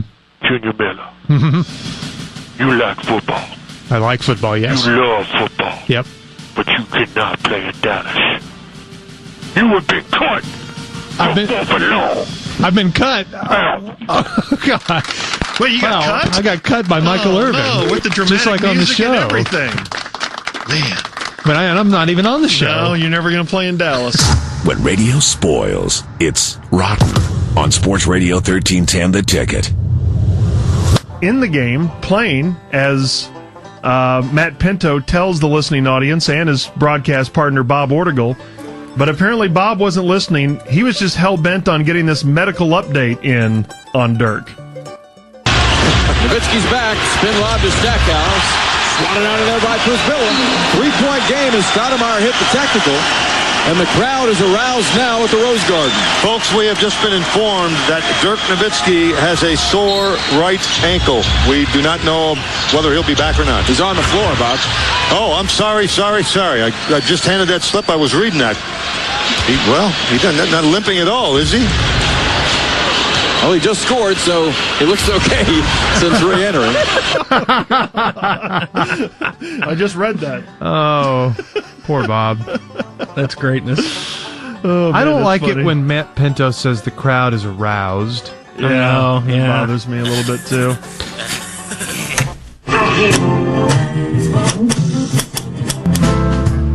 What can be a greeting? What can be a greeting? Or it can mean goodbye. Or it can mean goodbye. It makes you turn your head or even blink both of your eyes. The baby arm. The baby arm. The baby arm can. The baby arm can. The baby arm can, 'cause it's here to bring some love and make the world feel good. Make the world feel good. Who can give a high five? Who can give a high five? But cannot make a fist. But cannot make a fist. Who can wear a Mickey Mouse watch on his little wrist? The baby arm. The baby arm. The baby arm can. The baby arm can. The baby arm can, 'cause he's here to spread some love and make the world feel good. Make the world feel good. The baby arm's small, kind of like a doll, so be careful not to nick it. Protesters know where to pick it, exclusively on the ticket.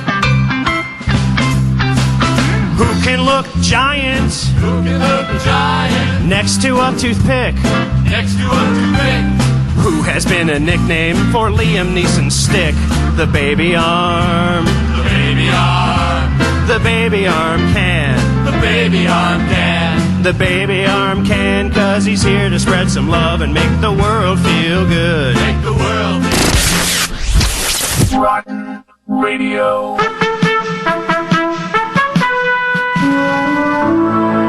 Hey, Cooter, did you hear about all the stuff? Well, no, Jake. What about all the stuff?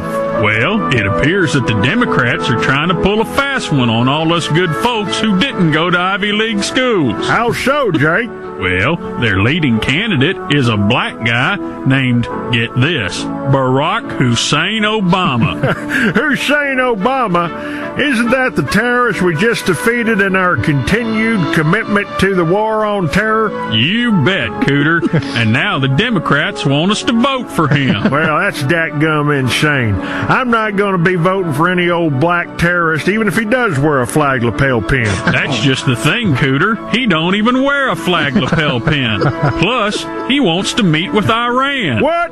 That's the craziest thing I've ever heard, Jake. I know, Iran is a terrorist country. No, I mean every president since George Washington has worn a flag lapel pin, and this guy's so uppity he won't wear what Jesus asked us to in the Bible. You're telling me.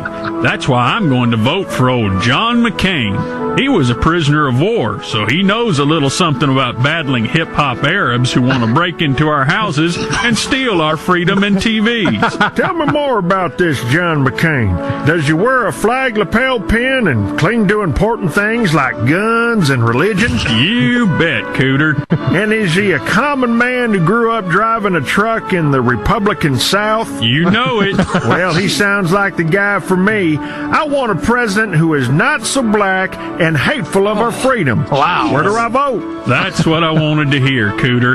Let's go drink and shoot some stop signs. Now, that's something you won't learn at Harvard. Paid for by the Swift Boat veterans still like John McCain.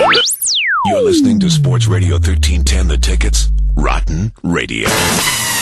This is crap. Let's get back to Rotten Radio on The Ticket. This is George Durnham, who is... No, that's you. George Dunham. Oh, yeah, that is Dunham. Or okay. when you dress up, it's Joyce Durham. All right, we were talking about Jerry Jones, one of our Cowboy segments this week, and the phrase I was trying to say was different take. A different take. That's what I was trying to get to. He's never seen bad chemistry wreck a winning team. He's never had a year like this. But he told us that this year. Yeah, I know. But I wonder if he has a... Jerry's changed his mind before, and I wonder if he has a different taste. Whoa. What?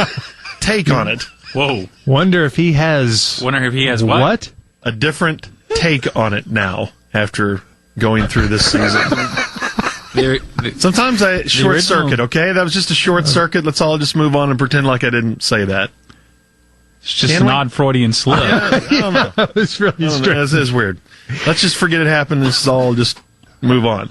I don't know what to tell you. So earlier in the show, you would not reference the Justin Timberlake Saturday Night Live bit in a box, but here you would, kind of. Interesting. I didn't mean to. I certainly didn't mean to. So those are your three candidates, Rhines. Think of the possibilities to fill in the blank after those first two words. Yeah, I know.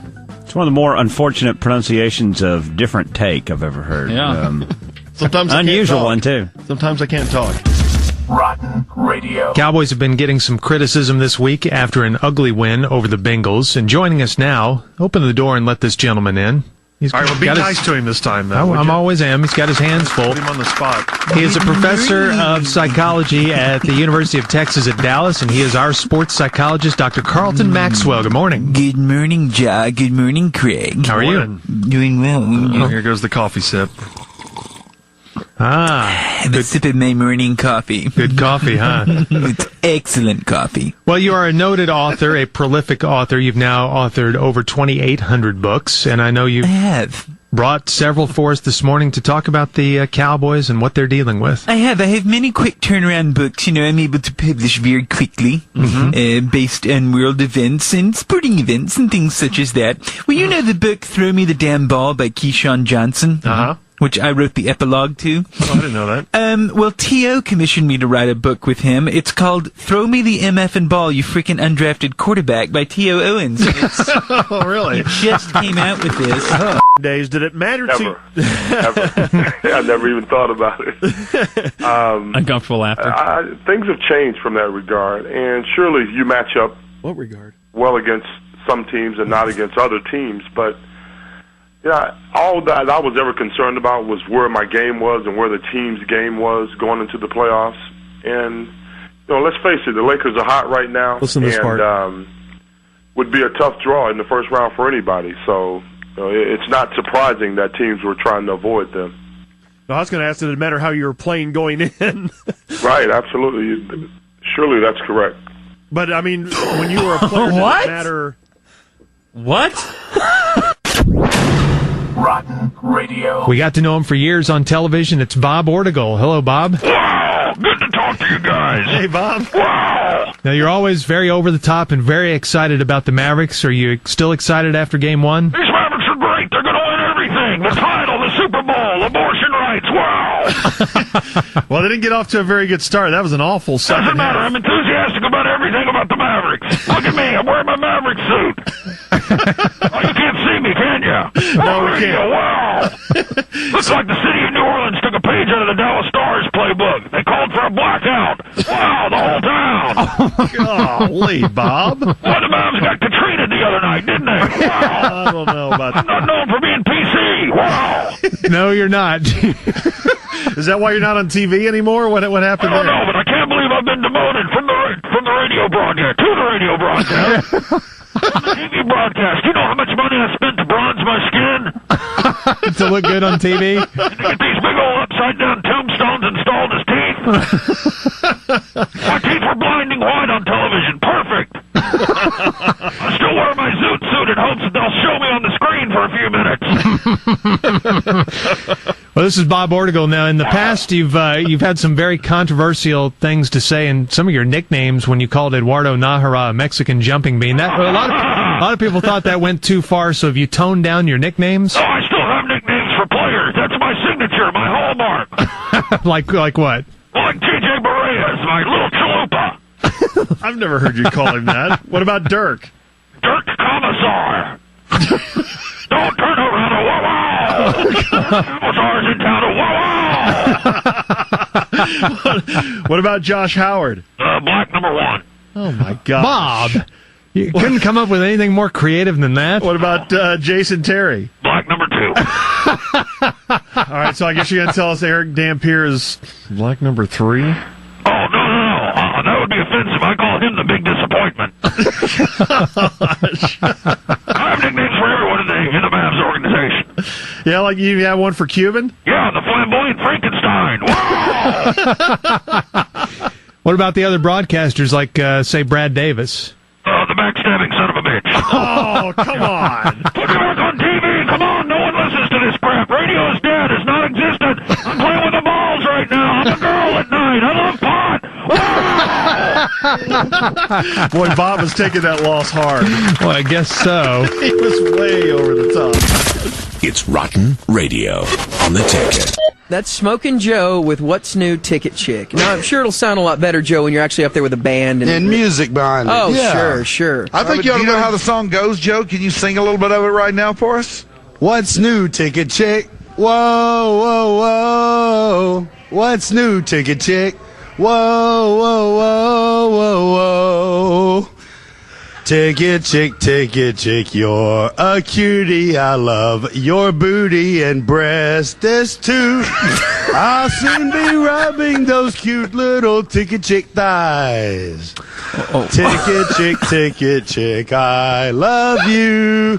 Yes, I do. You and those ticket chick thighs.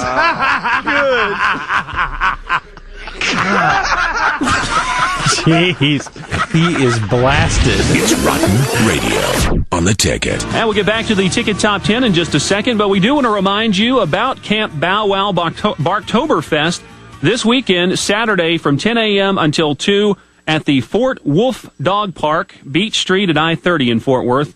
Thanks to all of our sponsors, Camp Bow Wow, Fina, Man's Best Friend, Munster Natural Dog Food, and Sneaky Pete's. Come on out, admission free. The Rant broadcasting live from 10 a.m. to noon. George of the Musers. Shut up.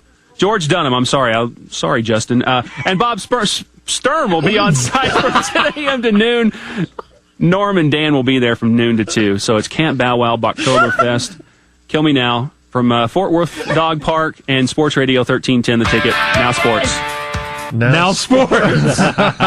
This could be extremely damaging. You're listening to Sports Radio 1310 The Ticket. Rotten Radio. Hall of Fame in Canton. What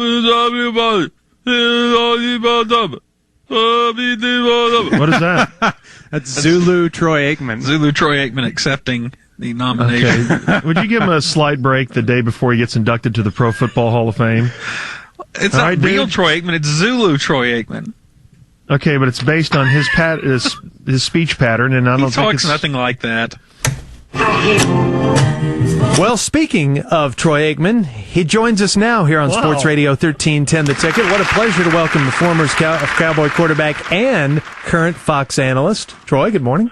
How is fun? Pardon me? Hello. Good morning. Morning. Good morning. Nice job yesterday. Thank you. I do not want to broadcast anymore. Why? It was not fun for me. I want to go back to throwing interceptions and falling down. This broadcasting is for the birds, and also for people who have something to say. We thought you did good yesterday. I know the Cowboys lost, but I thought you and DJ and Dick Stockton were a good team. I hate my broadcast partners. If they were black, I would yell at them more. Why do you hate them? Dick Stockton flaunted his hair plugs throughout the entire game. Well, that must have been off air. I didn't notice that on the air. And I got tired of stupid DJ Daryl Johnston Moose DJ. Why'd you get tired of him? He wears big horns in the booth. Oh, no, he doesn't. And every time I hand it off to Moose, he goes about 4 words and falls down, just like he did with the Cowboys. We're visiting with who we think is Troy Aikman here on Sports Radio 1310 The Ticket. I think we should kick DJ out of the booth. We only need one FWC. What? WC. Former white cowboy. What'd you think of the Cowboys yesterday? Some good and bad from them, I guess. I thought they sucked. Any team without me sucks. The New York Giants suck, and the Cowboys suck. Everything sucks except me. Now, come on. That's not a very good way to look at the league or the Cowboys. The only thing Dick Stockton did well was dress down George a week ago about the World Series. Yeah, he did do that. Yeah, sure enough. I heard someone on your station make a joke that said Clint Sterner had an Aikman-like performance. Yeah, probably. Screw that person, too. Okay. Actually, didn't you had 5 interceptions in the Meadowlands last year? Sterner only had 4. Get rid of Sterner. Bring on Jeff, where I can yell at him. I have to go. I requested my payment from last night's game be given to me in $1 bills, where I could spend my whole day counting my money. Good morning. Well, that had to be the fake Troy Aikman Wanted there. to give up that bat at the end. The end with the flatulence sound. It's Rotten Radio on The Ticket. Fernando Fernandez. Wow, you didn't tell me you worked on the show. This is Here every day. My newsman's mind got confused. What? This was That a doesn't make top any 10 sense. list that Gordo was going down yesterday. The top 10 list of the most naturally beautiful women of all time. Something like that. Right. Well, Fernando missed the first half that we talked about this, but he still thought he could talk on the air about it and just kind of make it up as he went. Yeah, his off-air job, for some reason, required him to speak on the air about something he didn't know about. Shut up, Gordo. And it made for an interesting e-break. Talking about the most naturally beautiful woman of all time, according to makeup artists, beauty editors, model agencies, and fashion photographers. I was out of the room, but did you name Sophia Loren? Not on the list! Jacqueline Kennedy Onassis. Not on the list! Jane Seymour. Not on the list! Seymour Butts. That's a porn producer, George. Oh, sorry. Audrey Hepburn. We already guessed That's her. number She's one. Number I told one. you I was out of the room. Well, then Sorry. shut up, Fernando. Mary gosh. Pickford. Gosh, not on the list, you idiot. Farrah Fawcett. Not on the list! Bo Derek. Not on the list! Brooke Shields. Not on the list! Good Lord. Christy Brinkley. Not on the list! Kathy Ireland. Not on the list! These are actresses, right? Or just hottest women in the Most world? naturally beautiful women of Women, all yeah, don't time. have to be Princess actresses. Di. Not on the list! Jackie O. We already guessed Already that said one. that. Oh. And Yeah. she's still not on the list! You were in the room. Pink. Yes. Pink. What's your No, excuse? shut up, George. Well, I'm just throwing them out there. Boy, this is tough. It is tough. There's a lot of surprising ones on here. Is I it an have to actress? Gina Davis. Is what an actress? There's 10 of them. The number. Is it? The number one, Is we've Audrey already told Hepburn you. is number one. Shut up, Fernando. We've got Audrey Hepburn at 1 and Grace Kelly at 5. How frustrating. 5? Yeah. Yes, Fernando. Yes, top Fernando. 10. We'll review it later. Why is that so We'll get back to you. unbelievable? I'll get back to you. The top 10 has a 5? Golly. I don't know how we ever fought through that yesterday. Shock. After shock. After shock. After shock. After shock. After Warning. shock. You're listening to Sports Radio 1310, The Ticket's Rotten Radio. The Unticket. 10 The Ticket's Rotten Radio is in the air. Let's update on Johnny Mathis. Uh-oh, he passed away? A 1982 Us Magazine article quoted Mathis as saying, "Homosexuality is a way of life that I've grown accustomed to." Oh, my. Further confirming a relationship with a male saxophonist. That's further confirming it. Still a great singer. I did not know that I he didn't know was that either. openly homosexual. You didn't know Breaking that? news No, on the ticket. I didn't know he was gay.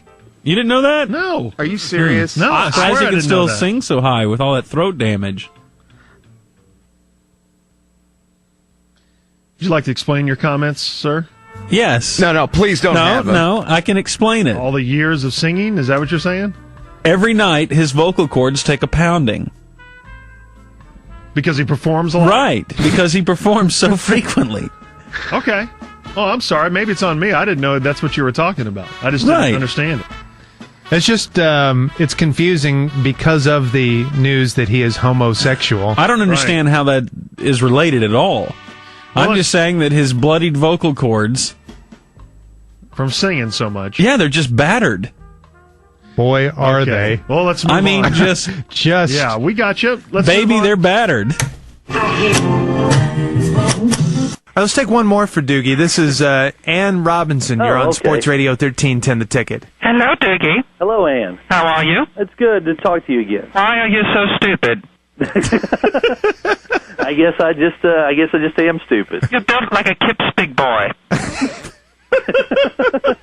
Well, I can't help my appearance, Ann. I would Did think you like my fuzz face? your fuzz face seemed a little hairy to me. You covered it up with makeup, but Do you think I'm a good talk show host? oh, you're a Game show host. You're a game What? show host, and I think you do okay in that role. Pretty good for a lesbian Nazi bitch.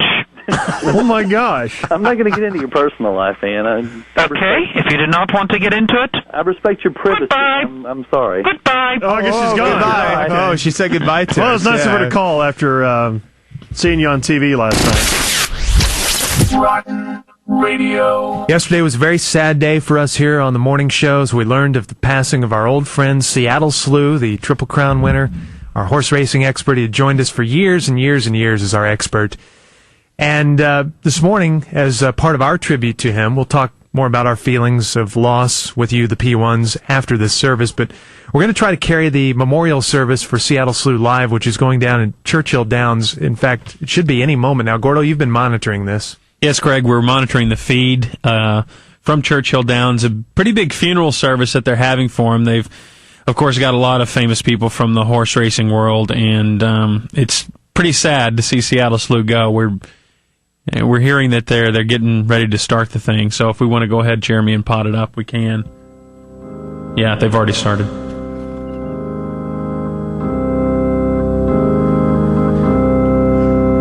Dearly beloved, we are gathered here today to remember, pay tribute, and lay to rest a horse racing legend, Seattle Slew.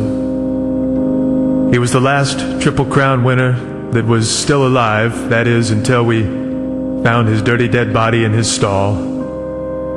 He was a legend as a racer and as a sire. Running was his first love. Making love was his second love.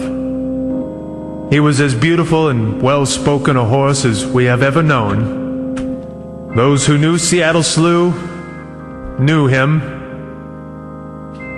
One of those who knew him well was broadcaster and horse racing expert, here to eulogize Seattle Slew this morning from the Ticket in Dallas. Very live and very local there, Mr. Norm Hitzges.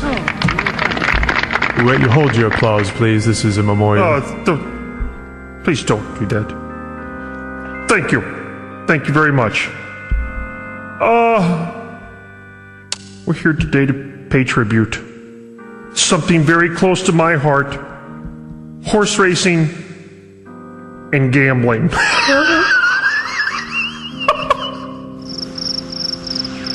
Seattle Slew.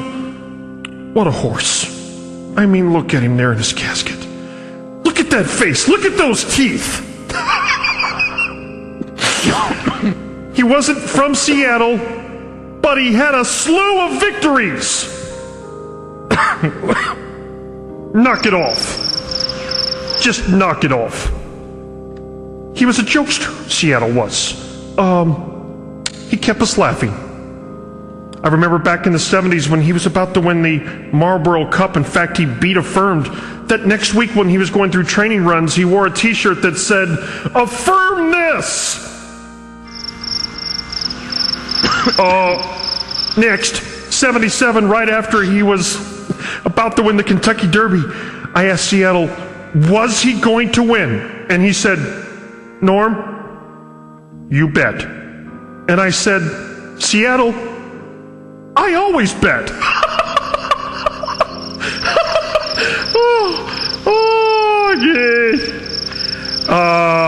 He was a great horse, a great racer, a great promoter of the sport, and he was a hell of a stud. I mean, wow, did you see the whoa? I mean, this guy was...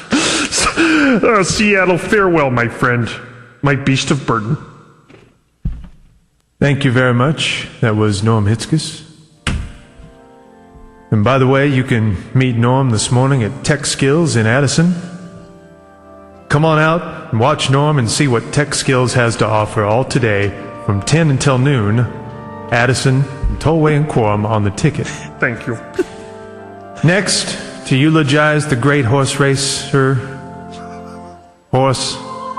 Seattle Slew, we are honored to have in our presence here today in Kentucky, the Churchill Downs, former President of the United States of America, William Jefferson Clinton. This is a funeral service. Please, no applause. I appreciate it. Thank you. What a great horse. Seattle Slew is someone I admired, not only for his wins on the track, but the amount of babes that he bagged.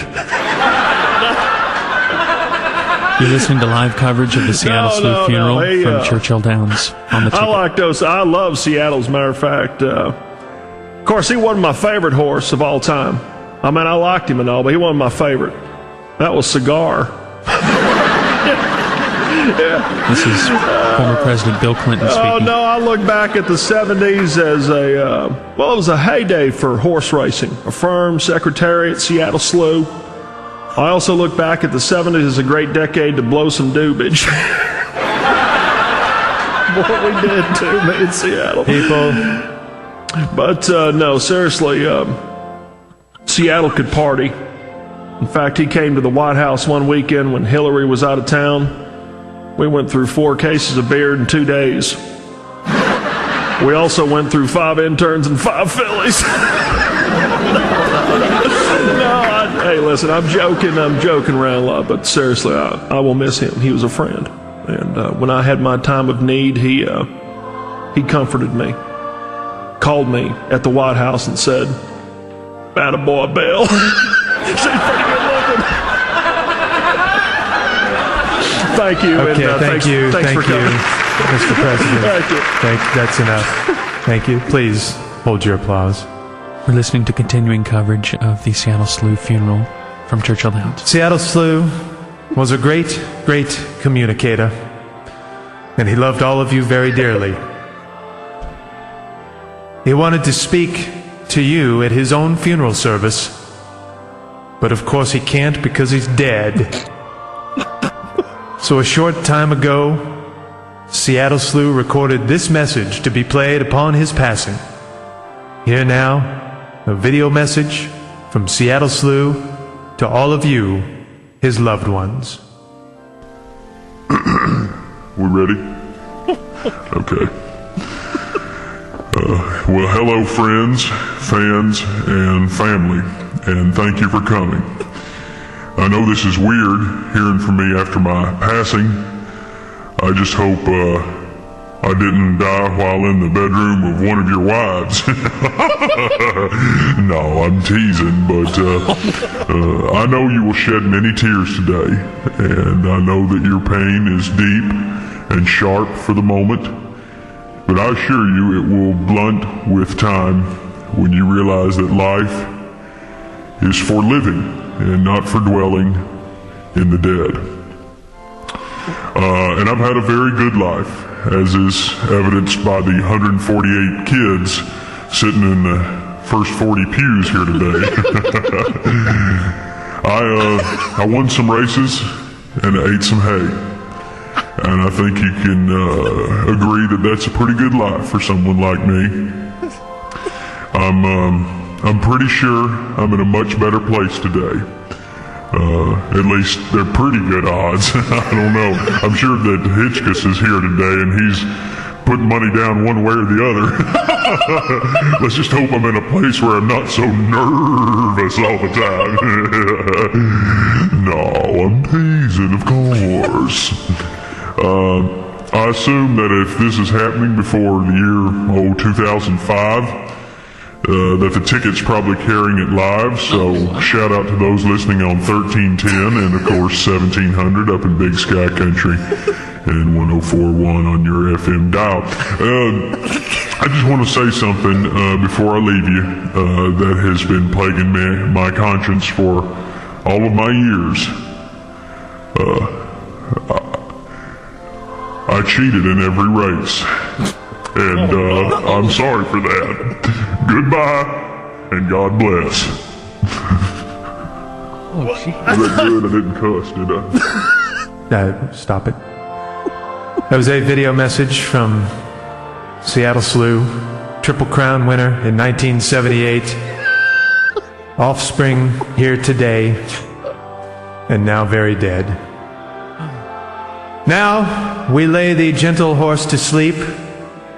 You gave us thrills, you gave us children. Now we will see your mane, nevermore, nevermore. Read the parents. Sleep well, my bridled beast of labor. Amen. Okay, let's get him 6 feet under. Come on, what do you say? Oh my God. Okay, that listening live to. You were listening live to the Seattle Slew funeral at Churchill Downs. I need a moment. Wow. Rick, I got Duke in the goddamn tournament, March Madness, and they choked. So all I have to say is, God, can you believe they lost? I know you told me they would choke. Anyway, God, it sucks they choked. Anyway, stay hard, and I never listen to bad radio. End of message. I am so pissed off. I'm sorry I'm calling back, but I am so pissed off. Can't believe they lost to freaking Indiana. Them, man. God, sucks. Anyway, I'm sorry. I just went off. God, sucks. Duke, they suck. F. Mike Krzyzewski. F. Jason Williams. F. Dunleavy. F them all. End of message. You're listening to Sports Radio 1310, The Ticket's Rotten Radio. This is crap. The Unticket. Let's get back to Rotten Radio on The Ticket. Welcome to the program. Joining us on the phone, Bevo. Good morning, Bevo. Hello, guys. How are y'all doing on this fine day? Well, we're doing just fine. Thanks a lot for your time. I know this is always a big week for you. Well, of course it is a big deal for me, and I'm here in Dallas for the big game this weekend, as you mentioned, staying here at the Radisson Hotel. Really? Now, we're told that there are, you're I don't know, the 10th or 12th Bevo. Is that how it works, that you guys just replace the Bevo? There have been a succession of Bevos. I'm a Bevo. My daddy was a Bevo. His daddy was a Bevo, but I doubt my son will be a Bevo. Huh. Why is that? I'm gay. I have no children. Oh, okay. Well, that's fine. Nothing wrong with that. Yeah, that's understandable. I'm teasing. Okay. And of course I am. But it's real nice. I always enjoy coming to Dallas. I don't particularly enjoy the Texas OU game or weekend, but I like having my suite here. Of course, I have to have a suite because I sleep standing up. Right. Yeah. And plus, you never know when a couple of OU cheerleaders will show up for some hot love. So, Well, why don't you like the game? oh, it's just there's so many things about it that I don't like. Number one, I had to stand out there without wearing pants. Yeah. That's embarrassing. They never let me have a bathroom break, so I just have to let fly on the field. That's not fun. Plus, you got the cannon that goes off, and they just have me so tanked up all the time on drugs. Yeah, that you're just addicted to them by now, I guess. Oh yeah, I'm a total addict now. It started off with taking Lasix and Valium and Ritalin and GHB, the date rape drug, and of course Imodium AD to control some of the on the field stuff. But, right, yeah. And now I'm hooked on H. I'm a heroin addict. God, and it's awful. Yeah, I'm full-blown smack addict now, and so as a matter of fact, I'm waiting on a courier to bring over some Mexican black tar. Oh, you're not. Stay away from that stuff. You're not to the point where you're shooting up between your hooves now, are you? Yeah, that's the only place I can find a vein now. Oh gosh, Bevo. Yeah. Well, what happened, George, was I'm trying to get off methadone, so that's why I started the heroin. Oh, wow. Well, you are a drugged up bull. We always heard that they had you drugged up in the end zone, but we had no idea. Well, when you have a life like me, like, for example, today, I'm going to stand around in the parking lot of a Kroger and let kids touch me. That's a real freaking highlight to a life, isn't it? Yeah, that is kind of beaten. What about those silver spurs, those guys who handle you? Are they pretty nice to you? Well, the ones I got now, they're all right. I've had some weird ones in the past. Yeah? Guy who lives up in Texas now, up in Dallas now. Sorry. Tom Hicks. Oh, that's right. Yeah, he used to be a Bevo handler. Yeah, he was really a first class grade A weirdo. It was strange. He used to host these what he would call Bevo parties, where I was the guest of honor, and the only problem was we were the only two invited. That is odd. And he'd put on some Kenny G and take off all his clothes and drape himself across my back. And wow. Then he'd read me some Walt Whitman poetry. Well, that's weird. And when I didn't want to take the next step with him, he'd become abusive with me. He'd put wine corks on my horns, rendering me defenseless. And then he'd punch me in the face with a coconut pie and some poor business deals. I always had those lying around. So we left, of course, a strained relationship. But he called me actually recently after the D Magazine article came out. Oh, really? Yeah, asked to borrow $5. Hey, while I got you guys on the line, what happened to David Robinson? They just decided to go in a different direction on the hot spot. He rode me one time. Oh, did he really? Yeah, he sure did. It was some promotion we were doing. It looked like Emmanuel Lewis on a woolly mammoth. What do you think of Mac Brown and the team's chances this year? George, I was against the Mac Brown hire. Oh, gosh. I was on the selection committee. Bevo is on the selection committee. There was some impression I got from him. I just thought he was too much of a used car salesman. Huh. He apologizes way too much. That bothers me. Yeah. And I wonder about him, too, because I've caught him several times at night wandering around behind me. Oh, no. Yeah. I told him, I turned around, got in his face, said, Mac, you better, back up or I'll run you out of town like I did John Malkovich. Hey, can I mention something while I have you here? Oh, sure. Go right ahead. Mention something about mascots. Rowdy sure does suck. Yeah. Well, I'm with you there. He's so derivative. He's doing things I did 25 years ago. The waving the extra point's no good. That's mine. Is it really? Yeah. I used to ride around on a four-wheeler, perform at kids' birthday parties, that sort of thing, and now he's doing it. So. Wow. I didn't know that. Anyway, I'm so beaten by these cannons and the drugs and the crowds and the Sooners and the Longhorn fans. I don't think I can make it through another weekend, so y'all pray I don't off myself. Well, yeah, don't do that. Don't do that, for gosh sakes. Matter of fact, I have a pistol right here, so no hamburgers.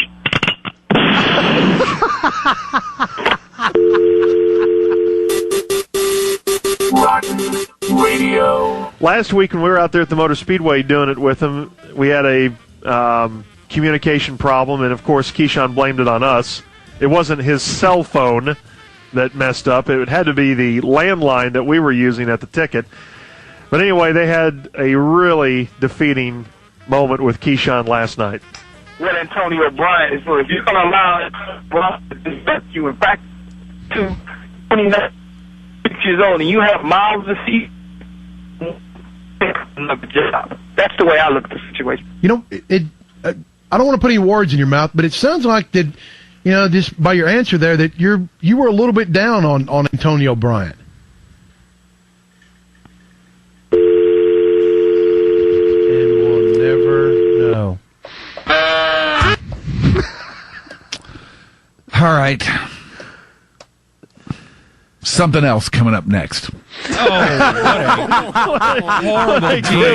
Something else. Something else.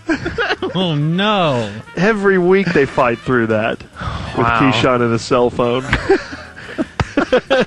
Wow. I like how there seemed to be a problem with Grego's mic at the beginning of that is similar to Keyshawn's phone. Yeah. So who's that on? Keyshawn? Yeah, it's good on Keyshawn. Okay. He should know that he needs to get to a good spot to do that on his cell phone. First candidate this morning is one Junior Miller What? from Now, what the is this? Dunham and What? Miller Morning Show. Cheap protest. We were... Gordo had a weird story about a guy actually choking to death on a fish in front of kids. He had, I guess, caught a little fish and he was being silly, held the fish up to his mouth, and then the fish slipped out of his hand, went into his mouth, and swam down his throat. Well, this confused Junior, apparently, who remembered another fish story that he had heard. I've heard about this happening before with a little fish, and it, like swims to the back of their throat, and then the spines, you can't pull it out because those spines stick to the side of their throat. That's the penis fish. I'm sorry? Oh, my gosh. No, I'm talking about this. What are you talking about? Somewhere. It was on 2020. It was in the Amazon. The what? Or the Nile, and it swims in these waters, and it goes into your bathing suit and up your privates, and you can't get it out. No. I'm not talking about that. Good God. You are not I am not making that up right now. I'm not making that up. Get back on the broadcasting but that's horse, not man. what we're talking about. You're wandering way off track. I'm not making that We're not up. talking about. I know we're not talking about a fish that small though. We're talking about like a small perch or something, right? Like the size of your hand. So that's a common thing I that don't it think swims it's common, down your but throat? No, but I've heard of this before. The penis fish? That someone's always trying to do Not my throat, sir. That someone's always trying to do a joke.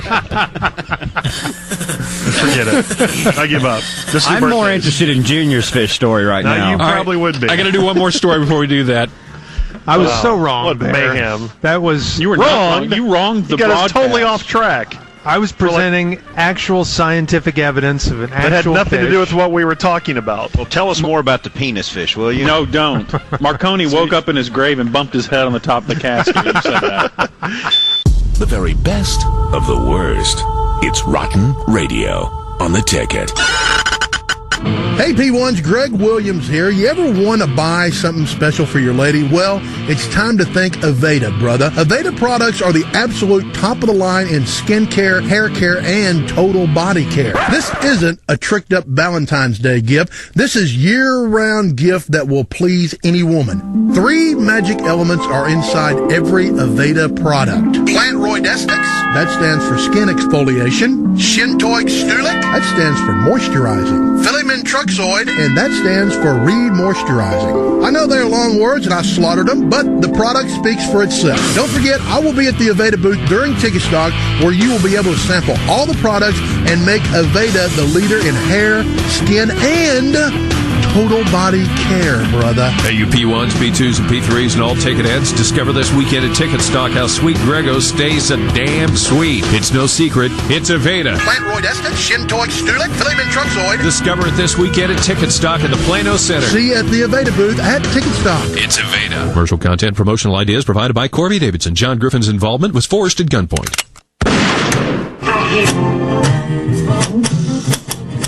The Dunham and Miller Morning Show. One Gordon Keith Now what is this? Fake protest. While running down birthdays the other day, talking about Emmylou Harris, made a very I was obscure, wronged on this. very obscure Neil Young reference. It's a very famous song.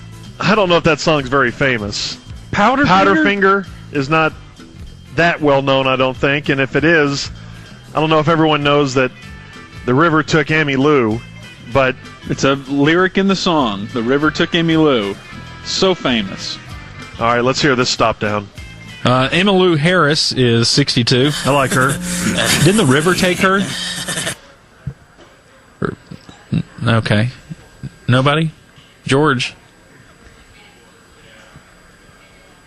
What other birthdays do we have today, Gordon? What do you leave me? You're a Neil Young fan. What? Powderfinger. Yeah.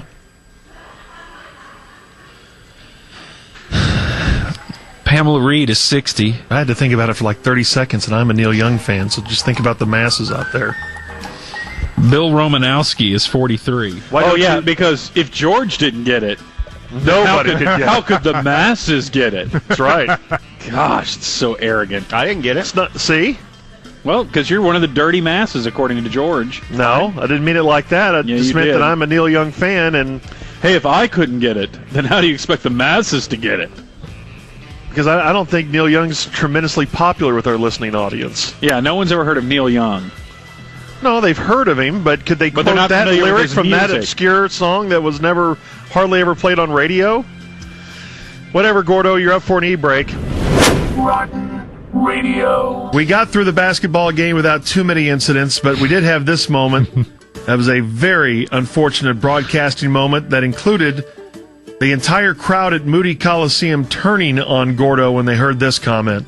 The drive was missed, and Janai Jones is down on the court. She may be hurt. Hosey Ekwu has it, no, and Ekwu lays it home off the steal. And Lake Highlands now with 34-28. Yes, we do have a cramp, I think, for Janai Jones. You knew it was possible when you're playing women. I'm going to tell you again, just watch yourself, all right? This crowd has turned on me, Rich. You watch yourself. That collective moan from the crowd is so funny. Oh, my goodness. By the way, we were listening to the montage that they did on Bad Radio of some of the calls from the game, Gordo and Rich. Such funny stuff. You guys were really good. A lot of really funny lines and just Rich's casual observations while doing play-by-play. Like, well, he's not a very good player, or that's a terrible decision by him, or another How long is the turnover. montage? This could be extremely damaging. You're listening to Sports Radio 1310 The Tickets. Rotten Radio. The Unticket. Let's get back to Rotten Radio on The Ticket. Watch out! Duck and cover!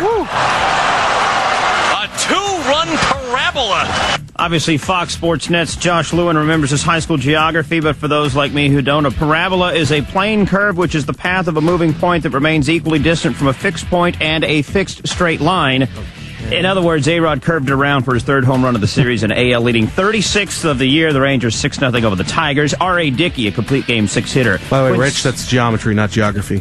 Did I say geography? I Yeah. did. Thanks. Mhm. See, I learned it real well in high school. Obviously. Quincy Carter starts his second straight preseason. God. Undefeating.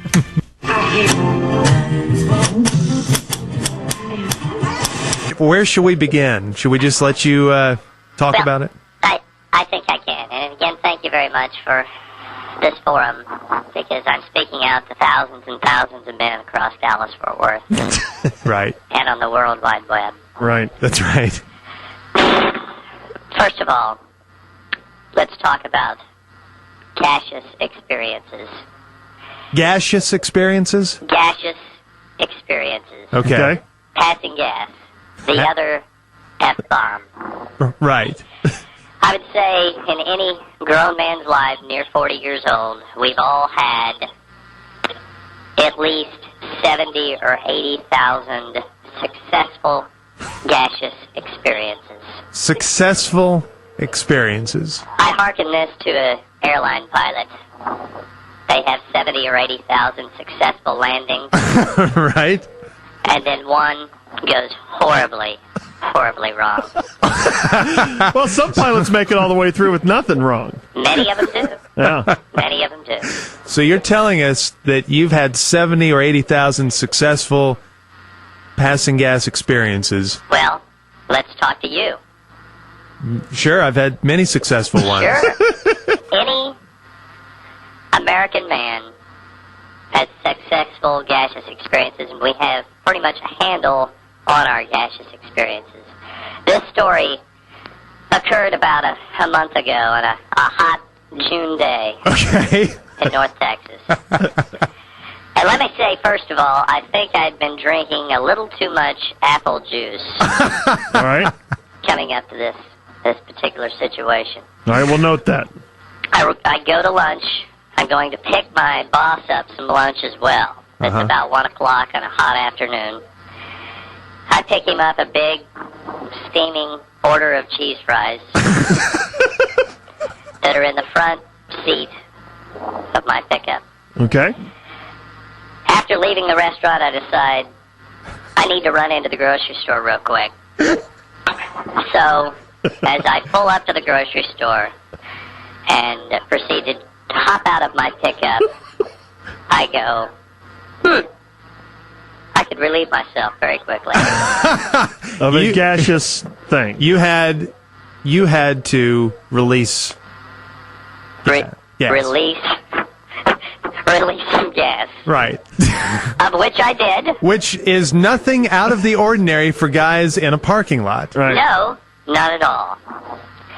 Except this time, after 72,000 successful gaseous experiences, I let what I thought was a normal one fly, take 2 steps out of my pickup, and realize something horribly had gone wrong.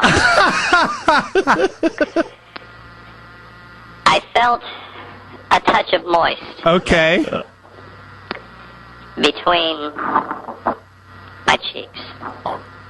I'm out. This is something that maybe we think happens to only 2-year-olds or 4-year-olds or 8-year-olds, but I have a small child under a year old, right, and I have experienced firsthand that blowouts can indeed happen. Right. And I'm comfortable with that, but of course not with a grown man. So here you are, a grown man in a parking lot, and you've realized you didn't land it. That you didn't land it. I'm realizing I ain't shooting blanks. There was a bullet in the chamber.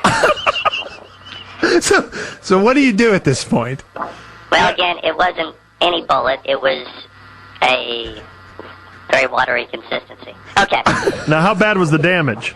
Okay. So I step out. I realize, okay, well, I can get back in my pickup, slip my khaki shorts off, and go commando into the grocery store. Take your underwear off. It's then that I realize that I've had the full, unobliterated leak through. To the pants. Outside the pants. Oh, no! I have an area about the size of a man's hand that has stained the outside of my khaki pants. There's no hiding. Yeah. There's nowhere to go. Again, keep in mind, I have my boss's steaming cheese fries beside me in my pickup. We're visiting with Embarrassing Story Anonymous Man. Yes. Who is telling us the most embarrassing thing that can happen to an adult male here on the ticket. I need to get back to work. I need to go in the grocery store. There's only one thing I can do. Look around to see if anybody has seen me, of which nobody had, thank goodness. Mm-hmm. It was my own little secret. Unfortunately, the only thing I could do was punt, and that is get in the pickup and drive my butt home and change clothes. And the rest of your body, too. Unfortunately, my wife is now a stay-at-home mom. Oh, no. So you had to explain to her what happened. Well, no, you didn't have to do that. Well, she's damn sure wondering why I'm walking in the house at 1:30 in the afternoon. Yeah, he has to tell her something. Well, couldn't you just say, I don't feel well, I just came home for a rest, or...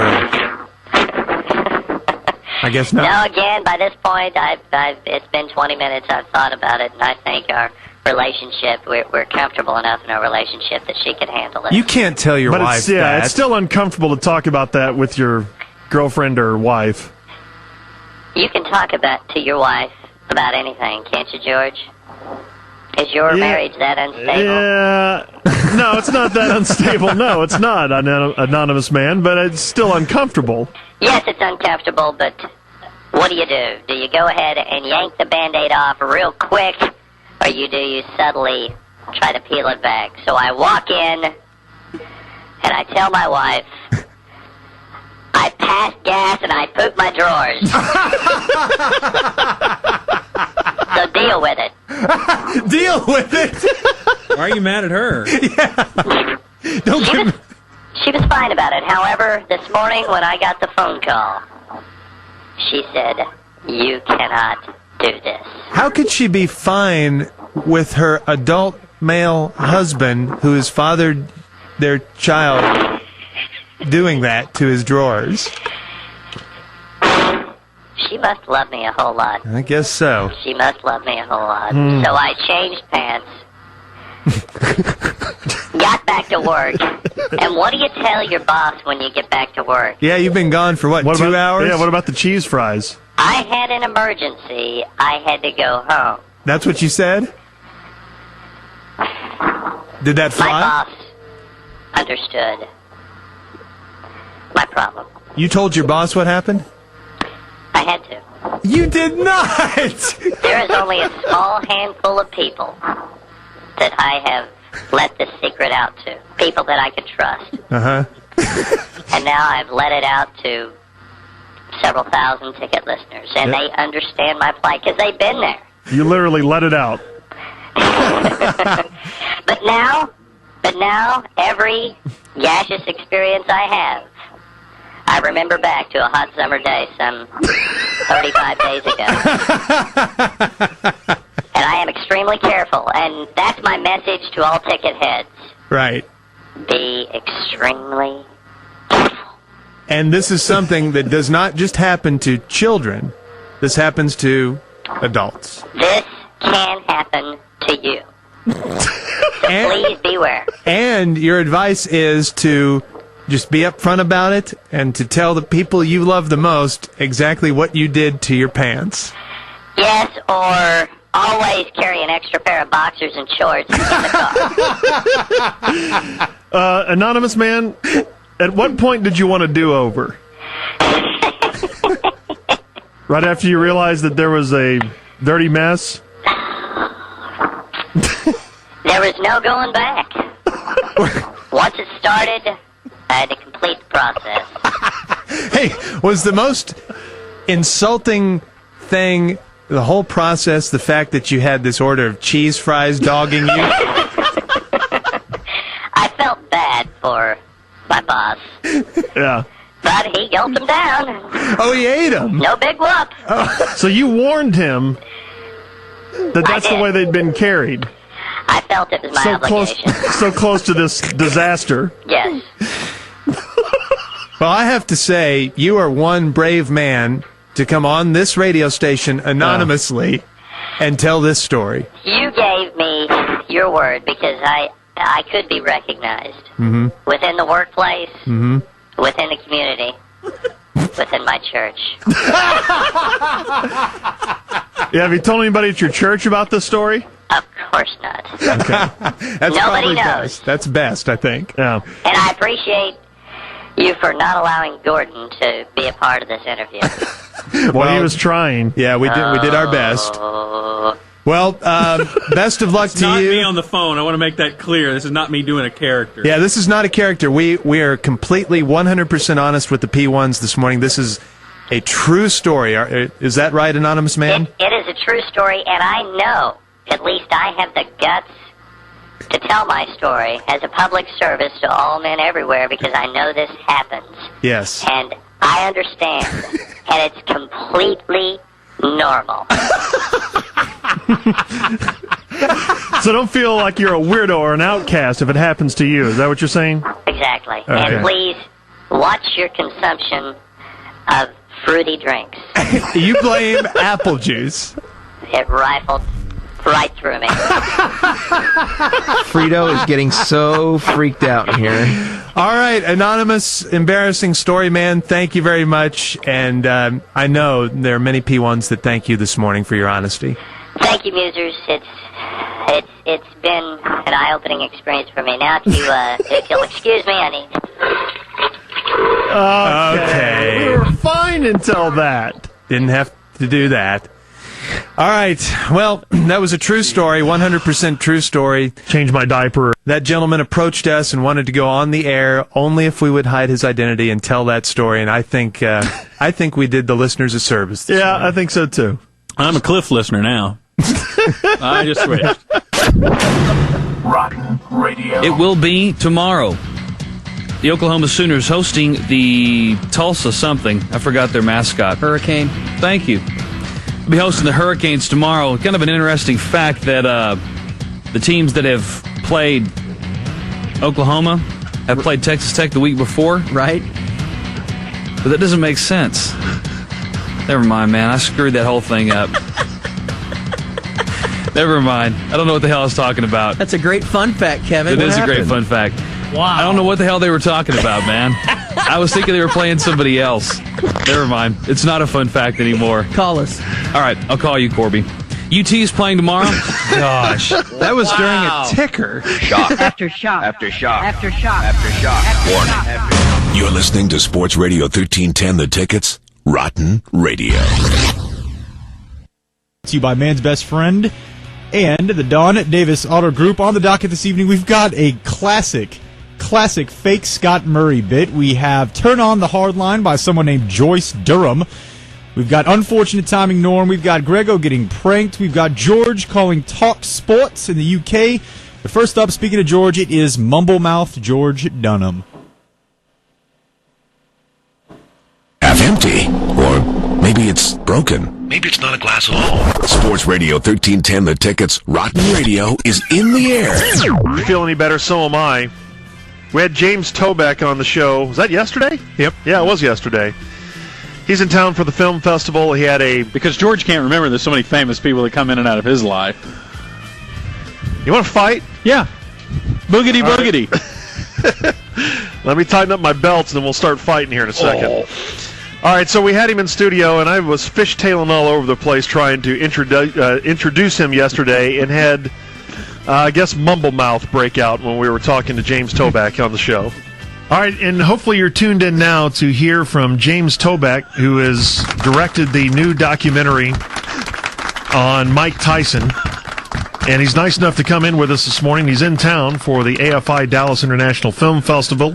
Good morning, Film Festival is what I was looking for there. You kind of got weird talk there. Tongue-tied. Yeah. Sorry about that. Hi, James. Thanks for coming in. It's always awkward when you mess up in front of a guest when he's in studio. I know. There's just no escape hatch. You're just right there in front of him. And that Film was Festival. That was awkward. The way you started it. I hope you're tuned in right now. We hope that you're tuned in right now. Who are you talking to? I would just said obviously they're tuned in if they can hear you. I would just said, yeah, I know.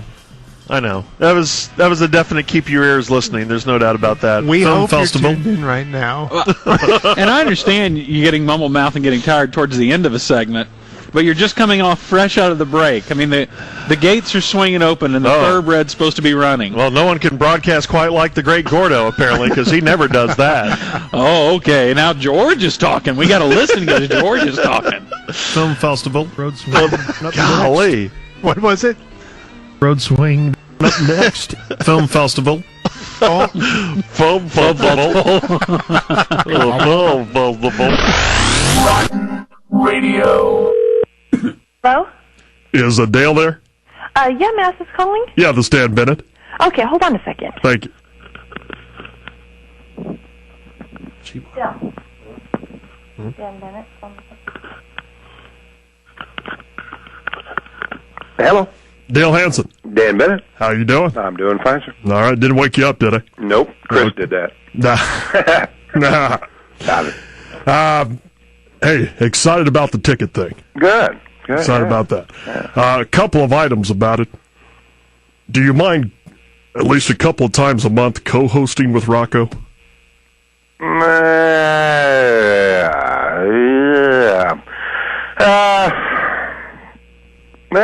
Probably not. That's a little twist that I'm not sure I'd be real comfortable with. All right, we can talk about that. I won't force that. Where's that coming from? Well, there's kind of reaction from him, but we can table that one. We can probably work around that one. The only problem I got with that, I mean, again, I don't have any personal problems with anybody, but I mean, this guy's tried to make his name for 2 years by beating up on me. Yeah. And now I'm supposed to sit there and do what? Yeah. I don't want to sit there and get into a pissing match with him on the air and play some kind of a fake deal, No, that shouldn't happen. Yeah. But the other thing that I wanted, and we can table that one. The one that I think you might have a problem with, and again, this is coming from me because I'm getting hammered on this thing. Because we have you on, all the other stations that advertise with us are saying, "Can we get our guy up?" And just a thought, just hear me out. Can we do what now? Yeah. Well, all the other stations, 4, 5, 11. Oh yeah. They've been making a big deal about you being on. So just play along with me just for a second. All right. What if we had Murray, Jensen, Ducey, maybe Laufenberg once a month? What, you mean on my time frame? Yeah. Well, on with you. Oh, no, I can't do that. Yeah. Yeah. No. I mean, are you serious? Well, it's just ideas for kicking around. Yeah. No, I can't do that. I mean, you can put them on. I mean, I don't care about if you want to hire them and put them on, but I mean, obviously, I don't want to come off like the egotistical here, but I mean, I think there's a reason you got me on your station instead of Scott Murray. Yeah, not about that. I mean, I realize that puts you. I mean, you can't very well say that to people who advertise with you, but hey, could you hold on just for a second? Sure. Hang on just for a second. Someone else. I'm gonna turn the phone over to somebody. Yeah, no problem. Deal? Yeah. It's Norm. Yeah, Norm. Whatever you do, don't fall for another prank call.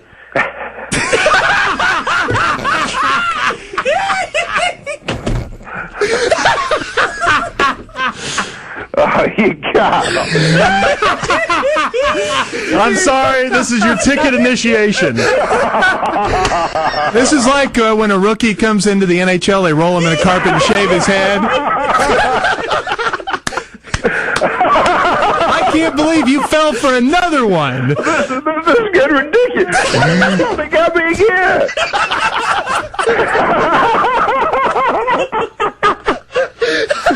But why do I have a feeling that last line about a reason I'm on the air is going to be played over and over?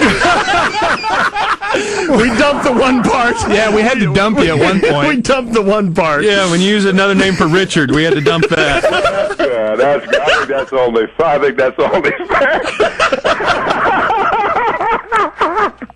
Oh, God. Who was that, Bennett, though? No, that was Giorgio's Dan Bennett. Isn't that greatness? You're kidding me.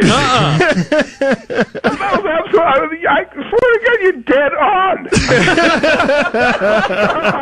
Oh, God. Oh, my God, you guys are killing me. See, this only works on you about every 3 years. We have to space it out. Yeah, we had to wait 3 years before we tried it again. Well, I sat there, I bought the Rocco thing completely, and then I started to waver, but then I thought, well, no, I mean, again, the delivery and everything was too good. But I thought, you want me to co-host with Brian and Scott? I said, what the heck? Well, we are excited about you coming to the ticket. Yeah, I appreciate it. So excited that we thought. I think it's amazing. I've been getting calls on it at Channel 8 and everything, so it's going to be a ride. I'm not sure. I'm young enough to keep up with you guys with this kind of nonsense. Oh God, that's funny. Well, welcome to the ticket. You've now officially been initiated into the fraternity. Thank you, guys. Okay, we'll see you. The great Dale Hansen, who never gets mad. He always just laughs and plays along. Right. When radio is left out in the sun way too long, it's Rotten Radio on the ticket. Where are we going to go, fellas? And tell me that's the wrong story. Tell me what we're going to, folks. We're having a grand time here. Well, I tell you what, we'll do this. Just a week after the best in the National Football League and the NHL go front and center, the best in the NBA get a chance to strut their stuff. It's the annual All-Star Game played in Atlanta tonight. Two members of the Mavericks taking part in this one. We're talking about Dirk Nowitzki and Steve Nash, and they tell me that game now has gone to a double overtime, so we'll hold off on that as yet. Just give me the name of the story we're going to, fellas, and we'll go from there. No, tell me what the highlights are. Okay? Okay. Hard hits on the football field are nothing new, but hard hit leads to That's so bad. You know when you know when Scott is in full. Here's the premise. George is on stage, and he says, we have a roving reporter here. And yeah, you hear it on here. Oh, okay, and throw it to Scott. And so all you see is Scott Murray, me as Scott Murray, up on these giant TV screens. Right. We understand joining us now live from a remote location from Channel 5. Please welcome Scott Murray, ladies and gentlemen. Thank you very much, my friend, and hello again, everyone. I'm Scott Murray from the Texas News Channel. You can see me at 5, 6, and 10. The TGIF edition, Scott's Kids, coming up a little bit later on in the week, so be that as it may, a good time being had by all, no question about it. Here's we come to you from the Adams Awards at the A-Ward Hotel in downtown Fort Worth. And we have a special guest lined up for you in just a moment, but first, a good time being had by all here tonight, no question about it. Let's roll some of the video, look at the highlights of what's transpired here tonight. No video. The facial expressions are so funny. He's cutting his eyes down to his little video monitor and getting nothing. Well, be that as it may, certainly a good time being had by all here, no question about it, here in the month of March in the year 2002. That's 2002 here on the Texas News Channel. Well, we'll get to that videotape in just a moment, but joining us here live, we have a special guest. And this young man will certainly be familiar to all of you. You've seen him running around Texas Stadium in his familiar home white.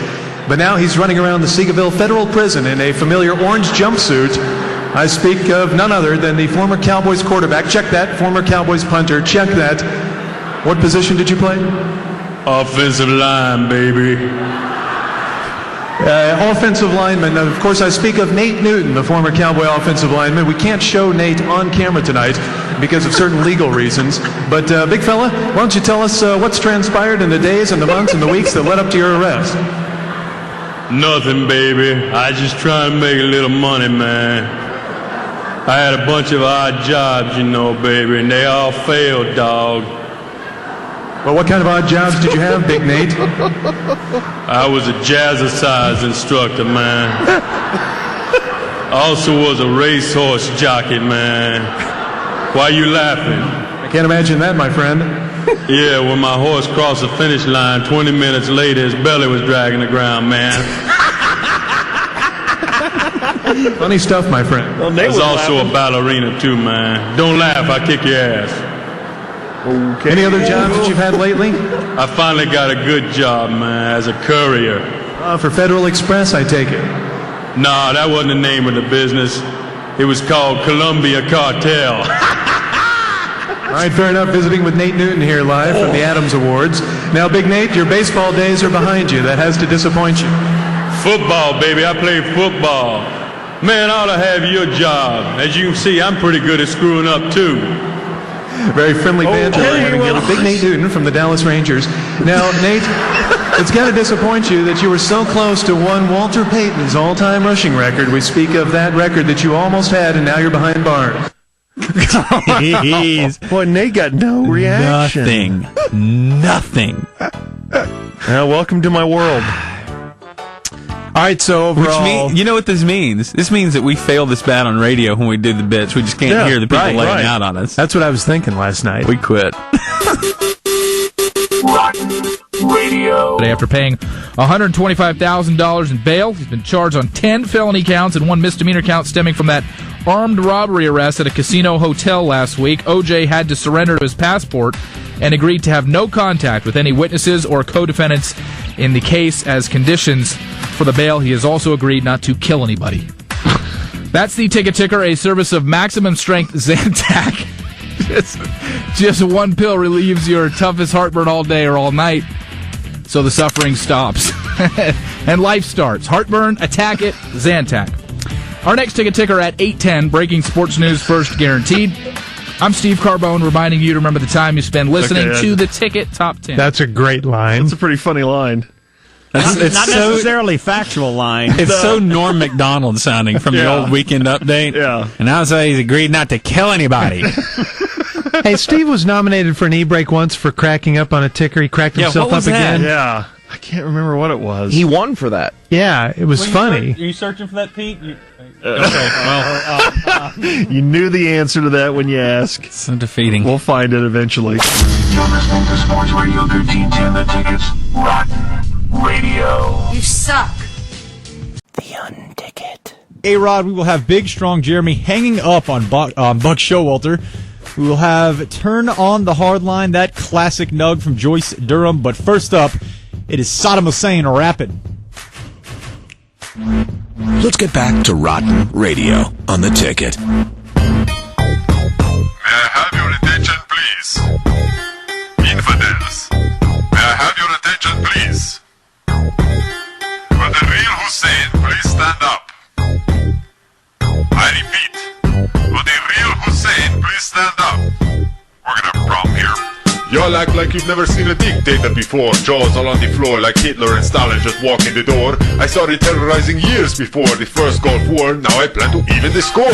I've got so many body doubles, it's true, no kidding. I don't go to the streets, they'll do my bidding. And Chemical Ali said, nothing, you idiots. Kemali's dead. I'll find a replacement. I probably got a couple of screws up in my head loose, but it's no worse than what's going on in the U.S. war room. Sometimes I want to go on Al Jazeera and let loose, but can't. But it's okay for the U.S. to destroy my statues. Osama's down with this. Osama's down with that. And if he's lucky, he might get weapons from Iraq. And that's the reason why my regime got attacked. If I react with chemicals, I'll surely get jacked. Of course you're gonna bomb me and my forces. By the time you fly warplanes, I'll be in Tikrit sipping on champagne. And when you miss me, please don't start to complain. You've got so many soldiers tearing up my terrain. I'm like a cockroach cause you can't kill me. The guy you're bombing now isn't the real me. My information minister goes on TV so he can say I wasn't found in the debris. And there's a million of us just like me, who dress like me, walk, talk, oppress like me, mustache like me, a big piece of trash like me, and just might be a piece of shit, but not quite me. I'm Saddam, yes, I'm the real Saddam. All you other Saddams can all kiss my bottom. So won't the real Hussein please stand up? Please stand up, please stand up. I'm Saddam, yes, I'm the real Saddam. All you other Saddams can all kiss my bottom. So won't the real Hussein please stand up?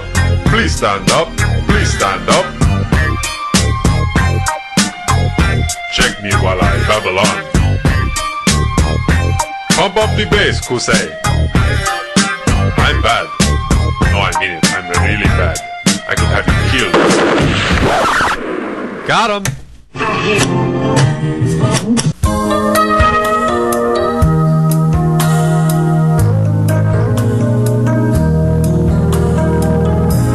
It's Hammer and Rhymes.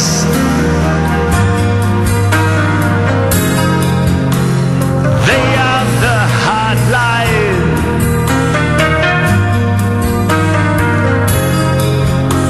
Sometimes they ain't kind. People don't have their acts together. It's time to rise up. Get some HSOs on pop.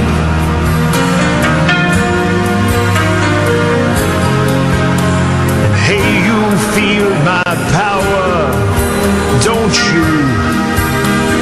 We've got some friggin' in the riggin'. Turn on the hotline, listen to it wherever you go. It's a wacky and funny show for everyone to hear. Turn on the hotline, they might break a radio.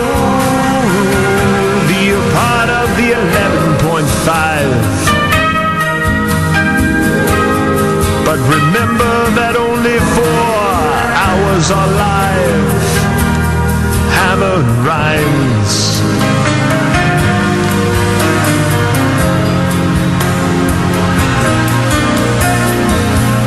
What are we doing here, cats?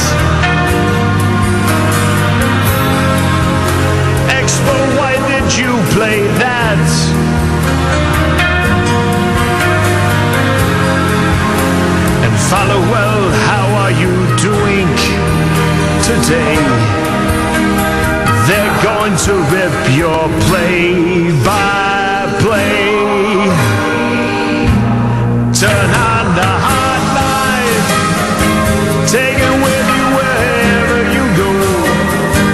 It's a wacky and funny show for everyone to hear.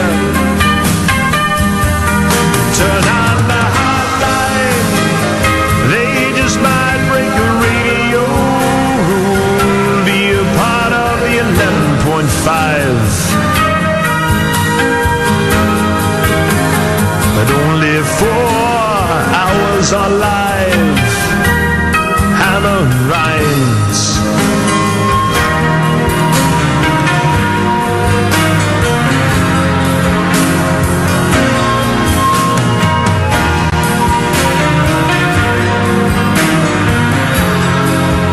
And I hope this song's not too failed for the air, for it will end up on Spin or Spare. Turn on the hotline, take it with you wherever you go. It's a wacky and funny show for everyone to hear. Turn on the hotline, 'cause they'll always talk about the great game. They'll talk Rangers and Odd Howe. Tell us all what's in the future for them now. Hammer and Rhymes. Turn on the hotline now. Turn on the hotline now. The very best of the worst. It's Rotten Radio on the Ticket. Great question. You put the manager of the Texas Rangers on hold. I was doing it really like that. Just trying to flip it over. We have 2 lines. We have a top and a bottom. Yeah. And I was trying to put him on the top instead of the bottom, which is where Rich was going to be. Because Rich belongs on the bottom. Thank you.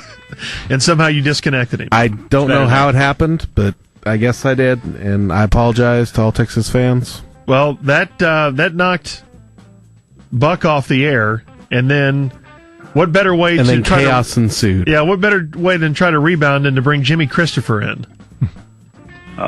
I think it's more a mechanical thing right now, and I know Mark Connor and Rick Adair, our minor league pitching coordinator, talk every day, and hopefully that'll be behind us, and CJ will be a good option for us. When he's well, is he eventually a starting rotation candidate, or do you think he's a bullpen pitcher? Hello? What happened there? Wait a minute. Somebody put Buck on hold here. Somebody put Buck on hold. Put Buck back on the air. Buck. It's line 1 there. It's line 1. Line 1's Rich. Hi, Rich. Oh, Rich is gone now. I love the phones here. I've got nobody to talk to. Buck, I had on the air as a guest, and then Rich inadvertently calls a guest line, so I've got a fallback position. I can talk to Rich. But even Rich is gone now.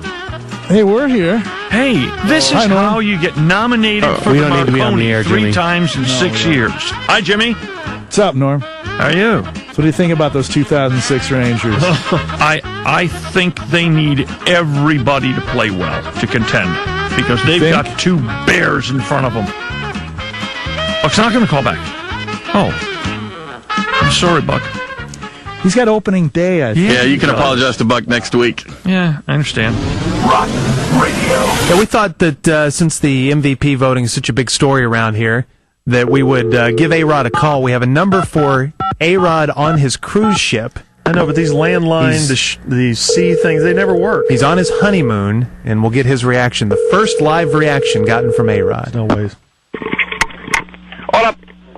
Yes, is Alex Rodriguez there? Speaking. Hey, A-Rod, it's the Dunham and Miller Show at the Ticket. How you doing? Hey, Donald Miller, how are you doing? Good. Good, how are you? I'm doing, as good as you can expect me to do. Yeah, well, we're sorry that we're interrupting your honeymoon. We just wanted to get some thoughts, if that's okay, on the MVP award voting. Yeah, sure, absolutely okay, Are you Are you disappointed, upset? What are your emotions right now? Well, of course I'm sad, deep in my buttocks that I didn't win, but, I will not let that bring me down. I will be happy in my buttocks from now on because I am, I just get married. Right. Yeah, congratulations, by the way. Yeah, that's right, so I am on my honeymoon with my wife, and making Tommy and Pamela Lee tape right now, so, Oh, my God. You're videotaping? Oh, yes, man, I am hawking boat horns with my dingus, man. Hey, listen to this. Okay. Wow. That's a big friggin' dingus, man. Stop. All the boats in the harbor, they are clearing out right now, man. Hey, isn't it somewhat discouraging, though, that even your own beat writer here in Dallas-Fort Worth, Evan Grant, didn't vote for you? That's, he cannot vote for me if he does not want to. That is fine with me. I have no hard feelings against Evan Grant. Mm-hmm. But, I still vote for him. I just voted for him for gayest gay man in the world. So, I vote for him, he doesn't vote for me, that's fine, That's okay. No, total forgiveness, gayness, gay man. Oh, okay. Sounds like some bitterness there. Visiting with A-Rod here on the ticket, so... Sorry? That's okay. So, how did you hear the news? Because you're kind of isolated out there on the cruise ship. Well, I was up on the Lido deck playing shuffleboard, and the purser comes up to me and says, you don't get the MVP, and I say, thank you, Gopher, you don't get MVP either. So, he broke the news to me. He was very nice, and I interrupted my shuffleboard game and let some senior citizen behind me go ahead and play. Right. That was nice of you. Well, Miguel Tejada, he had a good year. Didn't have your numbers, but, it's an air horn. You okay? Sorry, I rolled over in bed and hit the air horn with my finger. But I guess, you could make a case for Tejada, couldn't you? Hey, look, there is no doubt that I have in my mind that has a doubt in my mind that I do not have. That Tejada, he is a kick-ass Mexican. There's no doubt about it. But I think that if you look at it, my numbers are better. Right. Bottom line, I have more home runs. I have more RBIs, more money, more mota, more puta. Yeah, you kind of outdistance him. I have so much better things than he does, so I can count my blessings, and he may need the money more than I do. I don't know. Mm-hmm. $500,000. I think that's what you win. If you get MVP. That was your bonus, yeah. Right. But that's mere condom money to me, man. I spend more a year on exterminating the homeless around my property than that, Oh, my gosh. Homeless squirrels, what I'm saying? Yeah, well, that's what I thought. Who else do you, it's more than just the riders in it. It sounds like it just came down to the fact that the Rangers weren't in first or second place. Yeah, and that's the thing. I'm not going to blame, Evan Grant, Mr. Gayman, for this, our beat writers around the country, because it's not the beat writers' fault that I'm not MVP. I more blame Chanho Park, John Hart, Tom Hicks, all of the losers that I am surrounded by have robbed me of this distinction and dishonor. Dishonor or dishonor? Dishonor. Oh, okay. I'm sorry. 2 words. Yeah, I'm sorry. Don't call your teammates losers. Dishonor. 2 words. Right. Well, we appreciate the time, A-Rod, and again, we're sorry that we interrupted the honeymoon. Yeah, absolutely. As a matter of fact, I need to call from my wife right now. Hold on a second. Lucy, come here! Okay. Good morning to you.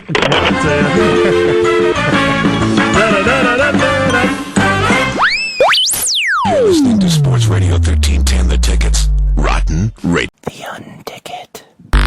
The very best of the worst. Let's get back to Rotten Radio on The Ticket. I have to be honest with you. This contest I'm not real comfortable with. Okay, so if he's not real comfortable with it, why did he choose the time to give out another clue to visit with the wife of Pat Summerall? I don't know. Who just had a liver transplant. In Norm's defense, he says that he hadn't intended. He was coming back from break, and he had just gotten Tommy Summerall, who's Pat's husband. Mm-hmm. What? No, wife. Jerry Summerall. Jerry Summerall. Oh, Sherry. Okay. I swore he always said Jerry or something. Sherry. So, and so Norm's coming back from break and says, Jerry, can we pop you on just for a little bit to update us about Pat? So He comes right on the heels of after it's time for another dead celebrity, and then he has Jerry Summerall on, and Norm. The funny part of the audio to me is not only the timing of it, but the fact that it wasn't as bittersweet a story as Norm had hoped for. And Summerall's wife is in pretty good spirits, but Norm is way more depressed than Summerall's wife. Oh, yeah. Norm is just, this is the worst thing that's ever happened. Joining us now is the dying widow of Pat Summerall. Well, and she's like, say that. no, I'm still alive. Pat's doing great. But liver transplant is so hard on you. No, it really went well so far. But you sure he's not coughing or Well, something? you may enjoy that part of it. I don't know if we have it all the way to that point. We just have the awkward timing part. All right. Let's give that a listen. Fill the bathtub with ice and cut out the kidneys. It's time to play the Stone Appliance Stiff Celebrity Sweepstakes. Brought to you by Central Yamaha in Plano and Central Polaris in McKinney on Sports Radio 1310. The Ticket. Hang on, I'm going to do the contest at the end of this break, if that's okay. I have a chance to just spend 30 seconds on something here. Let me go to Jacksonville and bring on to the Bob Steak and Chop House hotline. That cheapened it. Moo. Okay. The wife of Pat Summerall, Cherry Summerall. Good morning to you. Morning. How are you? We are wonderful, thank you. Give us your update on Pat, please. Oh, dear. Okay, we don't. Is that all we got? Is that all we got? Dang it. We're doing wonderful. You can't be doing that wonderful. Could that not have waited another 30 seconds after the contest? After they said cut out the kidneys? You could do the contest and then do a sports story or something. Just a quick kitty thing. Yeah, but to play the contest sounder and then to bring on... And then, what's Summerall's wife thinking as she's hearing... Yeah. Fill the bathtub with ice and cut out the kidneys. So tense. All right, we've got a little... clearly you're in denial. Of dad humor here.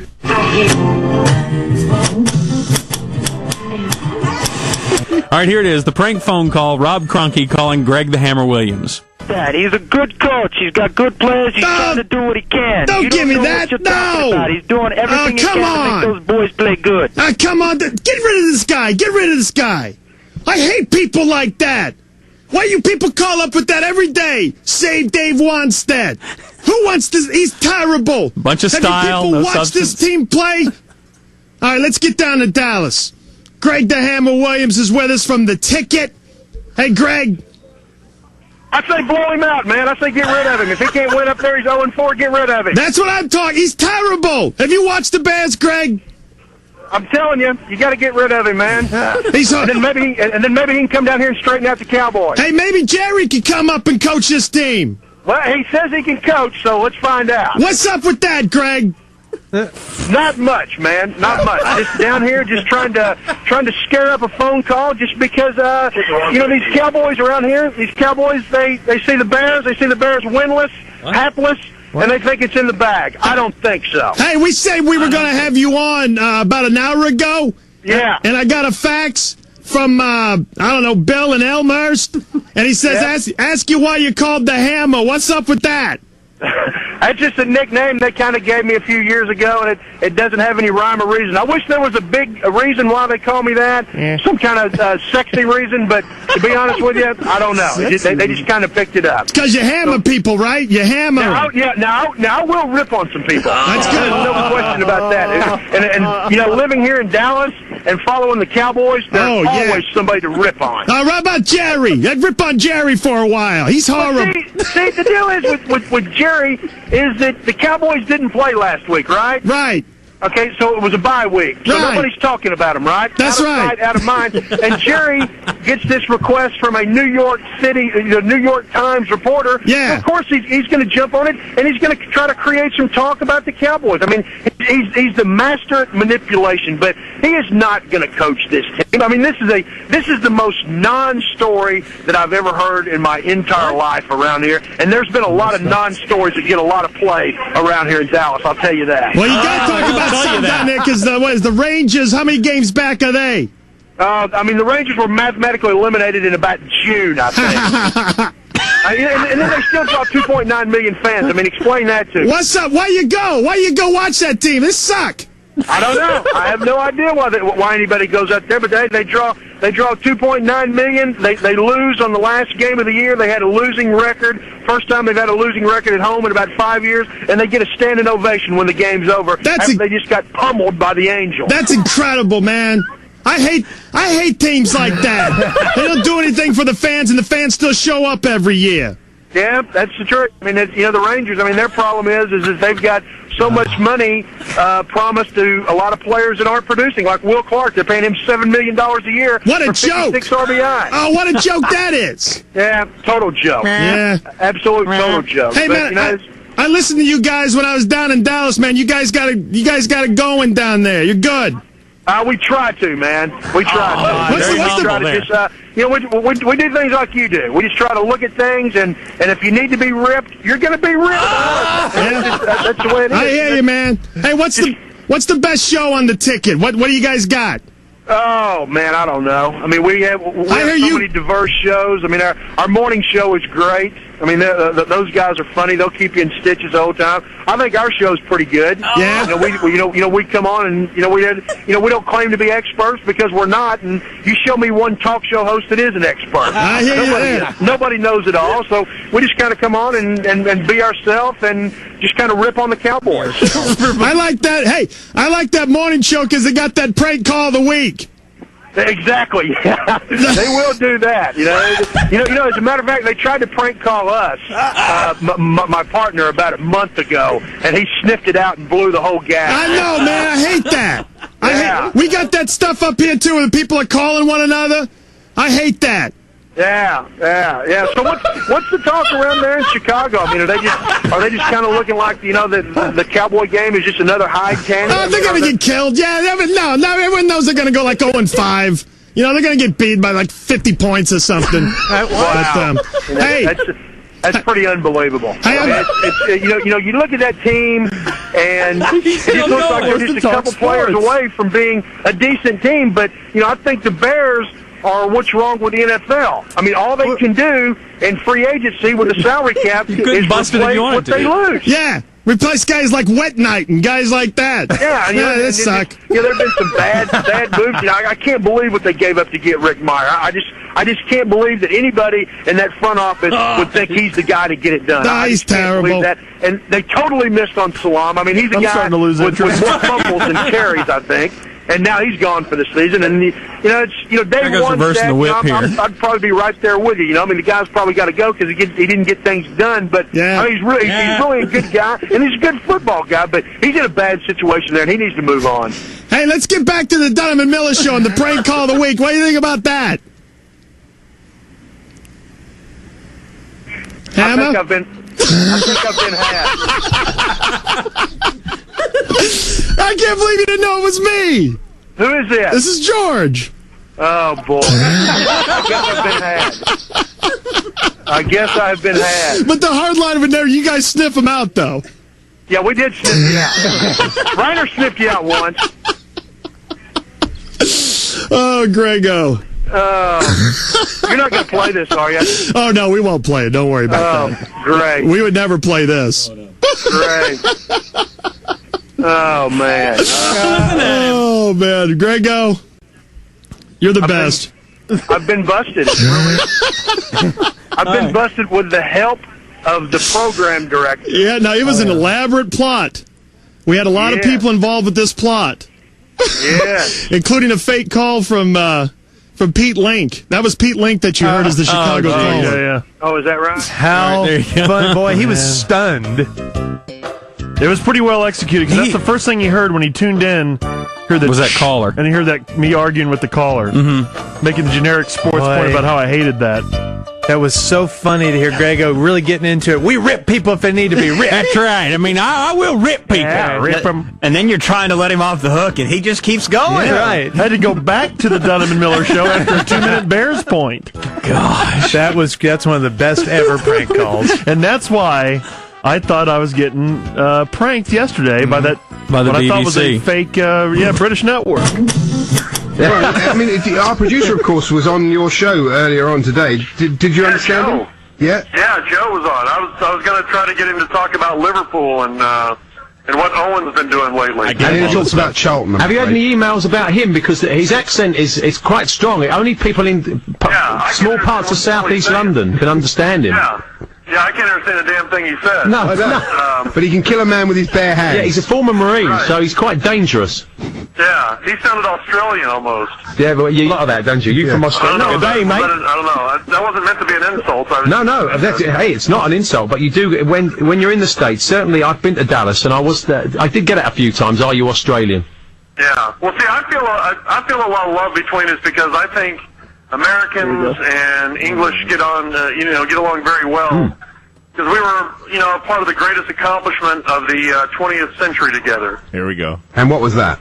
Well, the defeating of the evil empire of Japan and Sorry. I thought you were talking about some sporting event. We thought there was some sort of joint sport. We find it hard to go from sport to big events like that. We're very sport. Oh, you just talk sport. Yeah, we talk sport. That's exactly what we are. That's why the station's sport. Talk sport. I was just trying to. That was kind of a sport. I mean, it was a whooping, Yeah. It took 4 years or so, but. If it was an equivalent, we got into it. So if it was an equivalent football match, yeah. So we would have played the first hour. You would have popped in for the last half hour, wouldn't you? Yeah, but we got different kind of football over here. Yeah. I mean, we whip the tar out of each other. Y'all just kick a ball around. That's right. You just came in for the 2-minute drill. Anyway, George, we've got to go now. Well, you guys got a 2-minute drill? No. That's right. It's all right. George, we've got to go. We've got a 2-minute drill. It's good to speak to you. Hopefully we'll speak to you again. Okay. See you guys. That's George Dunham there from 310 The Ticket. Hold on, let's see what When they he didn't know what was going on. Yeah. Let's see what I they say. preferred him when he thought we were winding him up, but we thank him again. Shock. After shock. After shock. After shock. After shock. Warning. You're listening to Sports Radio 1310 The Ticket's Rotten Radio. The Unticket. You're listening to George Dunham, Greg Miller, and Gordon Keith, the Musers in the Morning, on Dallas-Fort Worth's original all-sports station, Sports Radio 1310 The Ticket. No, you're really not, computer. You really are not. You're supposed to be listening to the Ticket Top 10, but you, computer, failed me. So now you're listening to Rotten Radio here on Sports Radio 1310 The Ticket. And it's funny you say that, computer, because even though you're wrong, we are about to hear some musers in this round of Rotten Radio. In a minute, we'll have Bob being super nervous around Brett Hull. We will have a fake Jason Kidd song. We will have Doogie Anderson's appearance on the Weakest League. But first up, it is those aforementioned musers. Thank you, computer, with a little bit of a live spot mix-up. Is the glass half full or half empty? Or maybe it's broken. Maybe it's not a glass at all. Sports Radio 1310 The Ticket's Rotten Radio is in the air. Hey, P1's Gordon Keith here for Grapevine Chrysler Jeep Dodge. I'm going to be out at Grapevine. What? All right. Hey, that's cool. That coming up here in just a little bit. That live spot coming up next break. No, but right I'm glad now, you told me you're going to be at Grapevine Dodge. Yeah, that's tomorrow. Yeah, you can probably see that on a promo calendar with your good eyesight. Well, I can see it 2020 because I went to the Tylock Eye Care and Laser Center 9 years ago to have my LASIK surgery from Dr. Gary Thompson. Did I tell you that? What a seamless handoff. Did I tell you that? Seamless radio. 9 years ago, I went to the Tylock Eye Care and Laser Center. All right. See, I think we pulled it off. I think by you highlighting it here is the only way that someone knew something went wrong. No, I think someone knew something went wrong when you started into a Grapevine spot and then said that live spot coming up next break. Man, I got to tell you, I'm ticked that you're doing this, Junior, because that's not very professional of you. We generally don't. We had tease recovered ahead. well. We don't tease ahead 20 minutes on live. Yes, we spots. do. And notice there was about 10 seconds of dead air to start with. People didn't notice that because of how smooth I was once I came on the air. Once you did what? Gordo's scrambling. What did you do on the air? Radio. Doug, the name of what building used for gambling comes from the Italian word for house? Sahara. No, casino. Doug, in math, what is 69 divided by 3? 14. 23. Doug, what New York nightclub founded by Sherman Billingsley used a logo of a long-necked bird with a top hat? The Flamingo. Stork Club. Doug is the weakest link. He got all of his questions wrong. But at this early stage of the game, will the team have noticed? Well, the team. I think so. Okay, voting over. It's time to reveal who you think is the weakest link. Doug. Chris. Doug. Doug. Doug. Doug.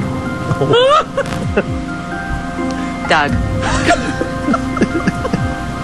Doug. Doug.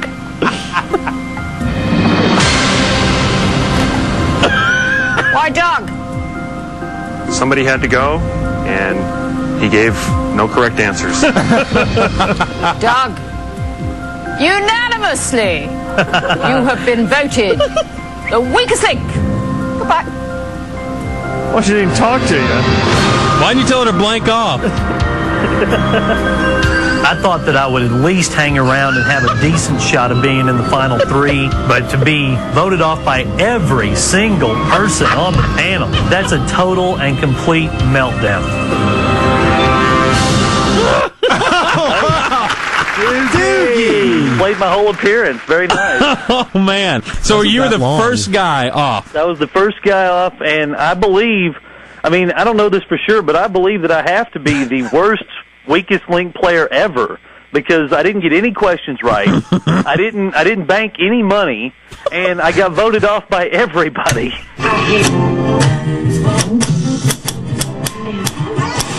Please. Hey girls, it's just Jason Kidd of the Phoenix Suns. The season is over, and what a year it's been for me. It's time to look back now and celebrate my career through song. Most definitely.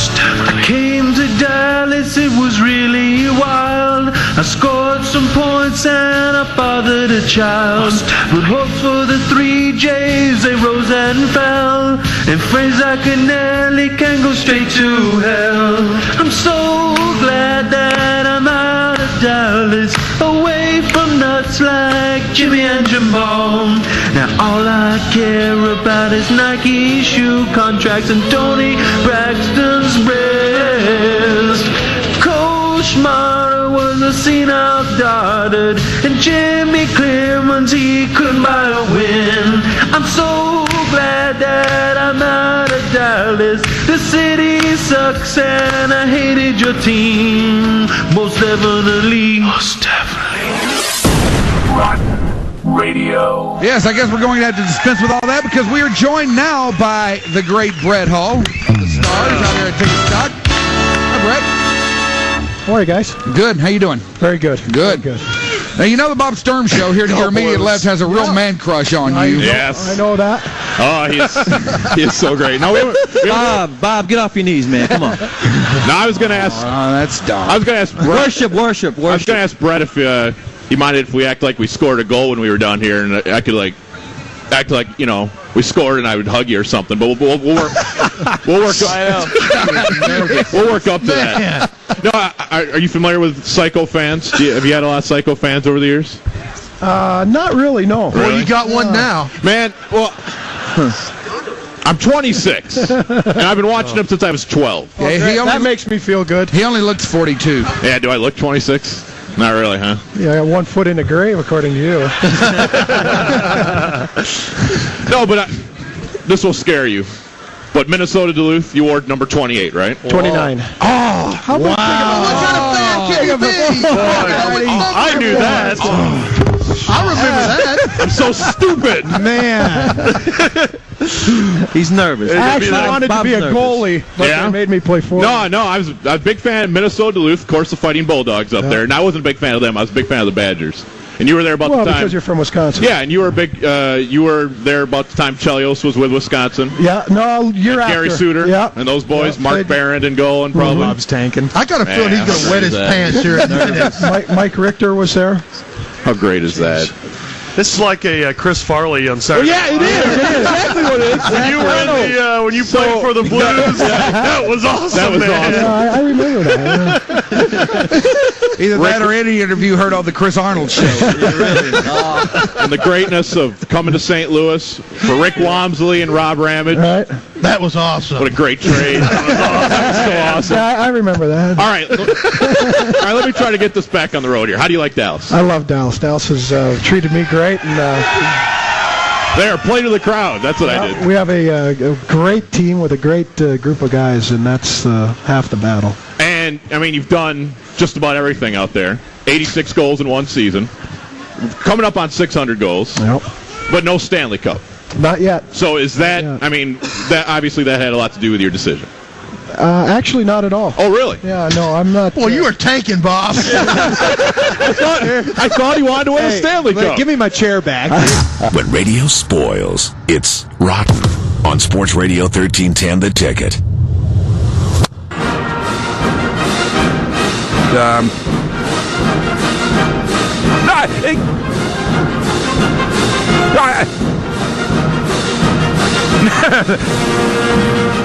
No, I mean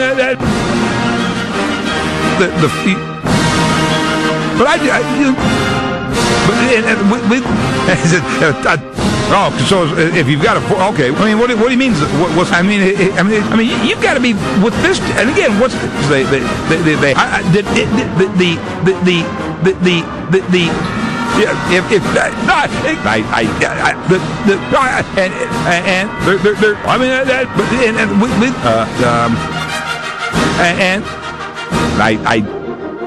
if here again, come on, and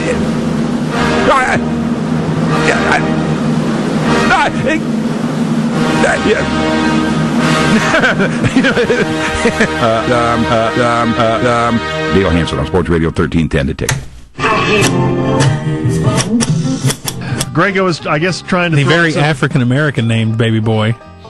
Well, I don't know about that, but Grego was trying to come up with, I guess, some country witticism here, and he couldn't really come up with the best phrase possible.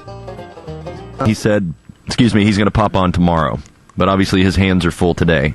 Excellent. Well, congratulations to the Snake. And I believe they were able to do it without going to the C-section. So she did it the other way. Natural. Yes. Super. Said it was a difficult delivery, though, but everything's good.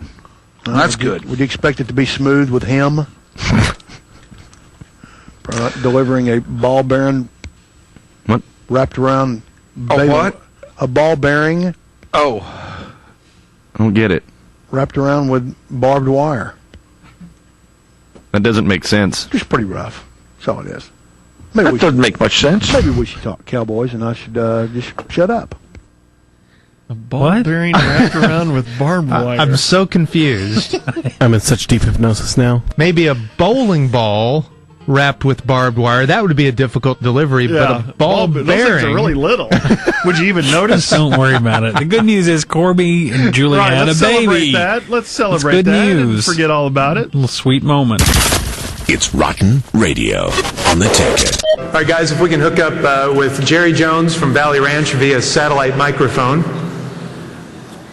Oh, boy, that's kind of an outdated picture, isn't it? It's before his plastic surgery, the picture was. What was that? I heard you. What? Oh, no, I'm sorry. No. Good evening, Jerry. Thanks a lot for joining us. Well, that's certainly a pleasure to be here at the Award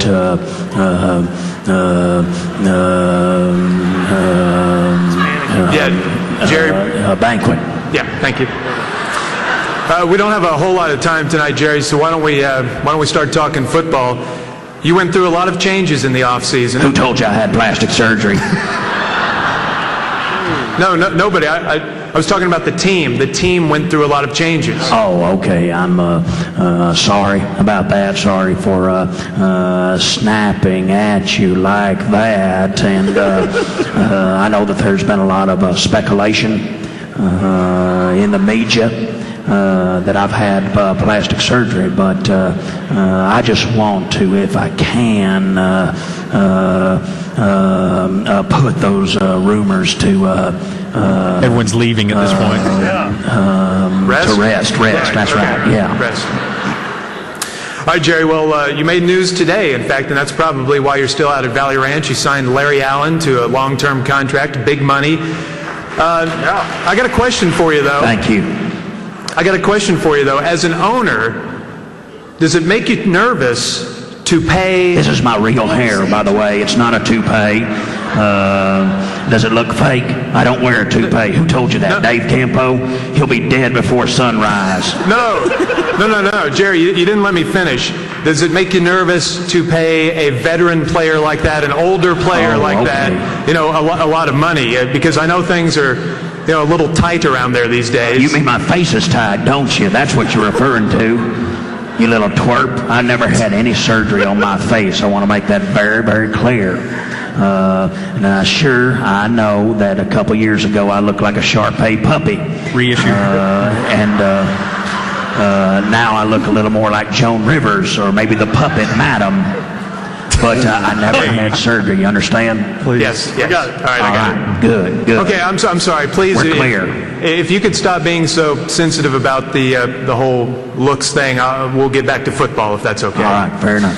I know the last few years have been really tough for you because you've been way over the salary cap, and it was, I know, nip and tuck for a while. But Jeez. What is your problem, young man? You better watch yourself, because I can send Jason Williams over to your house to show you a shotgun in a second if I wanted to. Okay, all right. You don't mess with me, you understand me? Some groans. Nobody gets in my way. I get my way every time. What? I know. I apologize. Except when I'm stopped in Highland Park. That worked. We kind of need to hurry it along because we're paying for this satellite time, Jerry. Just one more question. Did you also get fake teeth? All right, now, hold on. You're listening to Sports Radio 1310, the Ticket's Rotten Radio. This is crap. The Unticket. When radio is left out in the sun way too long, it's rotten. Let's get back to Rotten Radio on the Ticket. And it's Norm and his 5-foot stuffed panda that rides to work with him every day. Andy, good morning. Oh, morning, Junior. Oh, Andy. You okay, my friend? No. Why are you so bandaged up this morning? What happened? You remember what happened to me, Norm? Remember when I was so stressed out from working at my job at McDonald's because people hate me there? And I got home on the DART bus, and you know what happened, Musers? What? I don't know what happened, Andy. When I came inside, Norm had a bath made for me, a bubble bath, because I was stressed out. And he had candles all around the bath. Stress relief candles. That's right. And when I tried to get in, my panda body brushed the candles, and my panda fur went up like a cheap Halloween costume. Oh, no. That's horrible, Andy. Oh, the dangers around the house. Now, Andy, we're going to be going to, that reminds me. 2 months ago, we were playing golf. That's right, Norm. Hang with me on this story. We were in the fairway. Andy was about 173 yards out. He took out a 3-iron, hit it high, headed towards the green, and it hit a robin in mid-flight. And I said, Andy, that's your first birdie of the day. Oh, golly. Jeez. Oh, the fun we have. Now, we're going to be having fun this weekend. I don't get it. We're going to be in New York for the draft. And I know you're excited about going back to New York, aren't you? Can we have separate hotel rooms this time because of what happened last time? We're trying to work that out, my friend. But Andy, it's the draft, and we're excited about that. I don't want to go to New York, Norm. Why not? You remember last time I went when I fell off the Empire State Building and broke my panda ass?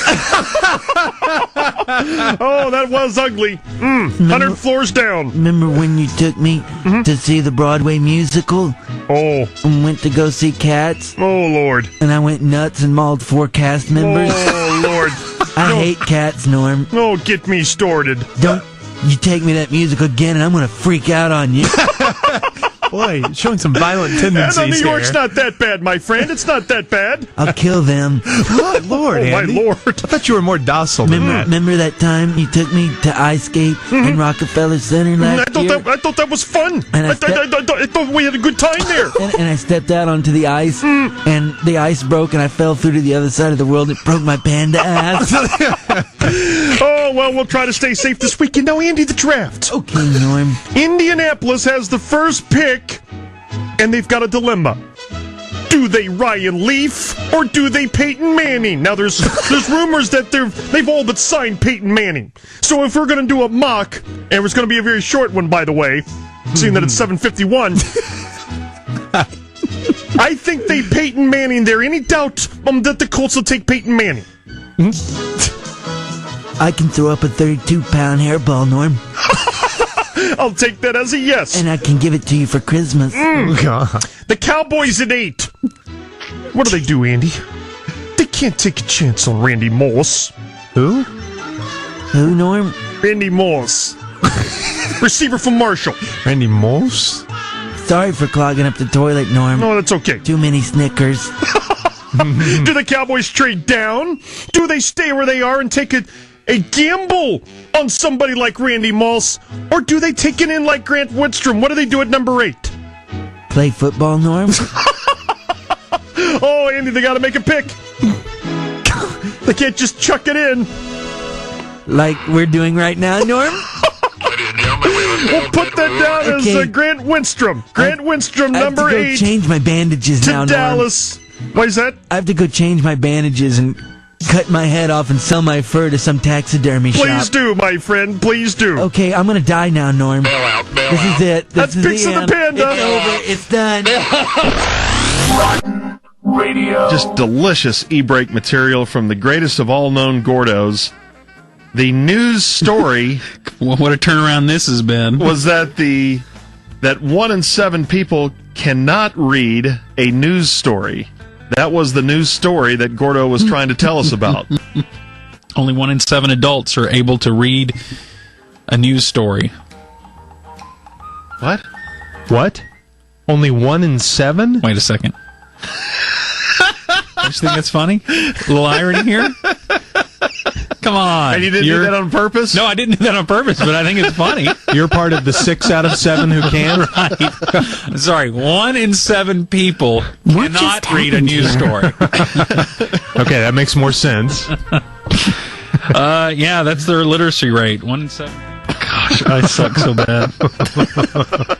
Now that's funny. Oops. That's real funny. Just keep listening to me, the fabulous sports babe, to hear all about it from the folks at Pizza Hut. Sports Radio 1310, The Ticket. Boy, could Pizza Hut have got a better spokesman than that? Whoa! Whoa! Whoa! Whoa! Man! Wow! That is greatness! Let's all extol the greatness of Grego. Let's not. Right, yeah. Boy, those what am I doing? are kicking in now, boy. Yes, sir. Yeah. I don't know what I was thinking. Wow. I obviously wasn't. Man. You are the greatest, Grego. And we dumped it, too. We caught it in time. Oh, we told you we would. Unbelievable. So now you can trust the dumping mechanism. So now anytime you can just let fly, brother. Wow. That's right. I actually did that on purpose. That was great. What that you took again?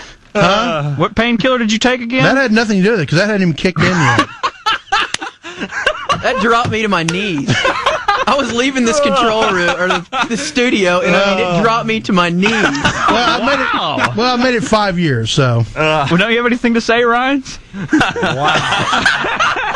Are you sure you don't need to go home? I'm positive. I'm positive. That's the funniest cuss word ever uttered to the station.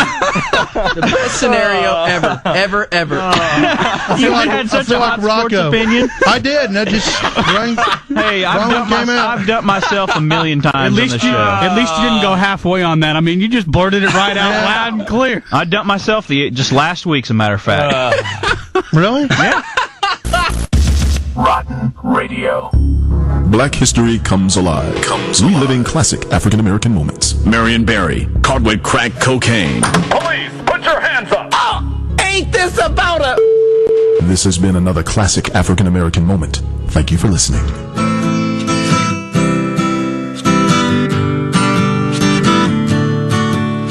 Shaq was a man who stood 7 foot tall. He had a little hobby he called basketball.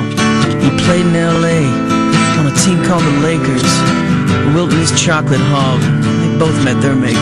Shaq could score and he could even sing. But it didn't matter to him. He didn't have a ring. Okay, let's talk about the ring then. Is that cool? Yeah. Okay. For the ring, would you have one testicle surgically removed? Surgically? I mean, you... Nah. No? Nah. I mean, you wouldn't look like a freak. You could, like, replace it with a, I don't know, a big marble or maybe a tennis ball in your case. I don't know. Nuts is me. You know, I need, my game is having nuts when I come into the arena. I need both my nuts when I come into the arena. Okay. How about to win a ring, would you put on 100 pounds? No, never. To win a ring? Yeah, no. Because I wouldn't be able to get up the f***ing court. You'd win a ring, though, man. The MVP got a ring today. Had a smile on his face, but not much to say. Now he can't wait to try the ring on. He'll take it dancing to the Parthenon. Shaq like Superman in Hong Kong Phooey.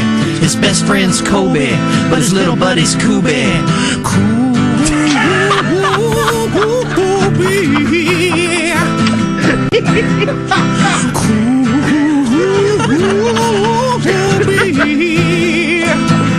God. You know what? Hey, you know what? This is an interviewer right here, not that shit. Yeah, it's like, no, it's excellent. It's a fun interview, not that shit y'all be asking me. All right, you know, thanks, bro. Move to LA. Yeah, I need to. His critics said he would never win. Shaq could get any lady, but he's still a virgin. How old were you when you lost your virginity? I'm still a virgin. Very good. Don't lie to me. I'm not. You look me right in the eye and tell me that. Yeah. Okay, all right. Despite his free throws, he can still play. And even though he's a virgin, better not call him gay. Now this is for a ring. Would you leak it to the press that you might be gay? No. Come on, man. Nah. You could refute it. It's just you might be. Nah, never. The MVP got a ring today. Had a smile on his face, but not much to say. And now he can't wait to try the ring on. He'll take it dancing at the Parthenon. A Shaq like Superman in Hong Kong Phooey. His best friend's Kobe, but his little buddy's Kobe.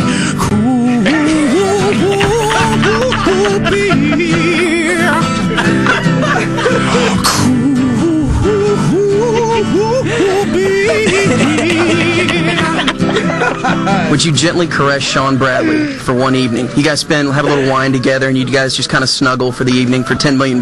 No kissing or anything. You just kind of snuggle with him and, kiss him on the cheek, maybe. Nah. Come on, it's Sean. I'm not a homo, though. He's got famous friends and a fancy car. He moved to L.A., hang out with the stars. He's got a full-length mink and an 80-foot boat. He loves his mama, but he's afraid of goats. Would you have sex with a goat if only you and the goat knew about it? Depends what the goat For $1 million, man. No. Not for $1 million? Okay. What about make sweet love to Buddy Hackett if only you and Buddy Hackett and the goat knew about it? No? Move to LA. Yeah, I need to. Rotten Radio. The other day on St. Patrick's Day, we were trying to come up with things that had made Ireland famous, some things that Ireland may have been proud of, like U2, or certain athletes or discoveries or whatnot, and Gordo came up with this. Keep I know, I'm very close to finding a good list of Irish athletes. An important financial product came from Ireland. Uh-oh, look out. The IRAs. Man. We got the IRA from Ireland, didn't we? That's the Irish Republican Army. That's something they don't really like to. That's not really funny in Ireland. Gordon? Your new nickname is the Segment Killer. You're Gordon the Segment Killer Keith. I thought that we got IRA from the Irish. I apologize. I didn't know they were two separate things. What does IRA stand for over here if not Irish Republican Army? Individual Retirement Account. Oh.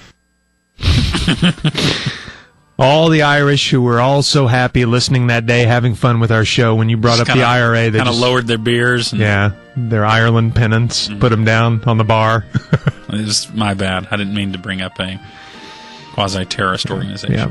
Shock. After shock. After shock. After shock. After shock. Warning. You're listening to Sports Radio 1310 The Ticket's Rotten Radio. The Unticket. Let's get back to Rotten Radio on The Ticket. Well, we thought we'd call Rangers president Nolan Ryan and see if he's got anything up his sleeve for this Rangers season, because with the economy the way it is, teams are looking to sell tickets. Yeah, they're always looking to get fans in the stands. Calling Nolan Ryan, Rangers president. Hope he's there. Hello? Yeah, Nolan Ryan, please. Yeah, this is Nolan. Hey, Nolan, it's the Dunham and Miller boys at The Ticket. Yeah.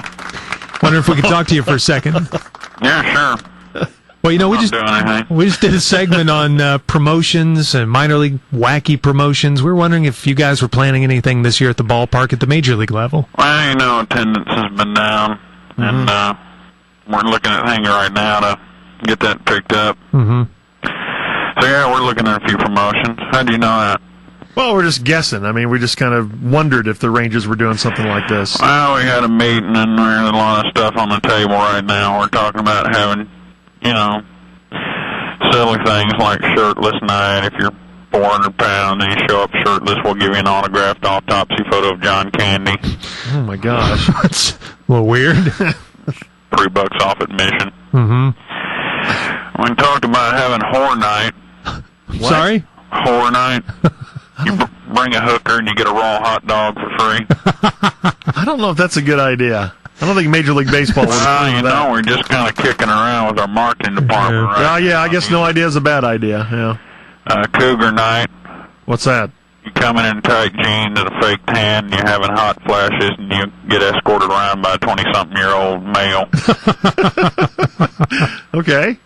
Of course, I suggested another kind of cougar night. If you knock down a mountain lion in the past couple of weeks, you bring it in and we'll gut him, skin him, cook him up in the right field during the game.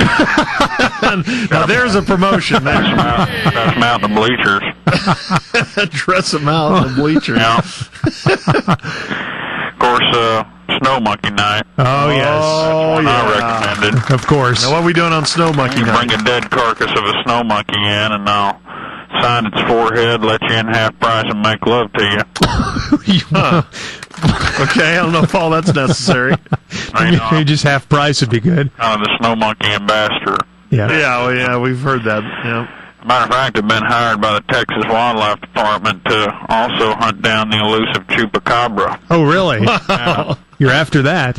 Yeah, I've been studying up on the chupacabra. It's a very odd animal. It sucks the blood of goats and apparently can only be seen by Hispanics, so I have to take Manuel around with me. Who's Manuel? He's my hunter. He's my hunting guide. Oh, okay. So he spots it, and I just shoot in the direction he points. We're talking about having, honor some of the players and some of the personnel here. Uh-huh. Elvis Andrews night. Mm-hmm. You come in dressed as a Mexican Elvis, we'll get you in free and give you some sopapillas. Okay. He's not from Mexico. Some people have a problem with that. Well, everybody's trying to pitch in on ideas, and you kind of have to listen to some ideas you don't really want to get on board with. Tom Hicks came up with a few out there. Oh, yeah? What does he want to do? A little bit unrelatable, but he wanted to have unicorn and griffin night. Bring your unicorn, griffin, or mogwai, or other mythical beast to get $2 off merchandise or nachos.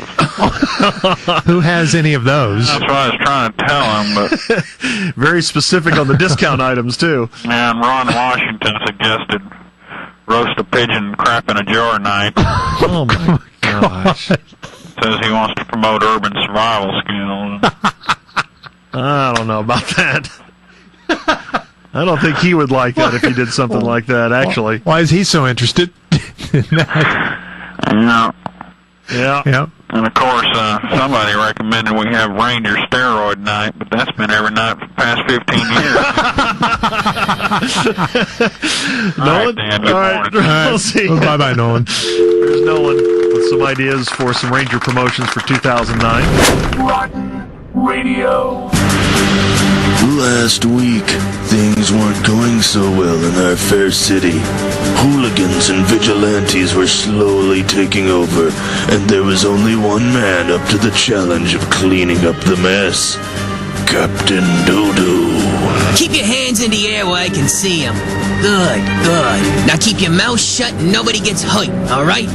Now put all your doo-doo in the bag, and I mean all of it. When Captain Doodoo finds out about this, you're a dead man. You rang? If you're constipated and you need to poo, you can count on Captain Doodoo. Now put down the weapon and hand over the doo-doo bag. Not on your life, Captain Doodoo. You asked for it. Doo-doo machine gun activated. Oh, no, Doodoo, no. All right, I gives. You win, Captain Doodoo, you win. Who are you, Captain Doodoo? Miss, I'm just a man.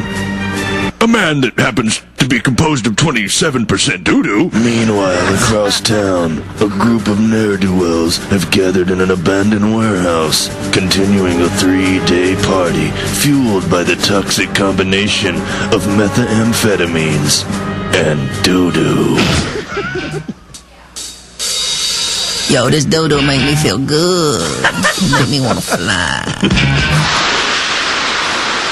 Children, I come in peace. Please put your doo-doo pipes and doo-doo needles on the ground. See, kids, doo-doo cannot be used for evil. It must be used for good. Like when I was a young boy. Yo, Captain Doodoo, I think you just sat on a doo-doo needle. Oh, my God. Is this the end for Captain Doodoo? Will he be enveloped by the power of doo-doo addiction? Wow, you're right, Holmes. This doo-doo is the shiznit. Did I just say shiznit? Tune in next time for the continuing saga of Captain Doodoo. He fights crime in a different way. Scatological, but he'll save the day. He's been helping folks before you were born. He'll ask the question, when did I eat corn? Captain Doodoo's a friend to all the kids. He'll drop them off at the pool with their friends. So if you're constipated and you need to poo, you can count on Captain Doodoo. The very best of the worst. It's Rotten Radio on the Ticket. This also, in effect, creates a roster spot. You trade 3 for 2. Does that mean you might be able to keep the kid Josh Powell, who came out of North Carolina State, admittedly too early, that you signed as a free agent? Way to stay up on things, Norm. He was waived yesterday. Oh, Nelly? I didn't see that. Oh, well, you should read the paper. I did read the paper. But how can you trust the paper when this morning they listed the name of one of your centers as Travis Bradley? Is funny that he's calling Hicks all the time with wacky ideas. Half of the ideas don't make any sense. Yeah. So you wonder if when Hicks is at his desk and the phone rings and the secretary says it's A-Rod, if he rolls his eyes. He goes, oh, no. Well, we thought we'd check in with A-Rod this morning and get some of those ideas that he calls Hicks with. Calling Alex Rodriguez, or as the kids call him, A-Rod. Right.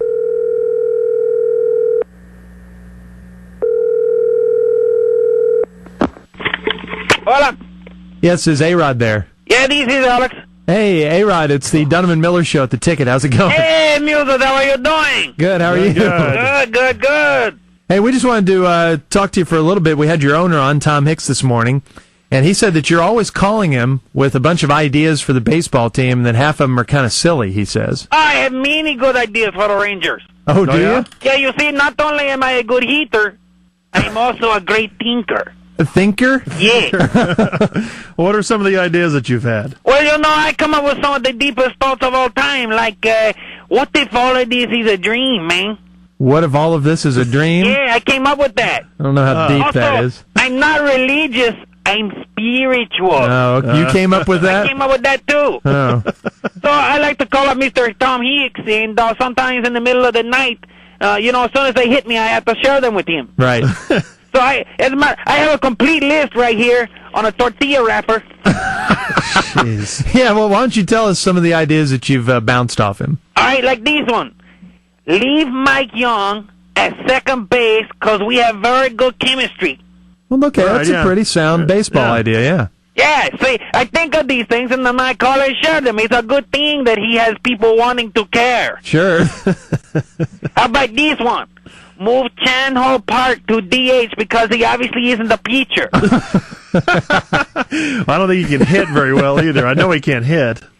Bring in a starting pitcher who can chew up innings to save the bullpen.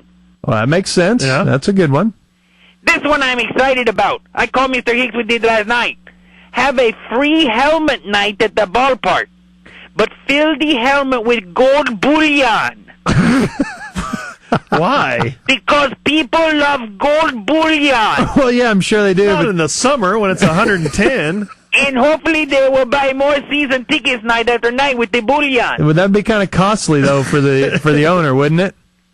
I don't know. That's his problem. You're just trying to think of ideas. Also, we need to bring in a good leadoff hitter.